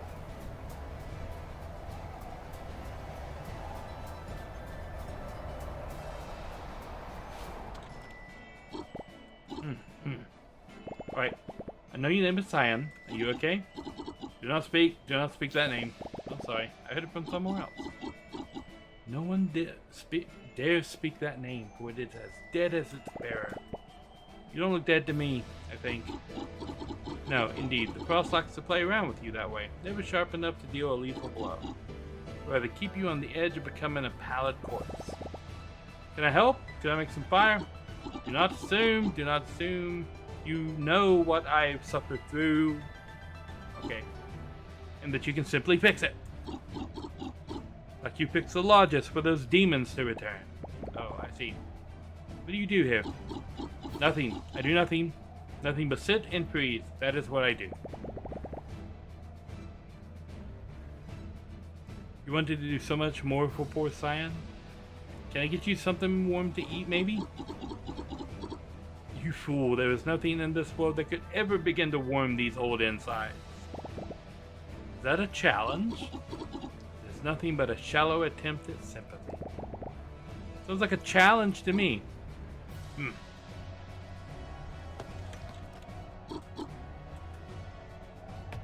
Okay. Cook 3 hearty soup. Okay, I can cook 3 hearty soup. Why is this dude green? Are you an ogre? I think we have an ogre.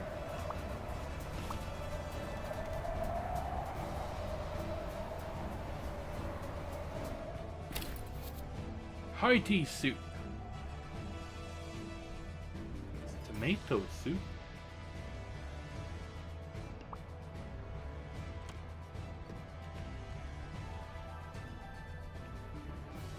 No, I did not see hearty soup.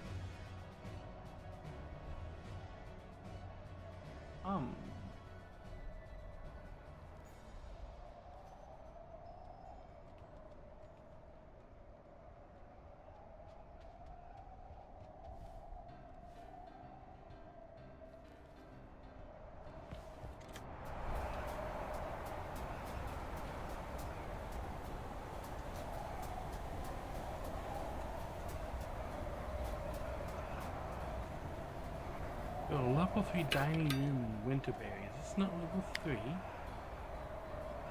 No, it is level 2. Okay. Well, let's see what it takes to be a level 3 dining. Level 3 dining room.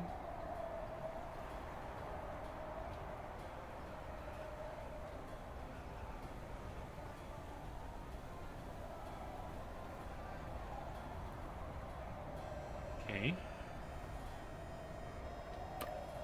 I mean, I could just go straight for a level 4 dining room.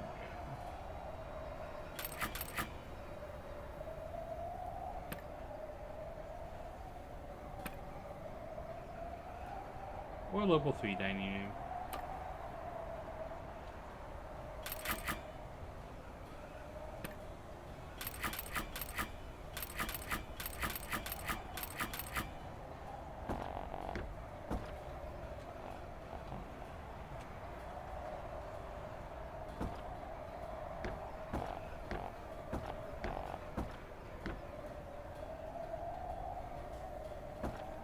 Okay.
to make 2 more chairs.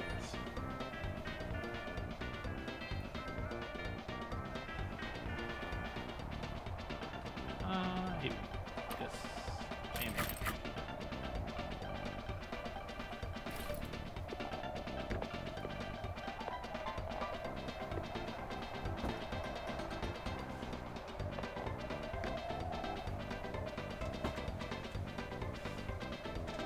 Ooh, yeah. Still level 2, so I need the thing to be level 3 as well.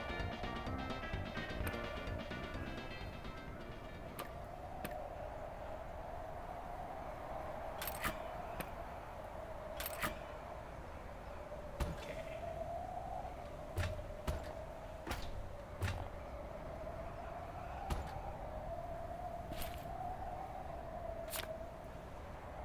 Let's see here.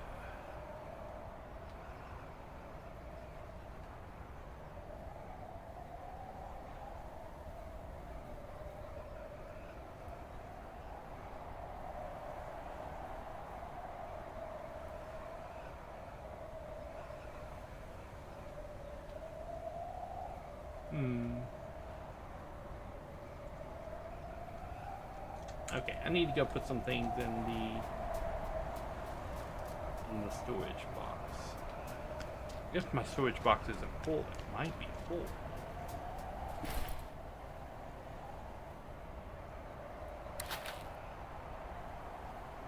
It's not full. That should be enough for me to be able to fix it. I don't need to be inside the room. I can just do that. Okay, and now I can scroll down here.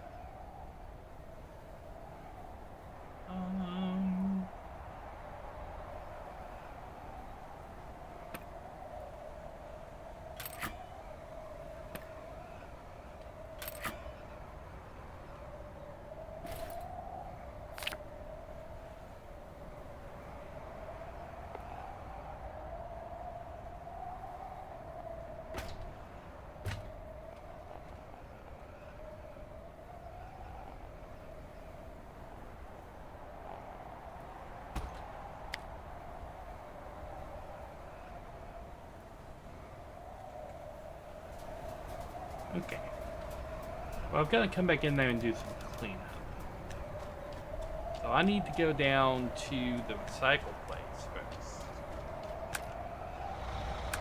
Yay to the poor.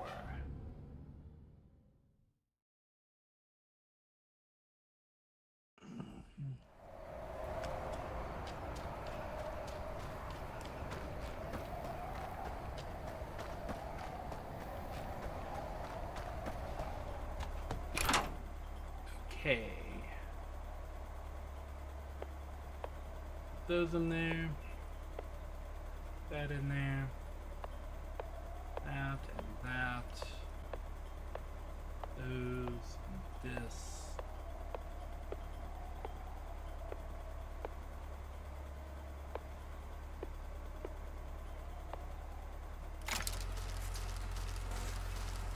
And we'll get that recycling going.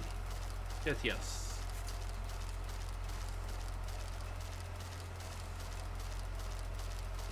So how you guys doing? Still having fun? Chilling? Watching Hank build things? Hank and I? Hank is so good, yes. Hank is awesome. Just chilling, working. Still at work this late? Or just working on random things?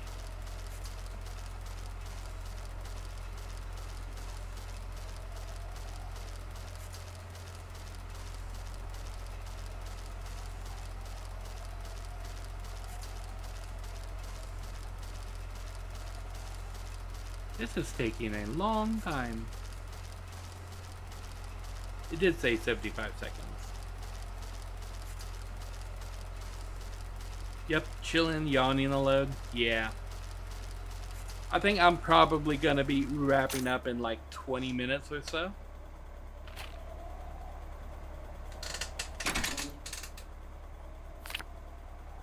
Okay. We can put this and this and this and this and this in there. That, that, this, that. We still need that.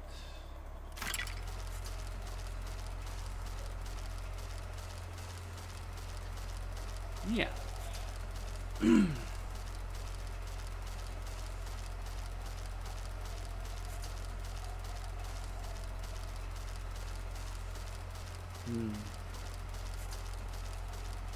Recycling.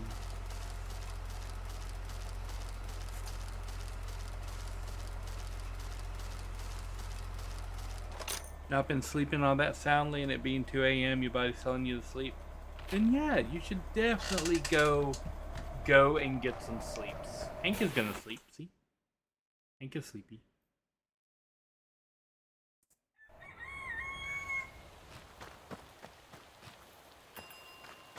Ding. Okay. Okay. Now we can go finish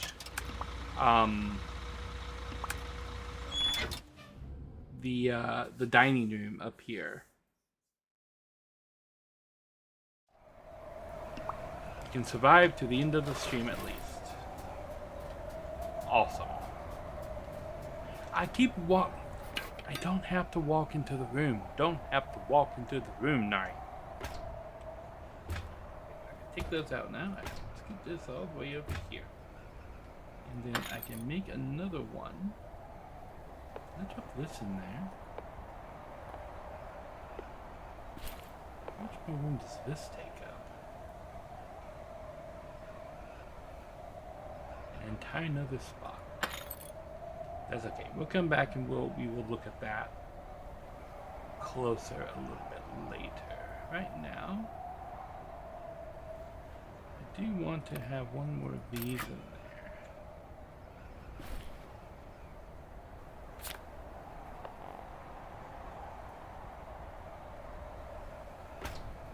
Like that. Bam.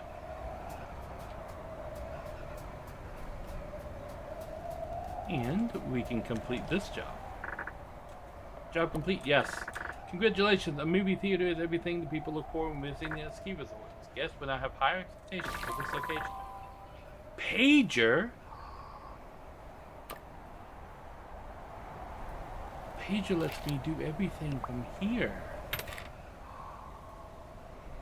Look at that. I can now collect my garbage from everywhere. All at once.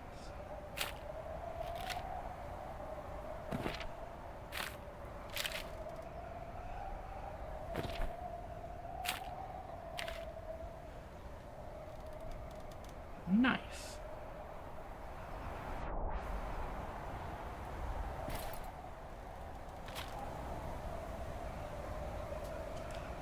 Oh. For the improvements available, you must now complete the following tasks. Build 2 level 2 utility rooms in Winterberry. Reward 800 points. Would you like to accept this job? Yes. This job is already complete. Yes.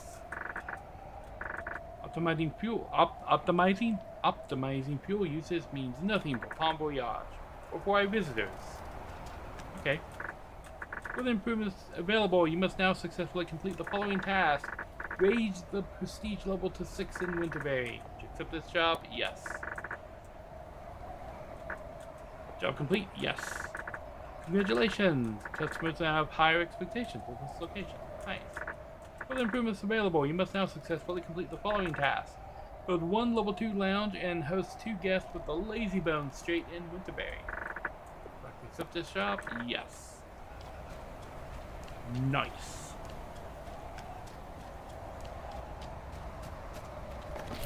Got that wood. And now we go to Pinefall. And we're going to build the campground here. We have everything we need to do that.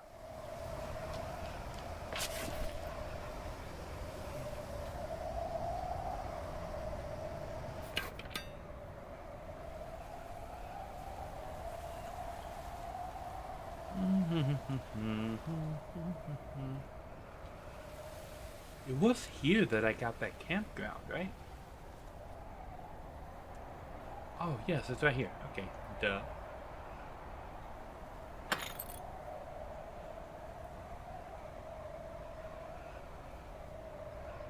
Okay.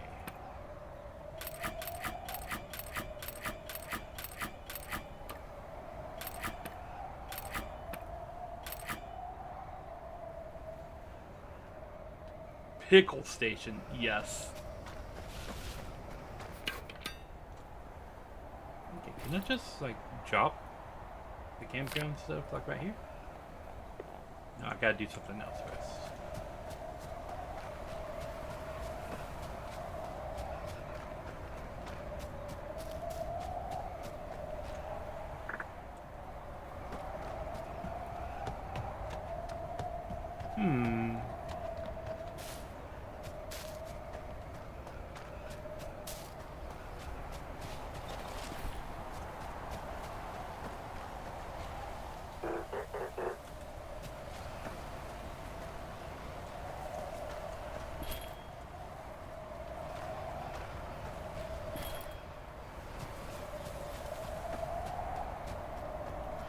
Oh, silly me.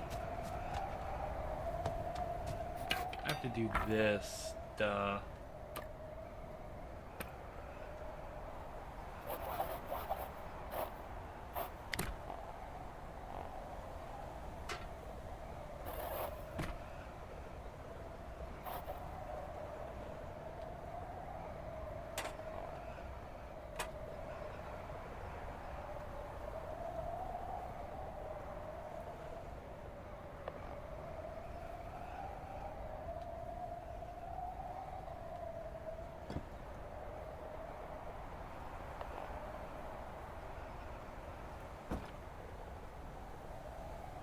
Dog station, s'more station, Mandos. Hot dogs and s'mores really do sound good.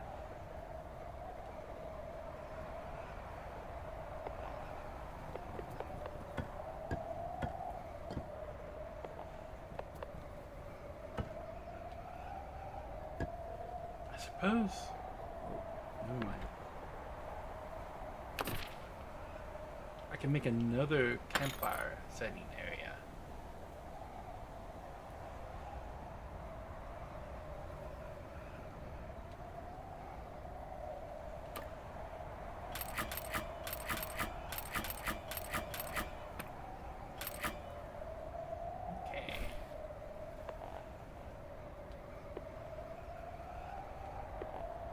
Oh, I guess I can only have the one then.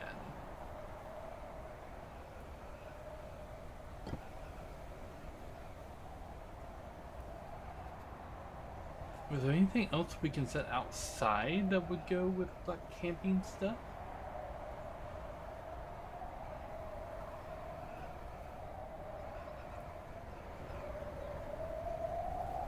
That works, I guess.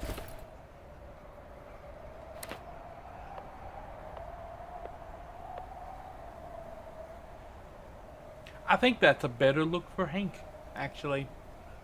The green shirt and the hat. If I could get some like red shorts, we could be RGB.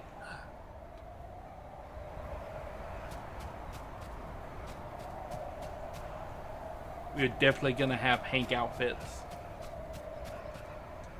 S'mores and hot dogs. Doesn't that sound fun? Just having hot dogs and s'mores. Gravity fall.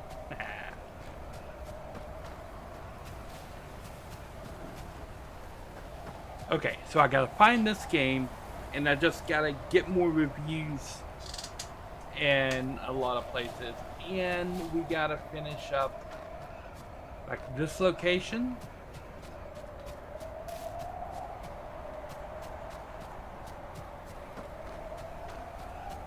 And really just get this location going. We have an upper floor over here, we have a basement over here, and then we just have a lodge over here.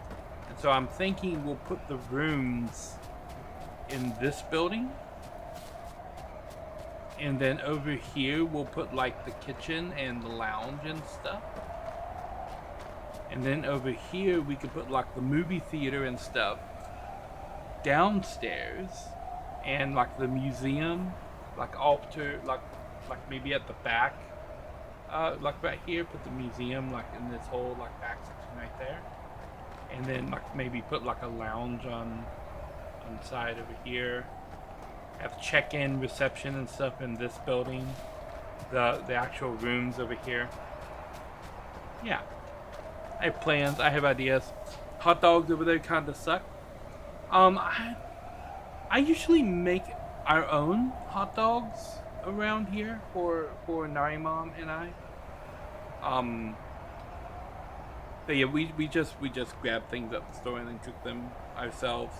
Cause neither of us are very picky about hot dogs and stuff that we like. She likes her hot dogs plain with chili on them, and I just really don't like horseradish. But yeah, everything else is okay. Ketchup, mustard, chili. Yeah. Yeah. It has been snowing in all of the biomes lately. The actual sausages just don't compare. I do not know what you guys have available hot dog wise. But like I usually just get like ballpark hot dogs. They're like pork hot dogs. But we have pork hot dogs, we have beef hot dogs. They're the two main types of hot dogs over here. And then there are chicken hot dogs, but they are stranger. And then of course you could just use actual sausage in place of a hot dog, like a bratwurst or something like that, and that works really, really well.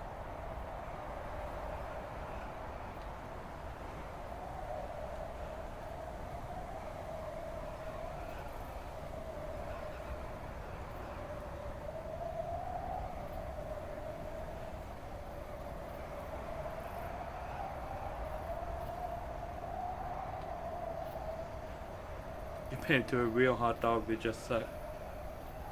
Yeah.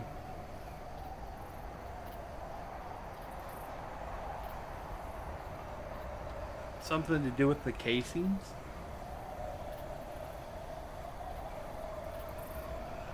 Isn't a hot dog just a kind of sausage? Kind of, yeah. I think a lot of people would not agree with you if you called a hot dog a sausage, but it's basically the same thing.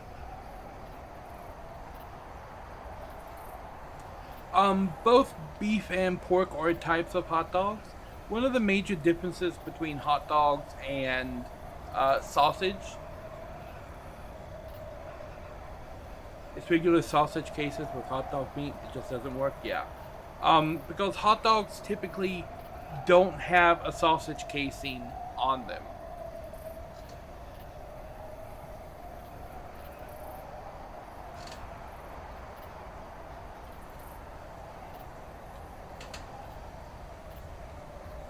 What is...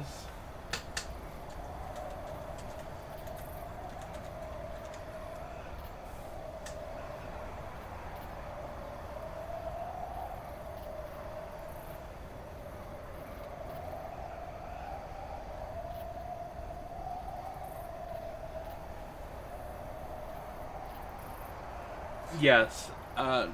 Typically, hot dogs have their casings removed before they are packaged. They call that skinless. So like the hot dogs you would buy in a supermarket or that would be shipped out to a restaurant would be skinless hot dogs. They're pre-cooked a little bit in the casing, and then the casings are removed, and then they're packaged and sent out.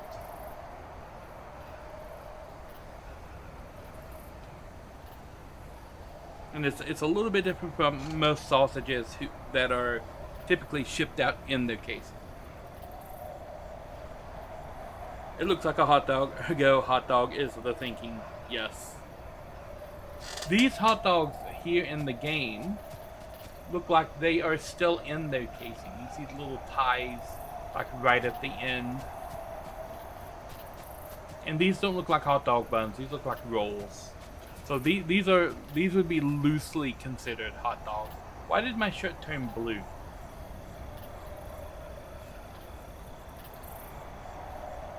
it because it's nighttime? Is that why my shirt's blue? We would do the Hank sleep.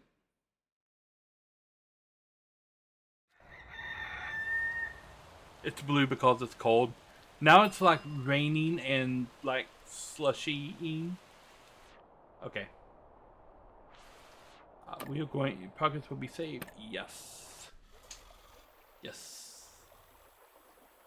Alrighty. And we are going to be wrapping up the stream here at what is it? It's 9 o'clock. It's 9 o'clock here. So we are pretty much on the money. Yeah.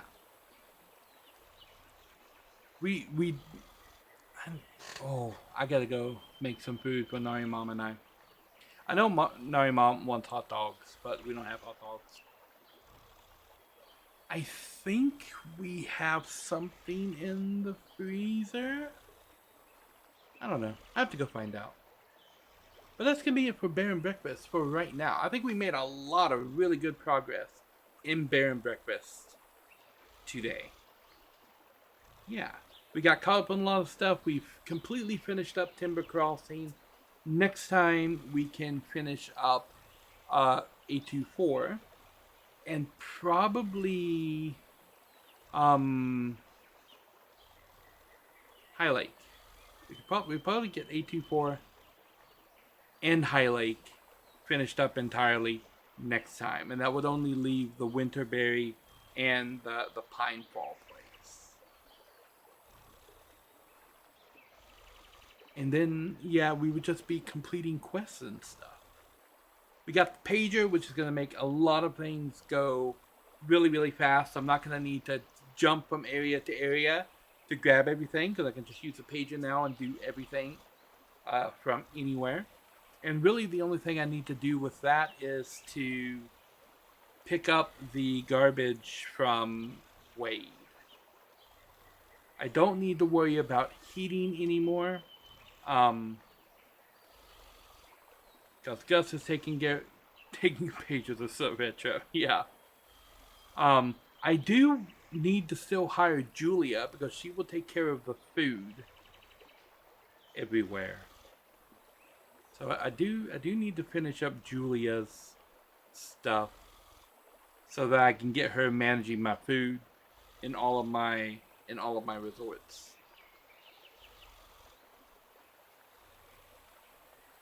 Yeah. Yeah. But yeah, I think we made some good progress there. Mm-hmm. So where did? Yeah, setting up the food stations is a whole thing. Where did my music go? Why did my music stop?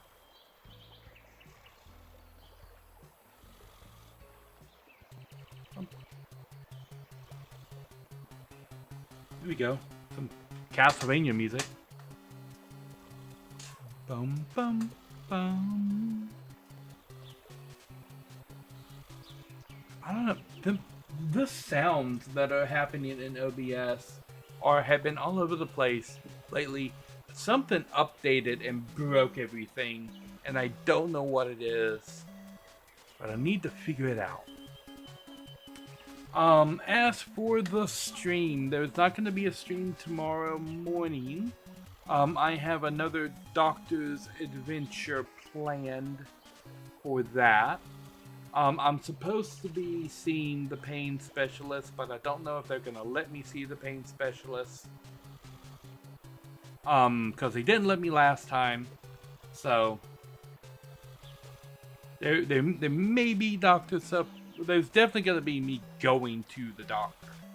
But whether or not I get to actually see and talk to a doctor is up for debate.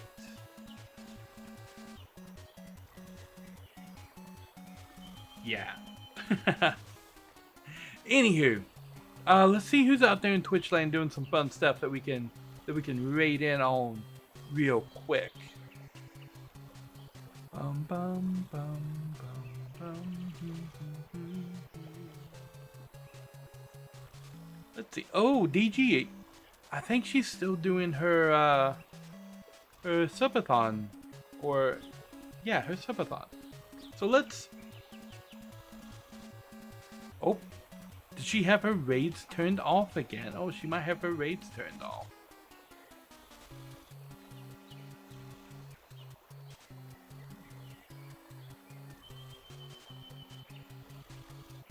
Oh yeah, I think she has raiding. I'll have to tell her raids are turned off. Okay, well, I guess we'll raid someone else then. Hum hum hum.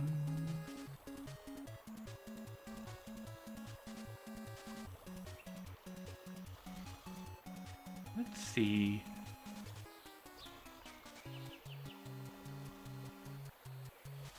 Oh, no, but they have their raids turned off too. Huh.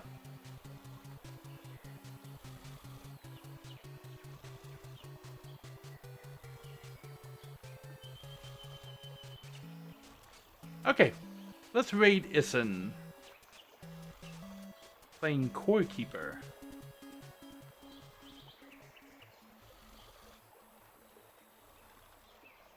Alrighty. We will drop a raid on Issen, and as I mentioned before, it'll get there eventually. There's not going to be a stream tomorrow morning because I'm going to be doing doctor stuff. We will have the collaboration stream tomorrow evening with Planet Crafter, and then we'll be back on Monday with the Played Up collab. Yeah. So I want to thank you guys for watching, and I will catch y'all on the flip side. Nari out.